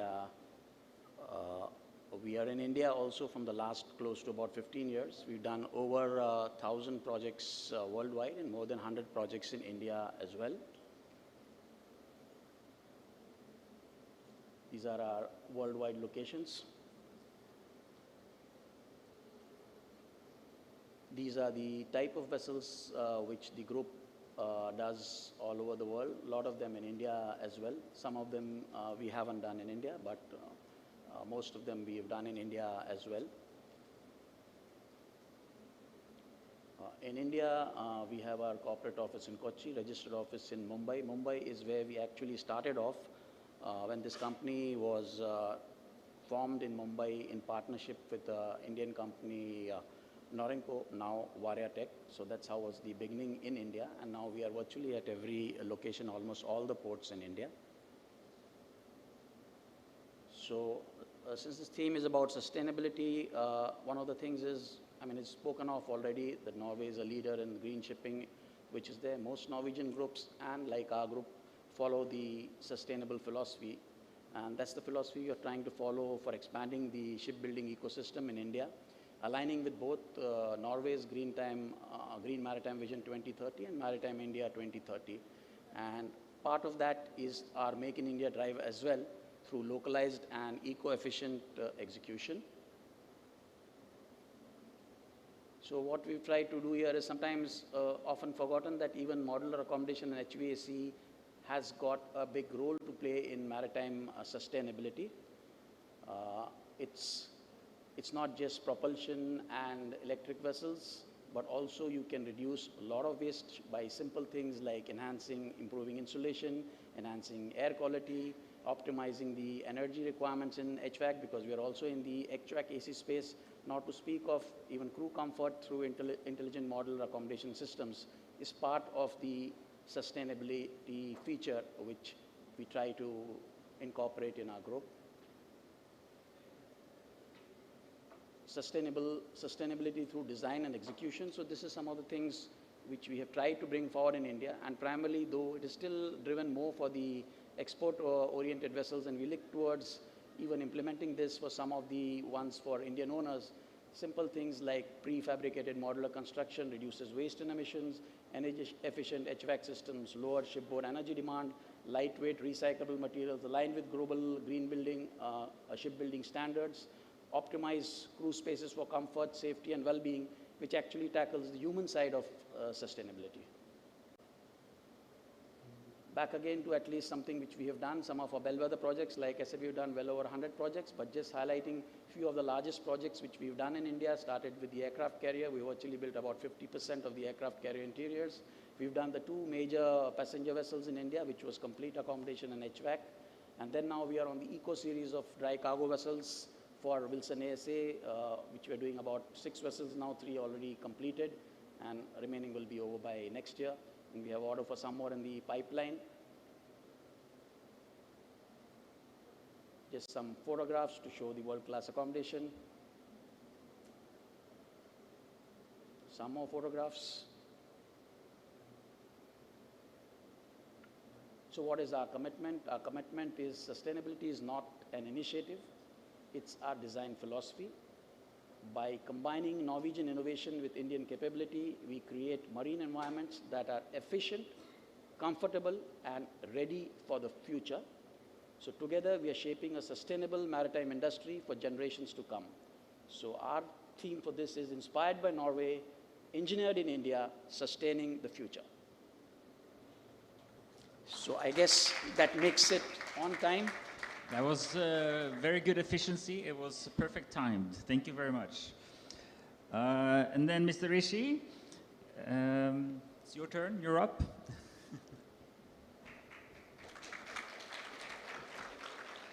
So good afternoon, everyone. I am representing Jotun.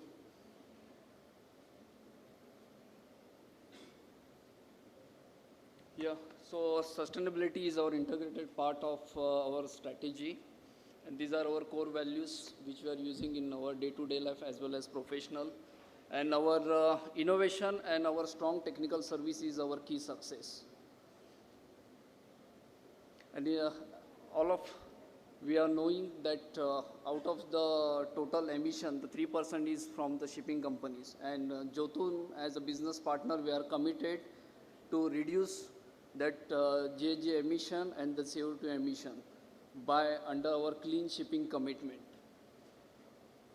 So the clean hull is a cleaner operation, and our clean shipping commitment is based on 3 pillars: cut carbon emission, protect biodiversity, and preserve fuel. So if you can see here, by the biofouling, the fouling is a major concern, and if your vessel is foul, then you have to burn more fuel to gain the speed, and more fuel, then more CO2 emission. So if by cutting that CO2 emission, by ship biofouling itself, you can save as much as 19% if your hull is clean. And we are proud to say that in 2024, by using our Jotun products and solutions, our customers has almost saved 11.1 million CO2 emission. And again, biodiversity is also a concern, because the transmission of the species and the regulations are more and more stricter. The Australia, New Zealand, California, and now the Brazil is also in line.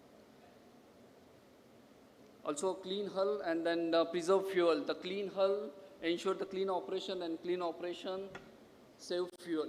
And the fuel saving means you are saving on the money part. So again, the impact of the clean hull, the cut carbon emission, protect the biodiversity, and preserve fuel. And we do have all this under one roof, and we are having, as I mentioned, the good products. We are having the premium anti-fouling, we are having data and digital, and in that we are having hull performance. We do hull performance, what we say in the market average is 5.9%, and our products are designed that some of the products are 1% speed loss. So speed loss is, market average is 5.9, and we are claiming that 1%, that means 4.9, and it's related to the fuel saving is almost 15%, 40 to 15%. Also, we do have the advisory and expertise. Then we monitor the hull ships where they are trading which water, and then we send an alert. Okay, your vessels are trading in warm water, so better you just move your vessel certain nautical miles. So we do have our advisory and expertise. And now new innovation, we have the hull skate solution. We claim that it's a 0.5% is the speed loss if you're there, because this skate is on board, and anytime you can do the inspection and the cleaning part. And this from Jotun, and if you have any details required, more details, you please join or you just visit our Norwegian pavilion. Thank you. This from my. Thank you very much, Mr. Rishi. Captain Arun, it's your turn.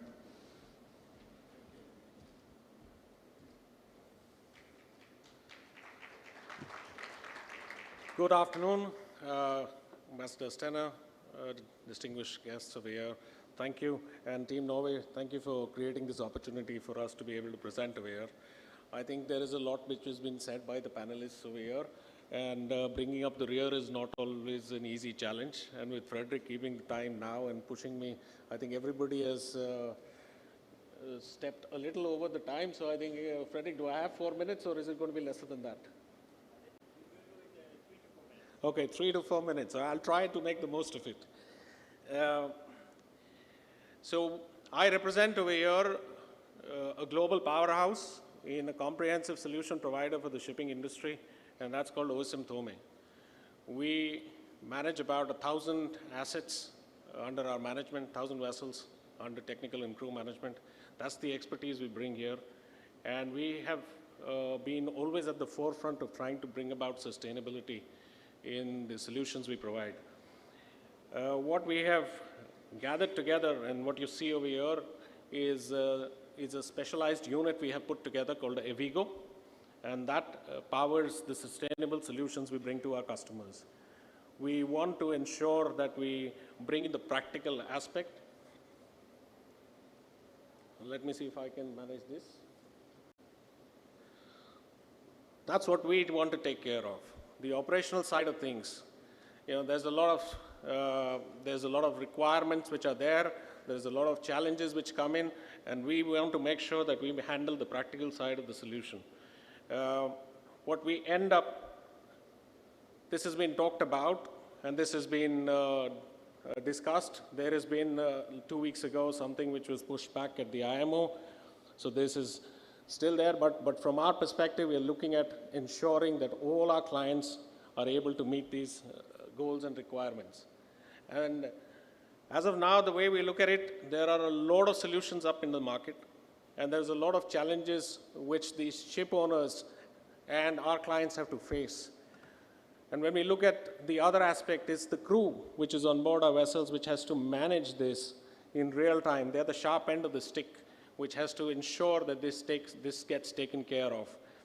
And how do we help them is we look at a variety of solutions, and we look at bringing that expertise which we have from the technical part of it, the operational expertise we have to bear, the 30,000 strong crew we have, and build up that whole resource pool to see what is a total sustainable, comprehensive, and a holistic solution which can be provided to the industry. So we don't just look at saying, okay, here is a solution, here is a tool. We want to look at it and say, how can we help you navigate this challenging landscape of regulatory compliance, operational compliance, and also the financial impact which it has when you operate the vessels. So we're looking at it from the legal perspective, how to help you support the financial part of it. We look at the partnerships we develop. We are a key partner in the Norway Green Ship.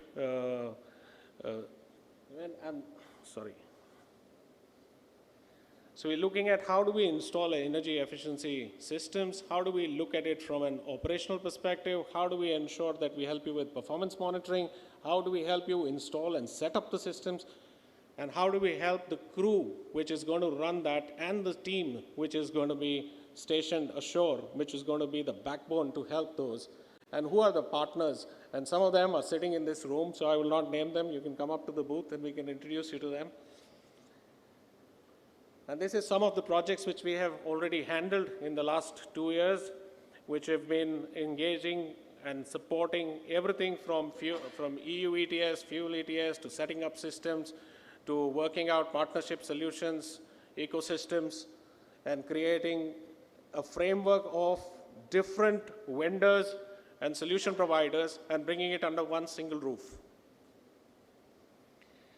We have been a contributor in 7 projects in the last 1.5 years, which has been there, including being a partner in methanol projects. DNV is here. We've been engaged right in the beginning. We were one of the first operators of methanol carriers in the world, and we have been engaged with DNV right at that point of time to develop the safety standards for methanol vessels. We talked about carbon capture, which was talked about in the initial first session, and I'm happy and proud to say that we are the people which made that happen. We crew those vessels. We were the technical partners to ensure those 2 vessels get to the sea. So right from the build and design stage all the way up to operating them. We take the entire life cycle of the vessel and help you around with that. If you need anything, you can reach me out at the pavilion, or you can email us over here, contact us. We've got about 3 offices in India. We've got a major presence in Mumbai. You can look us up on Google and send us a mail. We will respond to you immediately. Thank you very much. Thanks again for the time. Thank you. Thank you very much, Arun. You were almost on time. A big hand to the first panel. And I'll start calling the names of the rest of the panel. Thank you very much for sharing. And I think you all did a great job. Oh.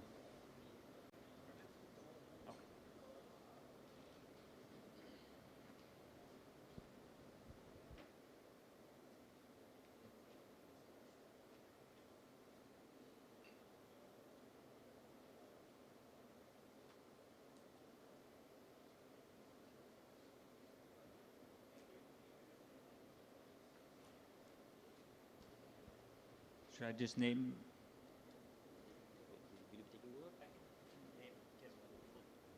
Okay. So, we have another 6 companies that, and I'll just name you in short order, and you just get seated. So, Mr. John Klippen, Director of Data Hub, Navtor. Oh, yeah. And Mr. Ove Dimmen, Senior Vice President Sales at Vard Group. Mr. Nandan Tavanandi, Director of Varia Tech and Syncrolift. Mr. Hans Erik Sæter, Chief Operating Officer and Partner at Ferd Ocean. Ms. Siv Remøy Vangen, Managing Director, Norwegian Electric Systems. And Mr. Nils Ansgar Skogstad, Managing Director, Investment Banking Division at Clarkson Securities.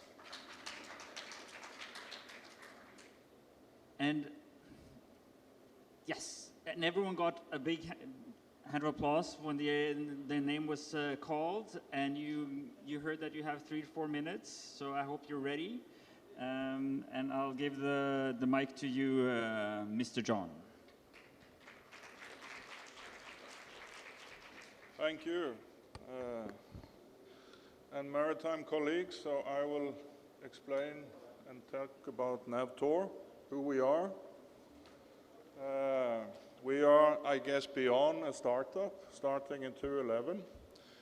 We have 430 employees worldwide and a large office here in Mumbai. So, can I control it?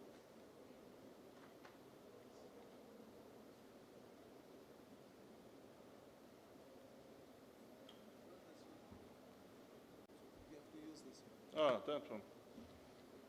Ah, okay. So, Navtor is approaching 1/3 of all the Solans vessels in our portfolio. So we meet every day the demanding sustainment and environmental requirements imposed to the shipping industry. So what we do on the e-navigation side, we make sure that obviously the safe navigation from port to port. We allow optimization from the bridge to the ship owner to the management, from on board to onshore, through simplification and integration of our ecosystem. For the onshore, we will have the surveillance monitoring of the vessels, bringing the fleet into the information chain, operations, data layers, environmental layers, protected layers, for example, as well regulations. So you have the information that you need to make good planning and good execution of your operations. We take that to the next step for the emission and compliance, where we support all the requirements from the ETS, the Fuel EU, emission, the carbon index as well, and IMO regulations. So we allow efficiency through the operations that we do.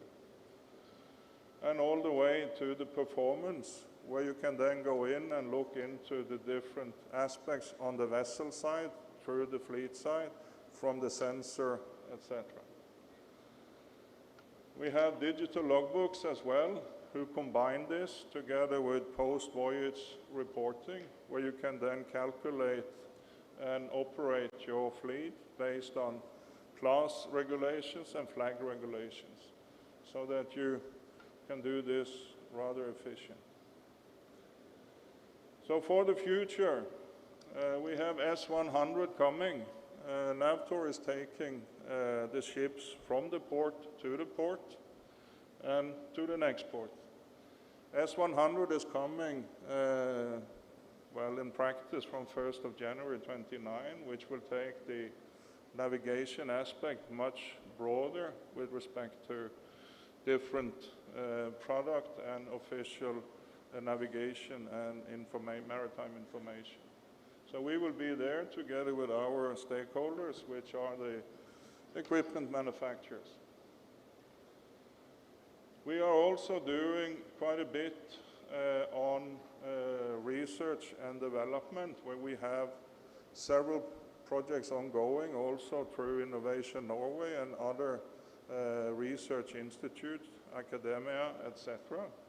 So here we just list a few of them, which all come down to sustainability, environmental gains, AI use, as well as hull and operational efficiency.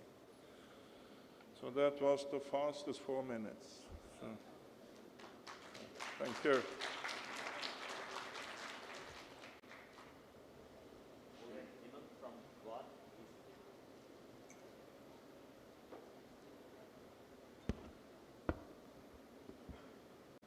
Who's this one?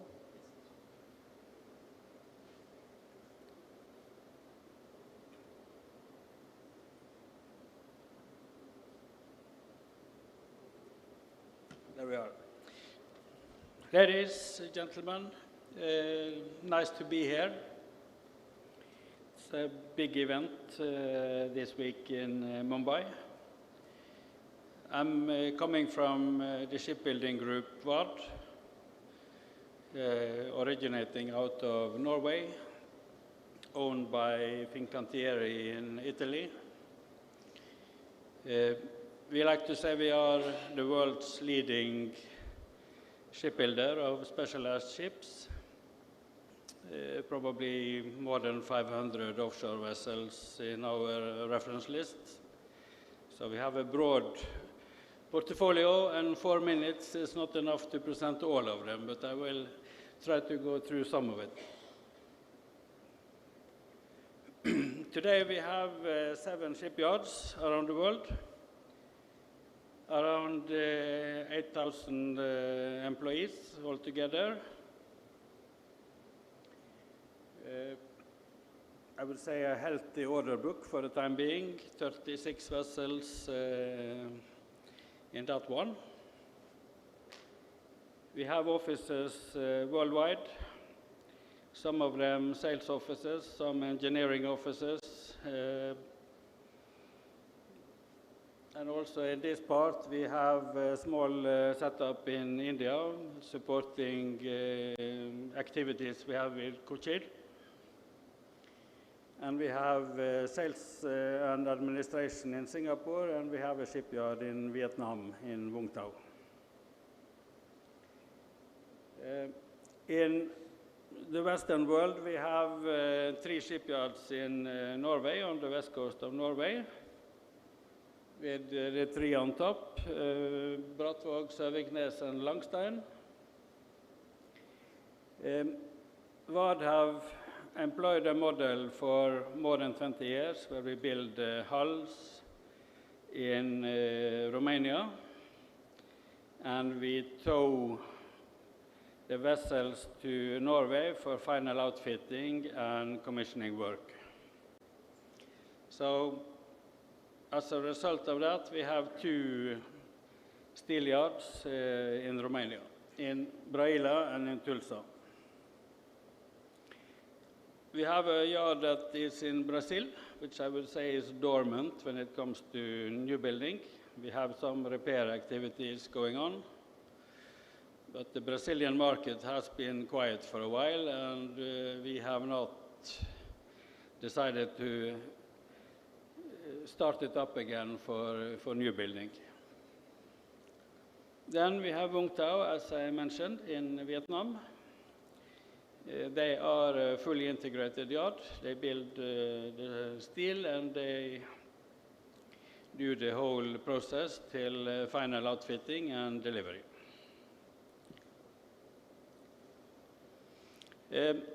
Today we operate in different ship segments, from naval Coast Guard vessels.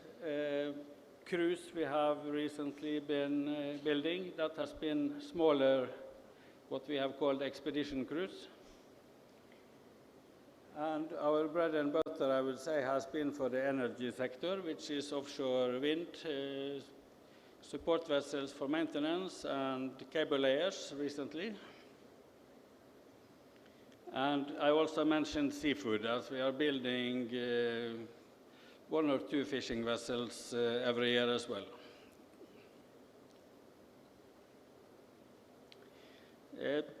Picked up a few examples here of what we have been delivering. I can mention that we have probably in the last years delivered 70-ish battery hybrid vessels. Electrification has come a long way within VAD. And there we have also, for the wind support vessels, we have methanol both ready and methanol powered vessels in our both reference list and order book. I won't spend much more time on that. You can approach us in the booth if there is something that we can help you with. For the Indian market, what we are doing so far is we have 2 vessels from our design and with our equipment under construction in Cochin. They are both CSOVs, which is support vessels for the wind turbine industry, where VAD is supplying the concept and what we call basic design, which is basically the class level drawings. And we are supplying our in-house electrical systems, meaning we build the switchboards and we do power management, battery management, integrated bridge, and give that as a package then to Cochin for installing. These vessels are in the steel production and will be delivered, or at least is planned to be delivered in 27.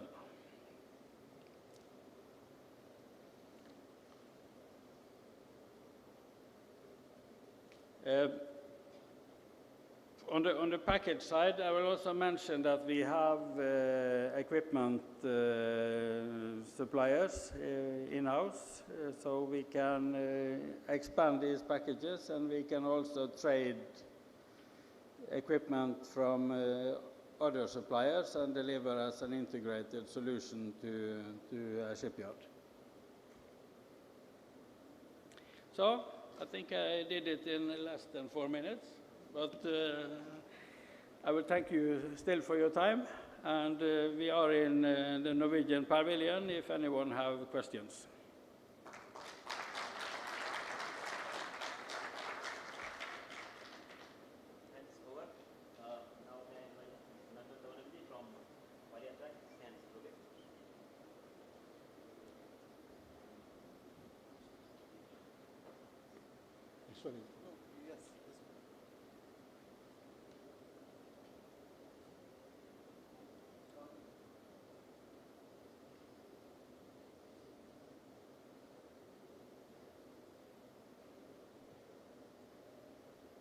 Good afternoon, audience and my fellow speakers.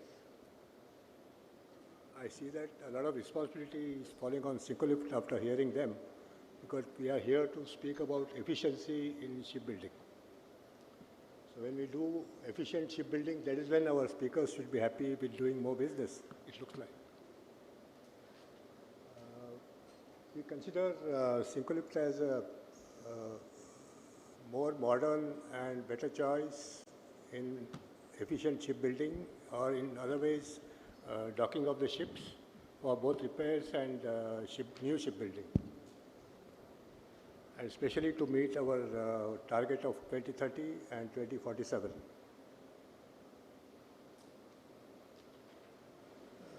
Syncolift is today a world leader in ship lift and transfer system with 60% market share, or sometimes even more than that, going up to 70. We have 200 plus ship lift installations all over the world in 66 countries. We have 6 offices with head office in Norway and 5 other countries, including a joint venture established in India 2 years back. Yeah, the last line is about the Indian joint venture, which was established in 2023. Of course, the Syncolift has been in India since 2002 with the first contract. So I'll go to the next step. Our presence in India started sometimes in 2002. So far we have 5 installations. One of them, unfortunately, the largest one, is not in operation anymore. There are a lot of questions coming to us asking what size of ship we can build with ship lifts and transfer system. So we have a good references here. The largest being 30,000 ship. The next one is 22,000 ship.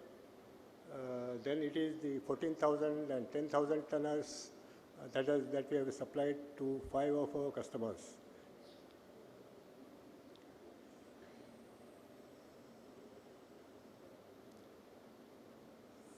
I won't want to go into this. I would rather get to the next slide.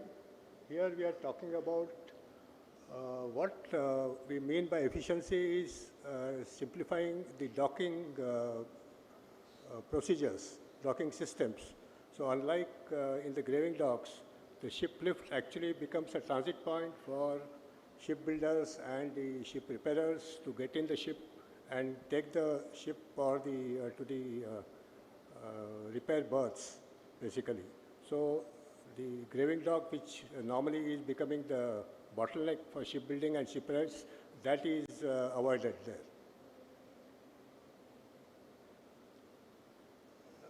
These are some of the ship lifts where you see longitudinal or the transfers. So depending upon the layout given to us, the shipyard can be designed, the layout can be decided for type of ship lifts and the transfer system.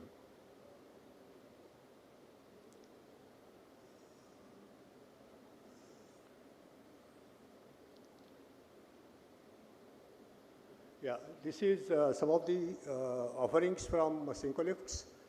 We help if people are having the shipyards are having floating docks. We help them transfer between the floating dock and the yard. Then there is a wedge-shaped ship. The slipways, which can actually handle any kind of a ship, any size of a ship, and also very specifically required when you have shallower waters. Then comes shiplift, which is our main one of the products, with around 200 plus installations in the world. There are, as far as the transfer systems are concerned, yeah, again the shiplift, as I said, can handle anything theoretically of any size of the ship. It is only the commercial viability which decides whether you can go for a shiplift or not. The transfer systems can be rail-based and tire-based, so you have a lot of flexibility when you are transferring your sections of the ships or the whole ship on the yard or for the shipbuilding and for ship repairs.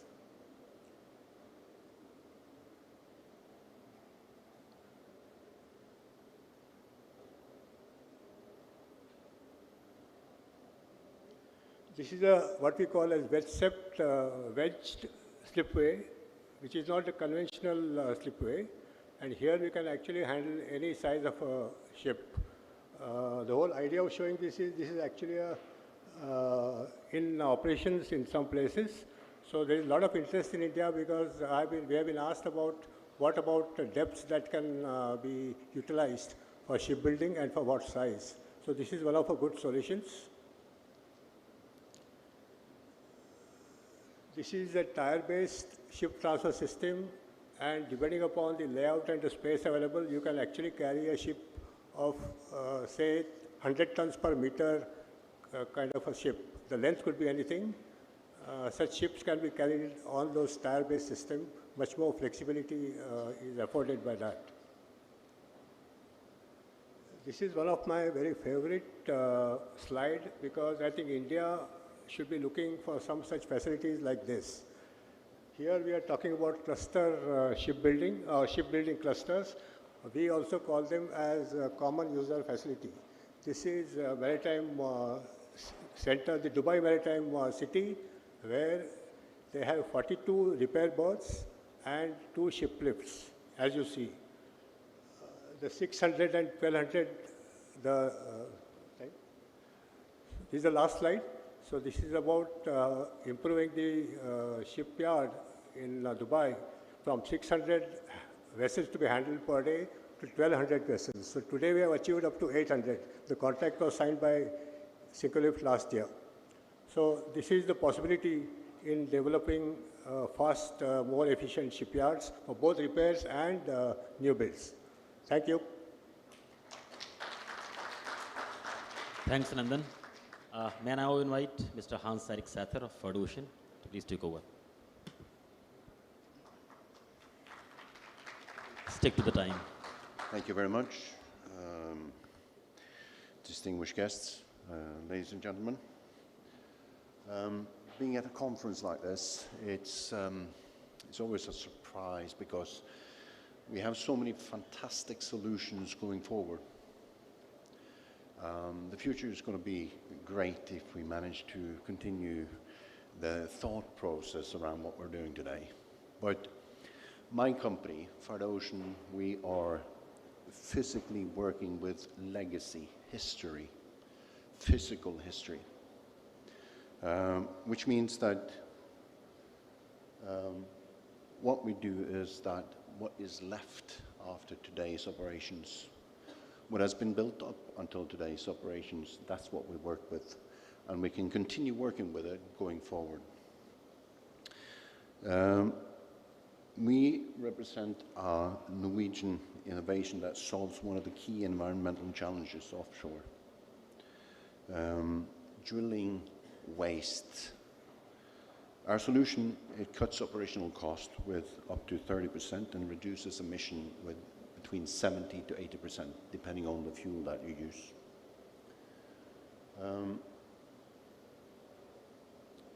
Today's waste handling system, I want to go back one slide. Okay. Today's waste handling system, it relies on transporting the waste with vessels, drill cuttings, sludge, wastewater to shore. It is hundreds of vessel runs, crane lifts, truck movements on shore after it has arrived shore.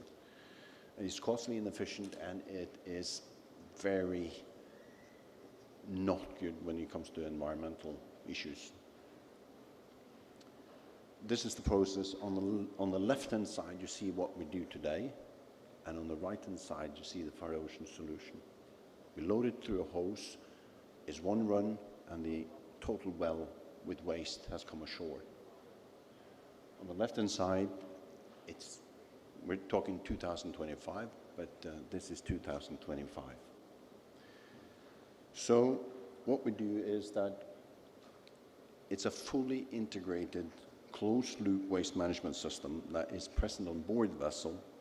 It treats drilling waste offshore directly on supply vessels using industry-approved technology. It's been tested, it's been used for many, many years. It's how we put it together that makes it all become very good. And it eliminates most of the logistics. It recovers the oil and it recovers the water for reuse, not going to waste, but reuse. Remember that. And it produces, after drill cuttings, it produces a solid that you can use as an add-on in asphalt production or concrete production. Up to 30% of the solids can be reused.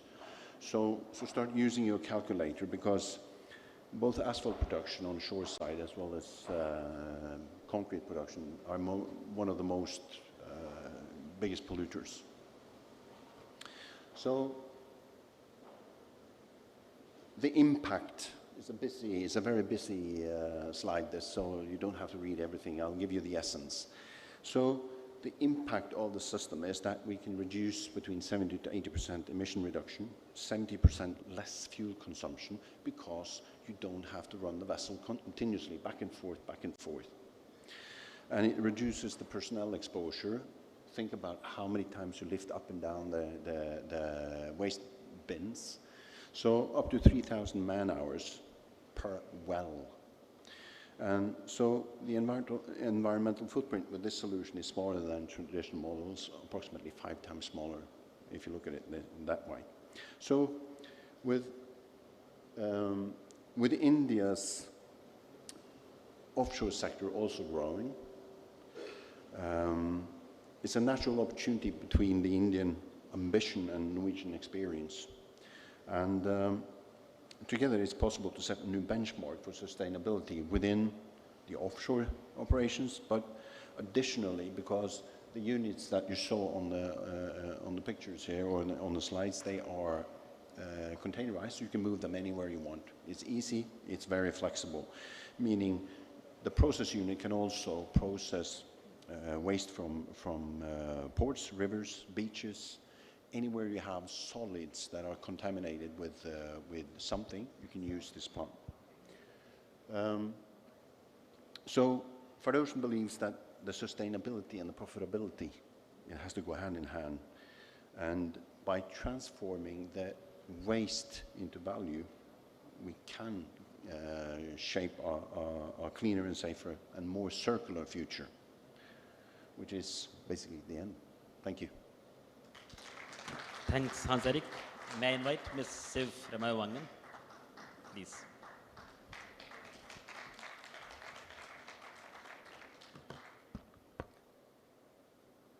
How does the...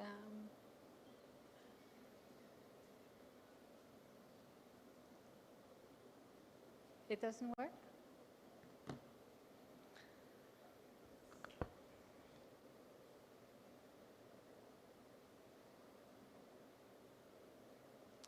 Okay, so good afternoon. It's a pleasure to be back in Mumbai or to be present here at India Maritime Week among people who share our deep commitment of shaping a sustainable future for our ocean. So let's see if, does this video work or no? Yes. Norwegian Electric System is a company that has been redefining what is possible within the maritime transition. We have been building on our technical know-how and expertise since the introduction of diesel-electric propulsion in the early 2000s. And from our hometown in Bergen, we have grown into a global partner for smart, clean, and reliable hybrid and zero-emissions energy system. We are a maritime equipment supplier, and we operate within 3 core pillars: energy and power, where we design and deliver our switchboard, along with generators, transformer, electromotors, but also batteries. We deliver the automation system, which is an integrated platform that visualizes and controls and optimizes the whole powertrain, and also the navigation system, where we have designed and deliver our own and integrated bridge system, the Raven INS. In short, we are a system integrator, and we make sure that all the components work seamlessly together to improve efficiency, safety, but also to meet regulatory requirements. Together with ship owners, ship designers, shipyards, the whole maritime chain, we explore new opportunities to enhance vessel performance, but also to use data to reduce operational and maintenance costs. We are part of HAV Group, and we are listed on the Euronext Stock Exchange alongside with our 3 sister companies. Since our first electric ferry project back in 2017, Norwegian Electric System have delivered close to 70 hybrid and fully electric solutions and more than 20 charging stations. Combined, we have installed more than 120,000 kilowatt hours of batteries. Each project has been built in close collaboration and has demonstrated that green technology is not just the future. It is available, it is affordable, and it is working right now. I must say that I agree with what both ministers were saying in the beginning. Yeah. India's maritime growth and commitment to sustainability present an incredible opportunity for cooperation, but also to do what is right for our ocean and for our future and our planet. Together, we can combine our expertise with India's scale, talent, and vision, something that we are already doing at Cochin Udupi Shipyard, where we are delivering the full system to 8 energy-efficient short-sea cargo vessels for our Norwegian owner. Going forward, we are here to do what we can do and to accelerate our joint journey. We are here to share our know-how for your benefit so that our lessons learned will not be lost. Thank you. Thanks, Siv. It was short and crisp. Thank you so much. Nils, please take over.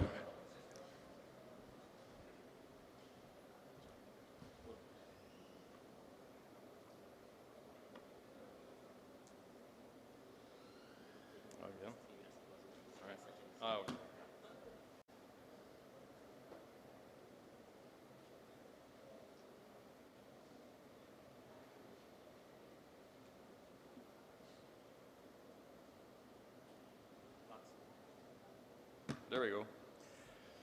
So good afternoon. My name is Nils Skogstad. I'm Managing Director and Head of Debt Capital Markets at Clarksons. So Clarksons Securities is the investment banking arm of the Clarksons Group, which is the world's largest shipbroker. And we're headquartered in Oslo, and it's a full-service investment bank focusing on 4 core sectors, being the maritime shipping, offshore, renewables, and metals and minerals. And I think our key strength lies in deep industrial insight from our global brokerage platform, as well as our recognized industry research.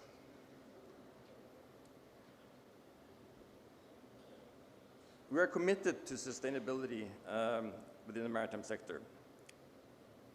And the green transition is core across all the verticals at Clarksons. When it comes to shipbuilding, it's key for the clients to understand the green transition when they make decisions about new buildings and S&P decisions. Our research part collects unique data. We produce something called the Green Transition Index, which is a benchmark for shipping decarbonization progress globally. And then there's an investment banking part where we help companies to raise capital for green projects.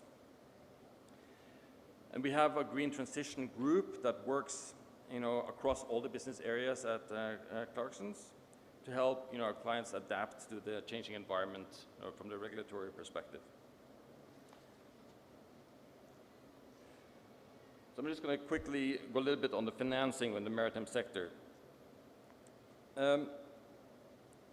Clarksons is not a bank. We don't lend money, but we advise on all different types of debt. And we structure and execute on these. But one I want to really highlight in this forum is the Nordic or Norwegian bond market, also called the Nordic bond market. And this is the most used bond market globally for the shipping industry. And why is that? The Nordic bond market is, compared to what you see in the US and the UK, it's a very quick process. The low cost, there's no rating from S&P and Moody's required. There's less documentation. But you still get all the global investors globally because it's trusted by them. It's very flexible in terms of tenors, structure, unsecured, secured, project financings, can be in dollars, euros, and other currencies. And lastly, it's in a standardized documentation in English language. So this is just a visual display of it. So it's, when we do this type of financings, we do an investor presentation, the term sheet. It's a research that we provide for the investors to assess the credit.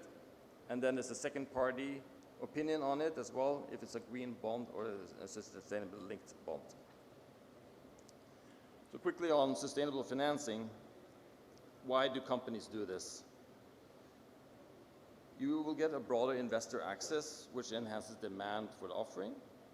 This will improve pricing typically. And then, of course, there's the reputation and credibility. And there's two ways, either the green bond, which was used by one of the other presenters here, by Jotun last year. We had the use of proceeds to a specific project. Or there has sustainability linked bonds, which is performance-based. So then you set green KPIs and targets for the company. So for example, to reduce carbon intensity within a certain time frame by X percentage. And if you don't meet them, there will be a penalty where the coupon goes up or the cost goes up. So to conclude, on the credit market is very strong. The 2025 has been the most active market we had in a long time. Companies taking advantage of the current market to raise capital. Maritime space has been a key part of that. And I think we hope to help Indian maritime companies in the future to raise capital through the Nordic and Norwegian bond market.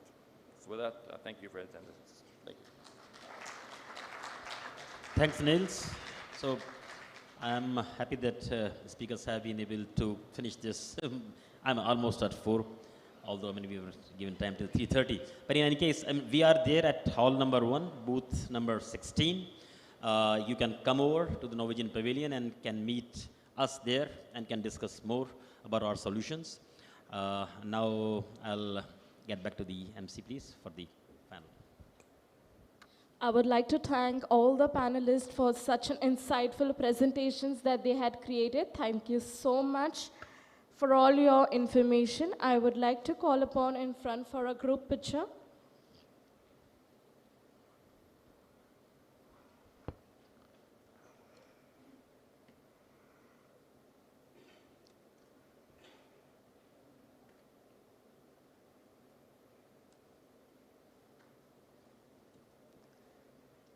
Thank you so much.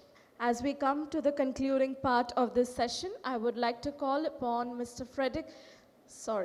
Bjorn Eversen, Director, Innovation, Norway, India, Commercial Counselor, Royal Norwegian Embassy, to give the vote of thanks. Sir, mic is all yours.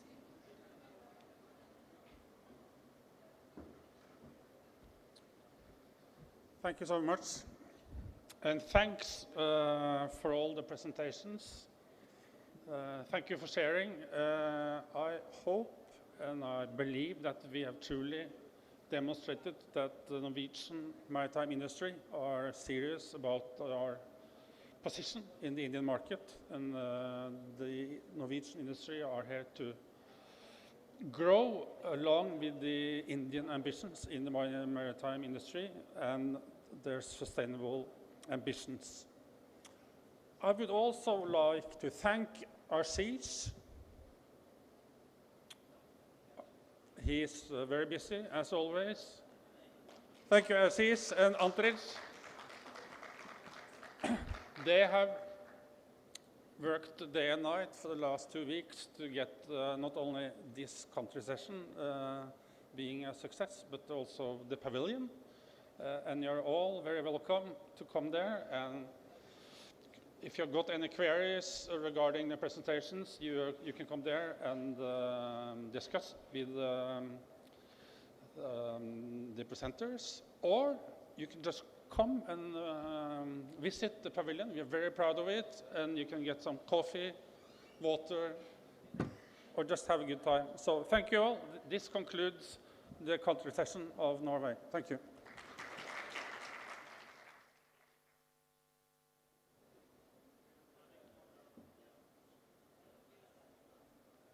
With this, we come to the end of this session. Thank you so much for your presence.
Good evening, ladies and gentlemen.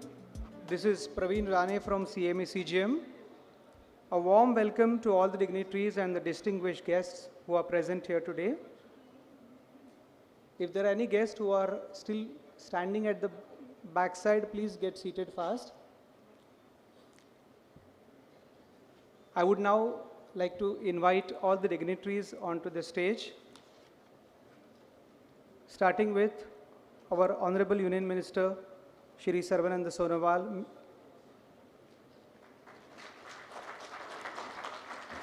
Secretary, Ministry of Shipping, Shri Vijay Kumar Ji. Shri Lakshmanan Sir, Joint Secretary Ports.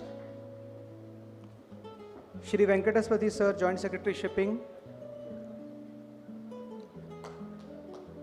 Mr. Madhu Nair, CMD Cochin Shipyard Limited.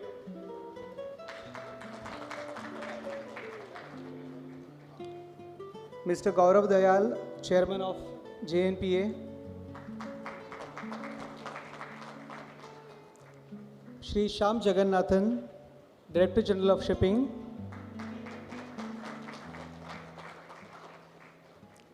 Mr. Ludovic Rono, Senior Vice President, Commercial Agencies Network of CME CGM, and Mr. Atit Mahajan, Managing Director, CME CGM India.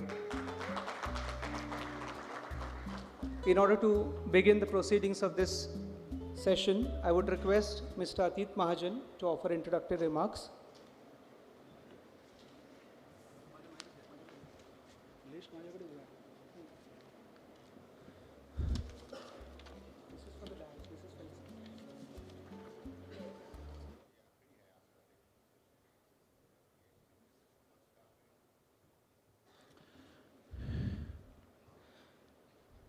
Minister of Ports, Shipping and Waterways, Shri Sarvanand Sonowal. Secretary, Minister of Ports and Port Shipping and Waterways, Shri Vijay Kumar Ji. Shri Venkataspati, Joint Secretary, Ministry of Ports, Shipping and Waterways. Shri Shyam Jagannath, Director General of Shipping. Shri Madhu Nair, the Chairman and Managing Director of Cochin Shipyard. Ludwig, all other dignitaries, distinguished guests, and my fellow partners. It is truly an honor and a privilege to welcome you all as we mark yet another historic milestone in the journey of CME CGM.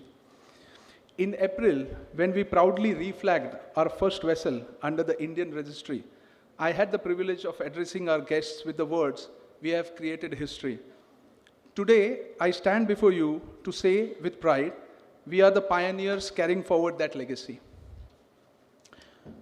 Today's celebration is not just a milestone, but about a journey, one that reaffirms the commitment made by our chairman, Mr. Rudolf Sade, to our Honorable Prime Minister to be an active and collaborative partner in realizing his inspiring vision for India's maritime future.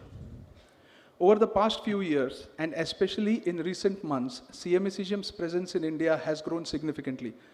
What makes this growth truly meaningful is that it remains fully aligned and complementary to the vision of India's maritime advancement. At CME CGM, we are proud to be a strong, globally driven organization guided by the enduring family values that define our group.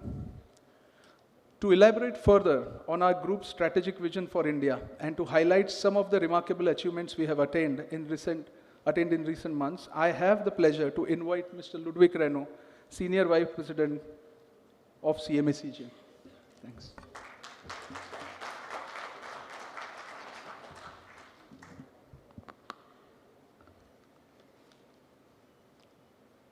Dear guests, Honorable Minister of Transport, Mr. Sonowal, dignitaries of India, dear customer, dear partners, and all the friends in the room, because God knows I still have many friends here in India. I'm very happy to be back in India after 3 months. First to attend this India Maritime Week, And second, to follow up on what we are happening now to call internally at CMA CGM our India strategic roadmap. First, to start with the Indian Maritime Week, we were here yesterday and we were very impressed how it has become not only a strategic event, but a very high-profile event, which is drawing the attention from top leaders of the industry, but also from the India political stage. In today's world, I cannot refrain in saying and in commending to see the government in India so focused in making things simpler, efficient, but most importantly, so focused in delivering concrete and measurable results. I recall what was mentioned by Minister Sonoval yesterday during the introduction message. The theme of the Indian Week this year is uniting ocean through collaboration and innovation. And when you think about it retrospectively, this is a massive shift in the way India has realigned its strategic vision for itself, but also for the whole world. And there are very strong signals sent to the investor, foreign investor, including CMA CGM. As you know, we have been here long committed to the Indian market.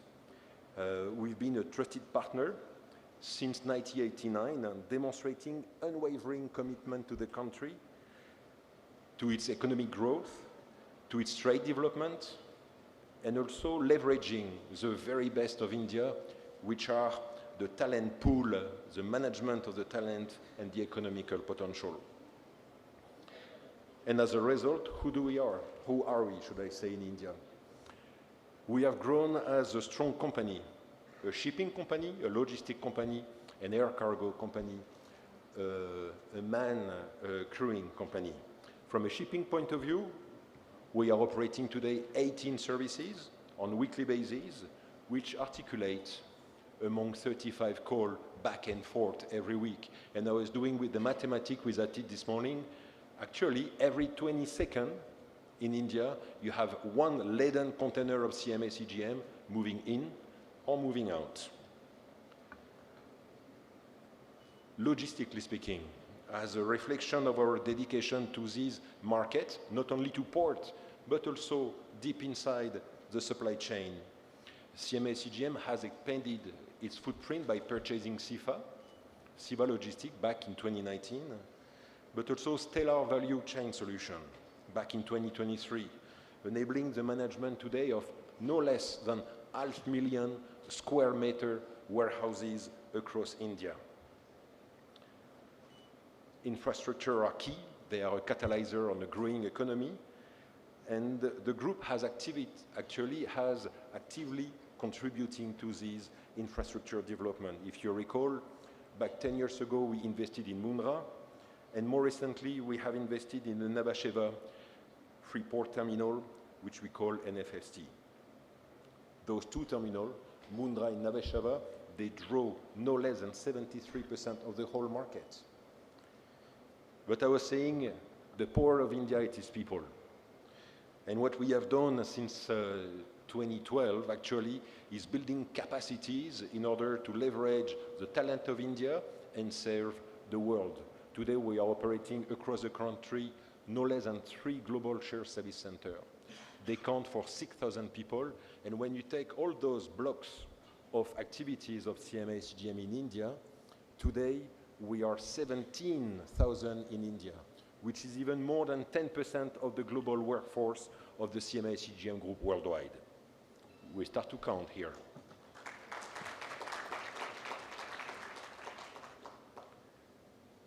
The CMA CGM group, as a group worldwide, we operate today in 117 countries. We are 160,000 people and growing, including almost 6,000 in the head office in Marseille. This is where the headquarters is located.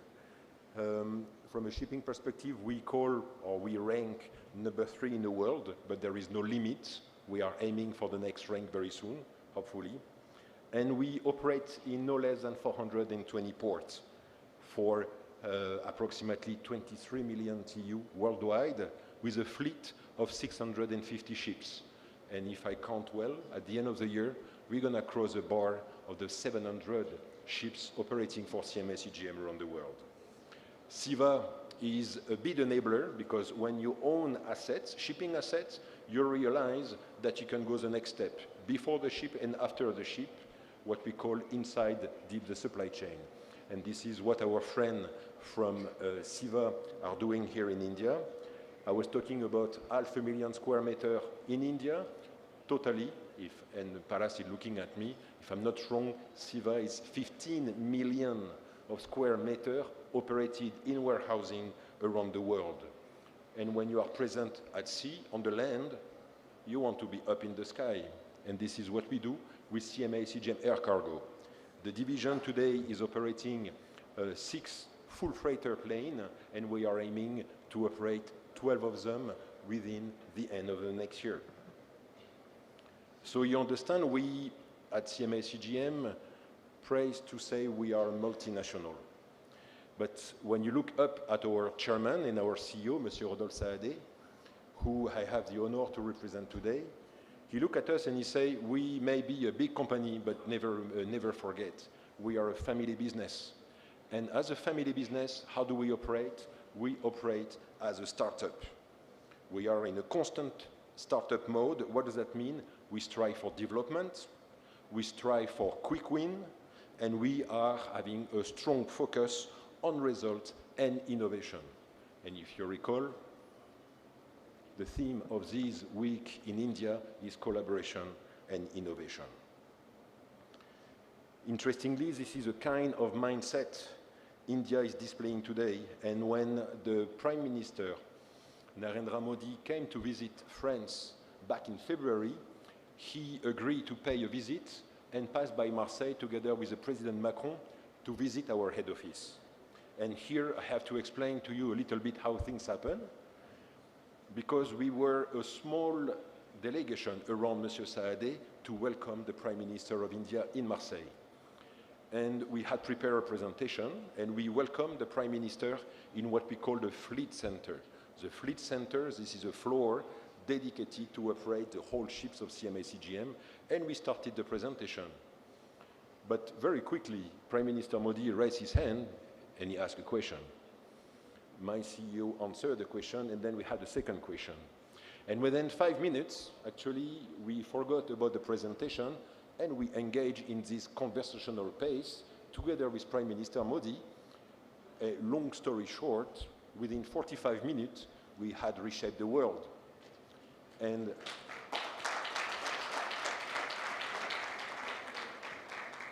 we had agreed on building this so-called strategic roadmap.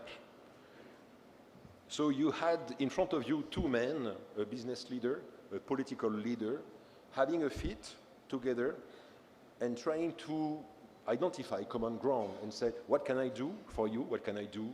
What can you do for me? And at the end of those 45 minutes, we had agreed on CMA CGM side to commit reflagging some of our ships with the Indian flag.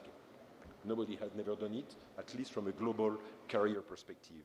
We had agreed to recruit more cadets, to train them, groom them, and put them on our ship. And since we are in the global world where geopolitics are torn in all directions, as an operator, you are looking for flexibility, you are looking for your option. And question from my CEO was, can we build ship in India? The answer is yes, we can build ship in India. And we committed building our container ship in India. So that was a little parenthesis of this delegation coming to Marseille, but the ambition were very high. And despite all goodwill, you can imagine how each party, the next hour, were thinking. When Monsieur Modi left in the car, we looked at each other and we said, oh my God, what have we done? And as we speak today, the oh my God, what have we done is, I'm happy to announce that within 4 months, 6 months, we have already reflagged 4 of our ships with an Indian flag. leveraging talent, we have recruited no less than 1,000 Indian cadets in 2025, and we are going to add up. We are going to add up another 500 cadets for the 2026 season. All those cadets are going to be trained and groomed to operate our ships in India, but also on the international water in CMA CGM fleet. But the most amazing one, and here I will give credit again to our partner in India. I'm very proud to inform you that the CMA CGM group have signed a letter of intent with the Cochin shipyard to construct six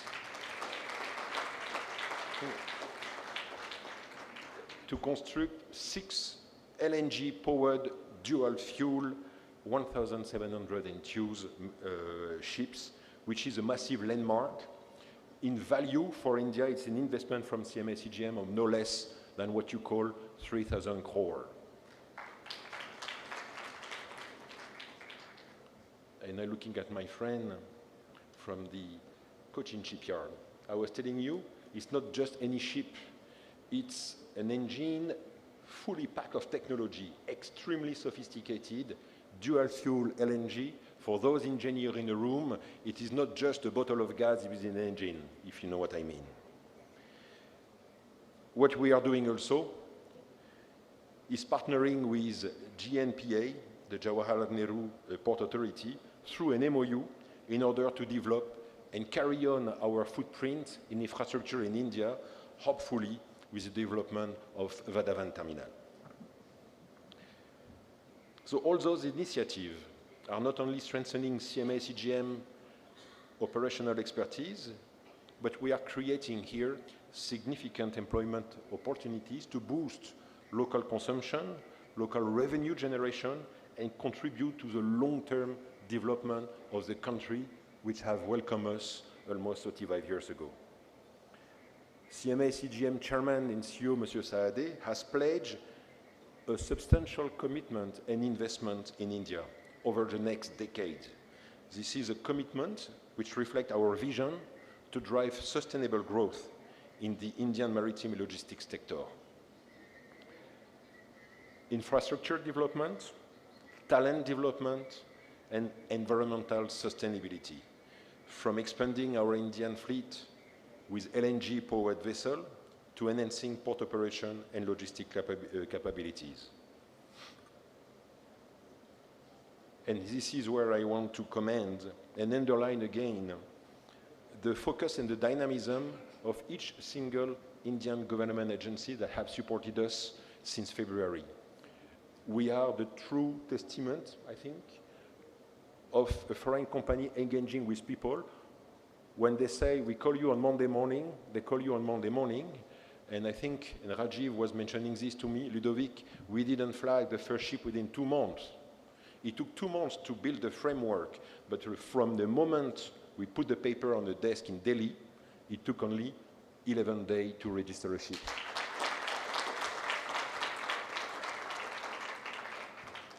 And we have to quote this shipbuilding financial assistance policy, the SBFP 2.0, which has enabled CMA CGM to place order for vessel construction in India. This Gift City also creation, which has been made viable, a project very dear to CMA CGM to reflag our ship and conduct ship leasing operation from India, further strengthening the footprint of the shipping industry of India worldwide. By those commitments, CMA CGM is fully supporting the realization of what you guys are calling the Maritime Amrit Kaal Vision 2047. I hope I have not been too long, but to conclude, I would like to say that CMA CGM contribution to the Indian maritime sector is deeply rooted in our shared vision for a sustainable and dynamic industry. By fostering innovation, supporting local talent, and investing in infrastructure, CMA CGM is proud to be a key partner this week of the Indian Maritime Week and to contribute to the India Maritime Vision 2047. Our efforts are creating what we call tangible economic value, enhancing India global trade connectivity, and positioning the whole country as a true leader in the maritime industry for a decade to come. I would like to thank you very much for your presence today. I hope you're going to enjoy your time. Thank you.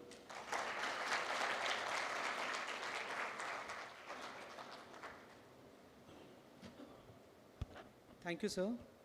While we are celebrating this India growth story, we don't want to miss out on the cultural auspicious gesture of lamp lighting.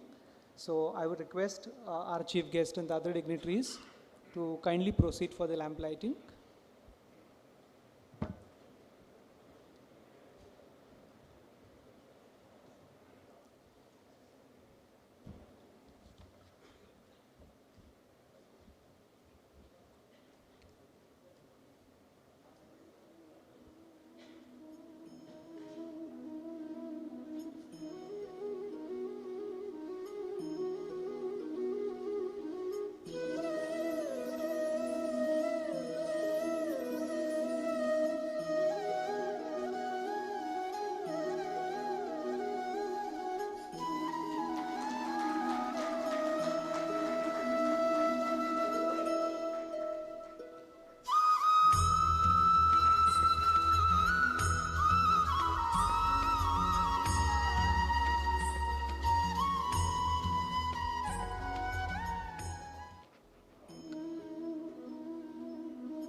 Thank you all.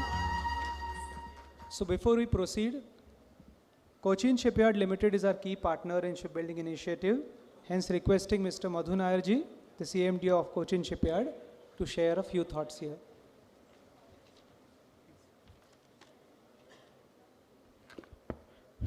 Good evening to one and all on this very happy occasion. Most respected Honorable Union Minister for Port Shipping and Waterways, Sri Sarbayanda Sonowal, Sri Vijay Kumar IAS, Secretary Ministry of Port Shipping and Waterways, Mr. Renaud, Senior Vice President, CMSC GM, Sri Shyam Jagannathan, Director General of Shipping, Sri Venkatesh Pati, Joint Secretary Shipping, Sri Atit Mahajan, Managing Director, CMSC GM, respected friends and guests in the audience. At the outset, as Mr. Renaud had explained, this is not just the announcement or the start of some projects or building of some fine ships. For me, as CMD of Cochin Shipyard Limited, it's actually absolute privilege. It's proud privilege to address you here, because this event today reaffirms what can happen when countries come together, trusts come together. As was explained in detail, when our Honorable Prime Minister Sri Modi visited France along with President Macron, it's not every other day that the Prime Minister and President goes to the, as we said, the fleet center of one of the most respected shipping companies in the world.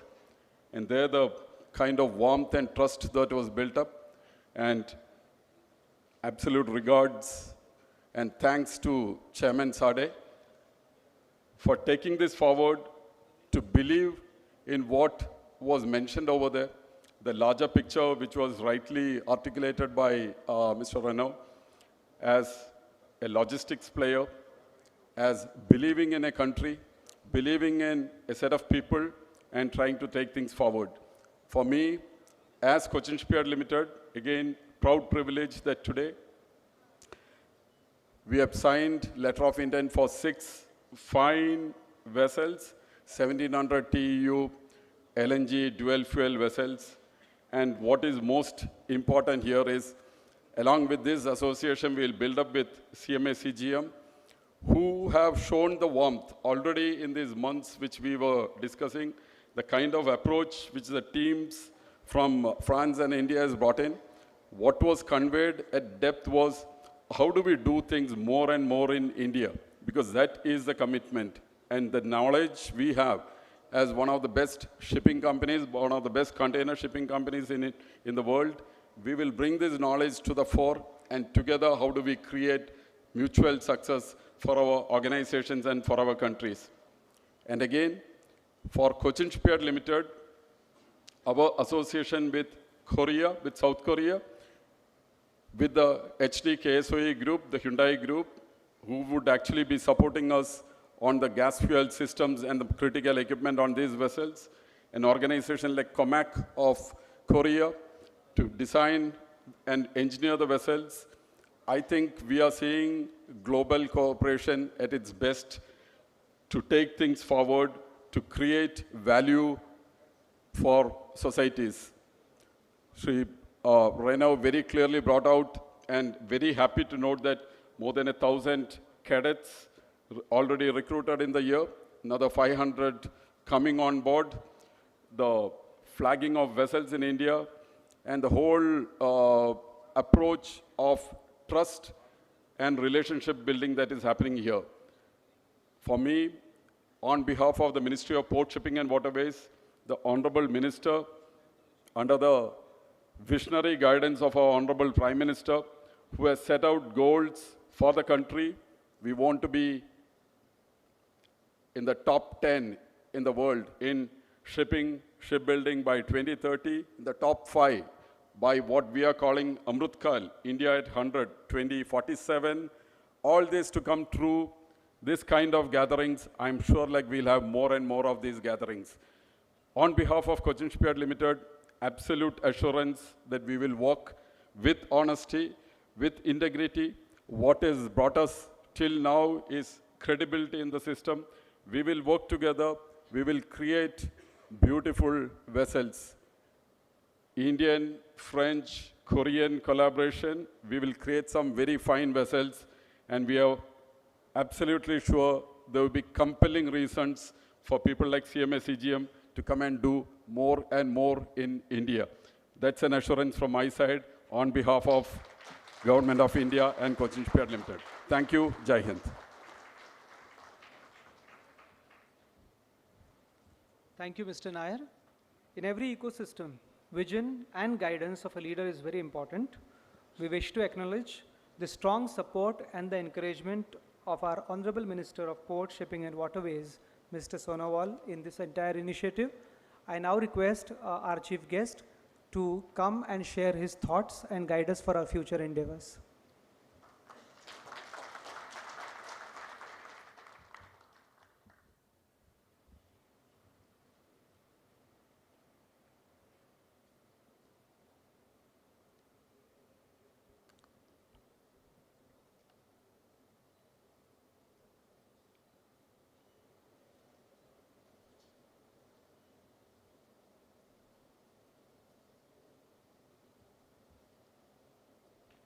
Namaskar.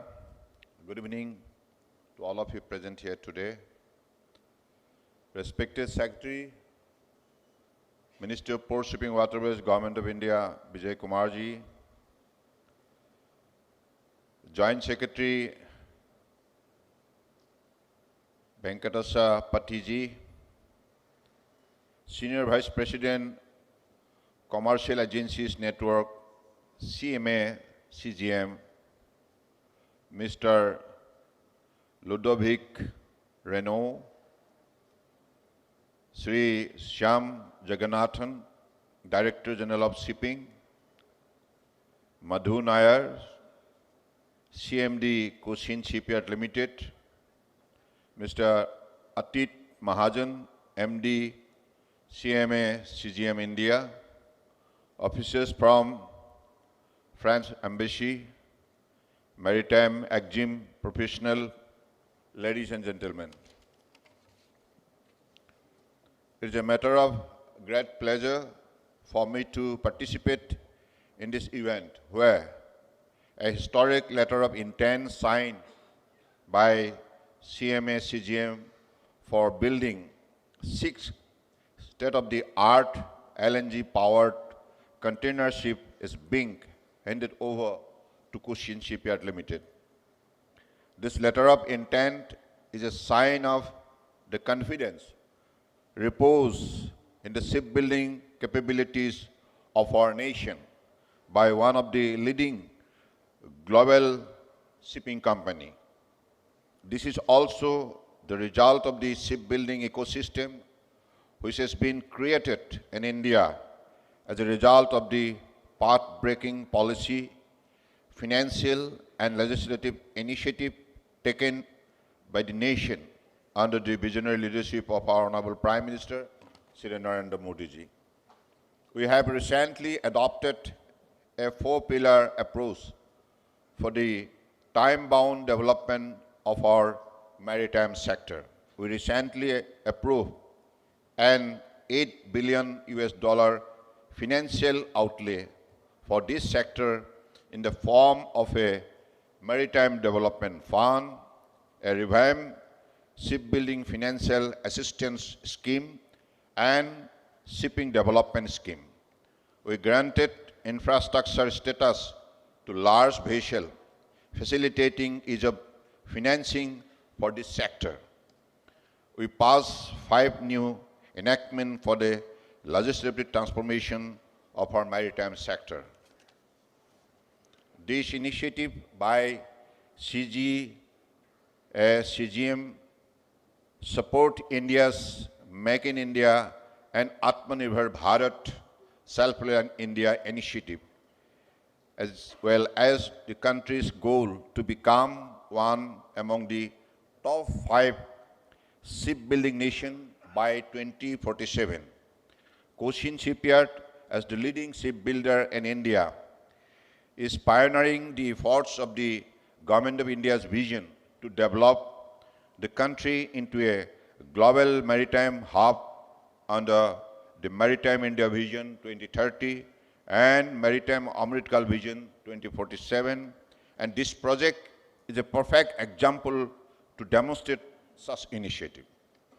The CMA-CGM Group, a global player in sea, land, air, and logistics solution, has signed a letter of intent for 6 state-of-the-art LNG-powered container ship to be built at Cochin Shipyard Limited.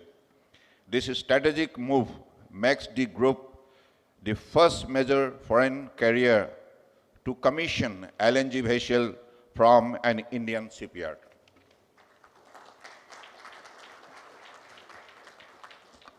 All 6 vessels will be registered under the Indian flag.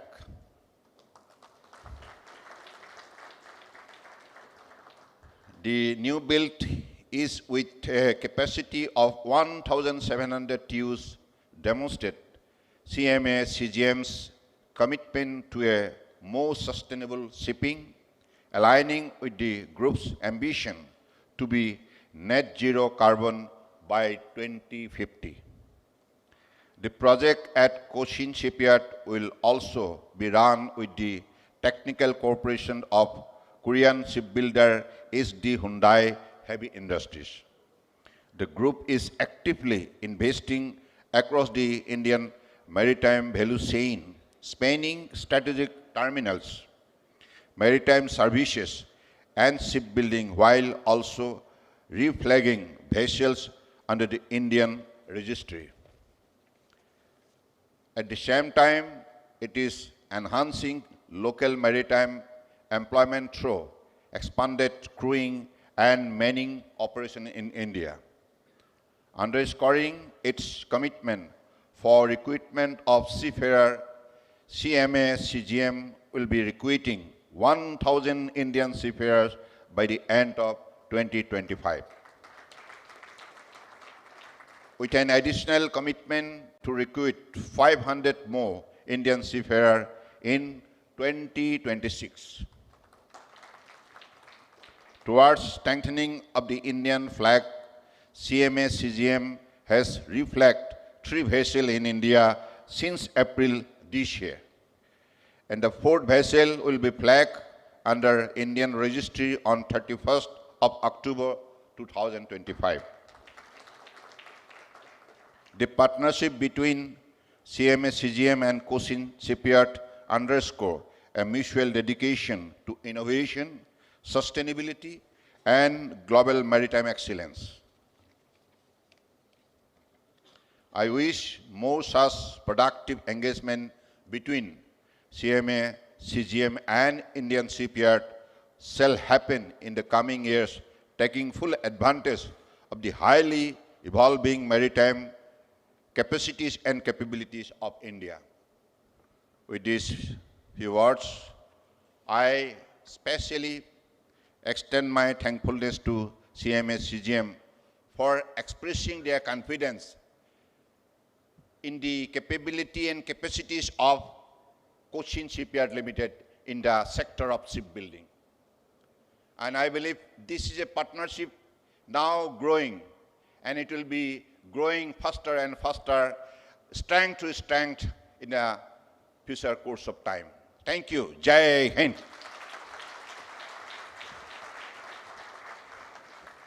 Thank you, sir, for your kind words and great guidance.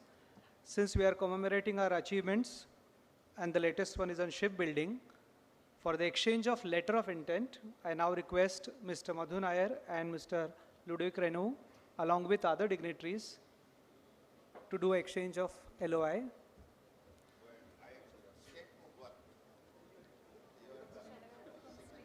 Yeah.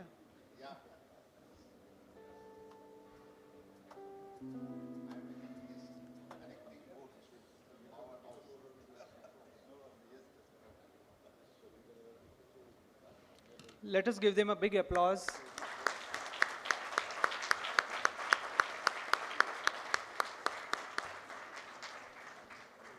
Congratulations to all of us.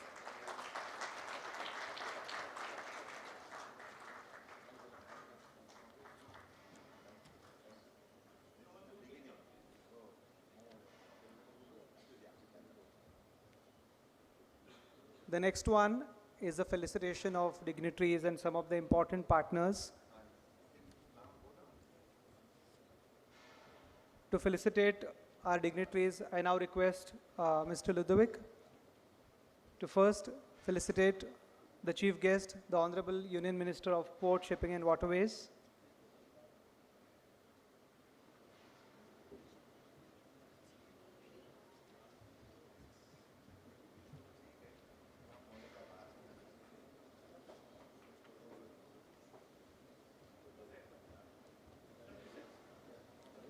This way. This way.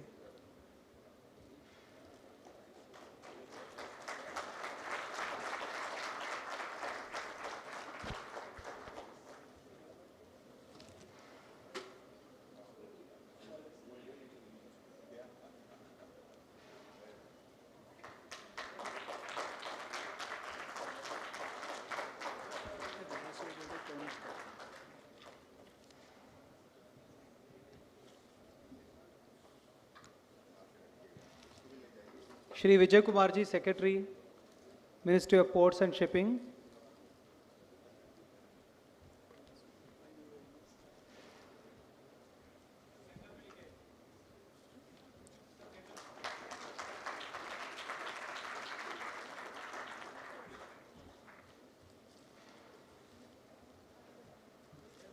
Shri Shyam Jagannathan, sir, Director General of Shipping.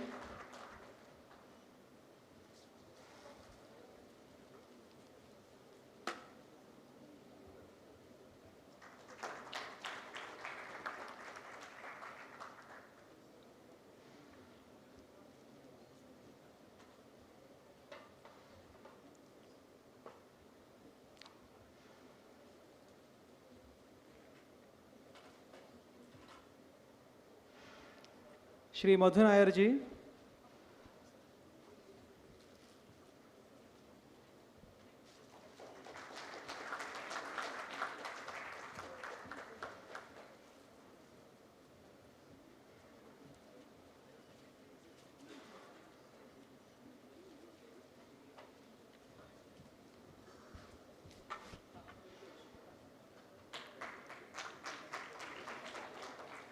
Shri Venkataspati ji, Joint Secretary Shipping.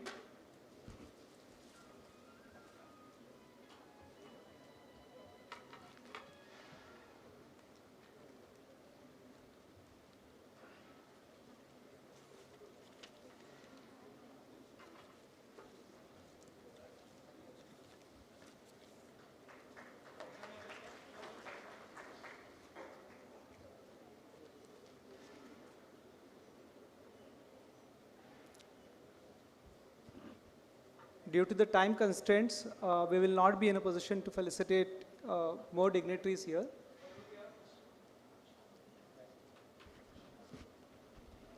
Venkataspati.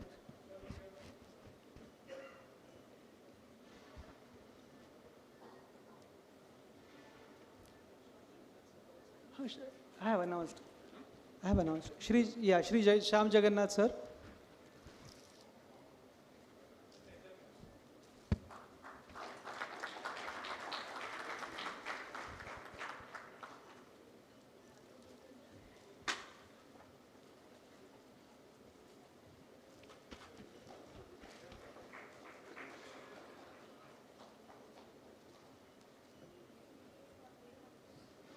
You're done, no?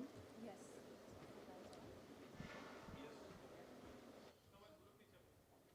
Group photograph.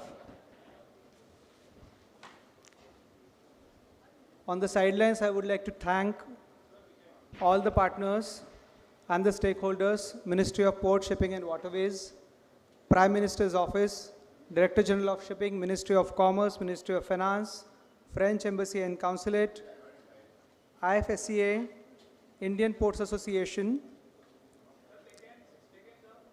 We further thank all our guests and the two key persons who have driven the strategy for India, the Honorable Prime Minister of India, Shri Narendra Modi ji, and our Group Chairman, Mr. Rodolphe Sade. Thank you everyone for being the part of this celebration.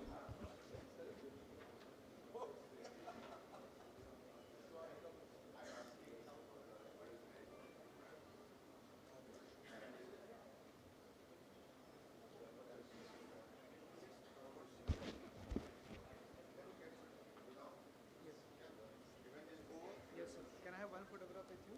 Sure. Please come over and discuss. Thank you for all this busy schedule coming. Thank you for that.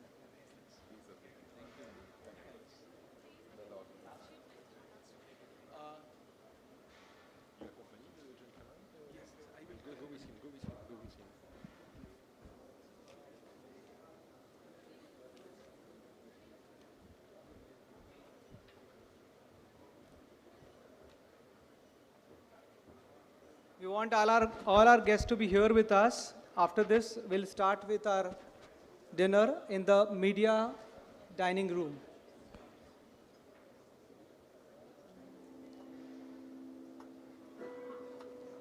CMA CGM staff, please help our guests and show them the direction towards the dining hall. Yeah. The media dining room.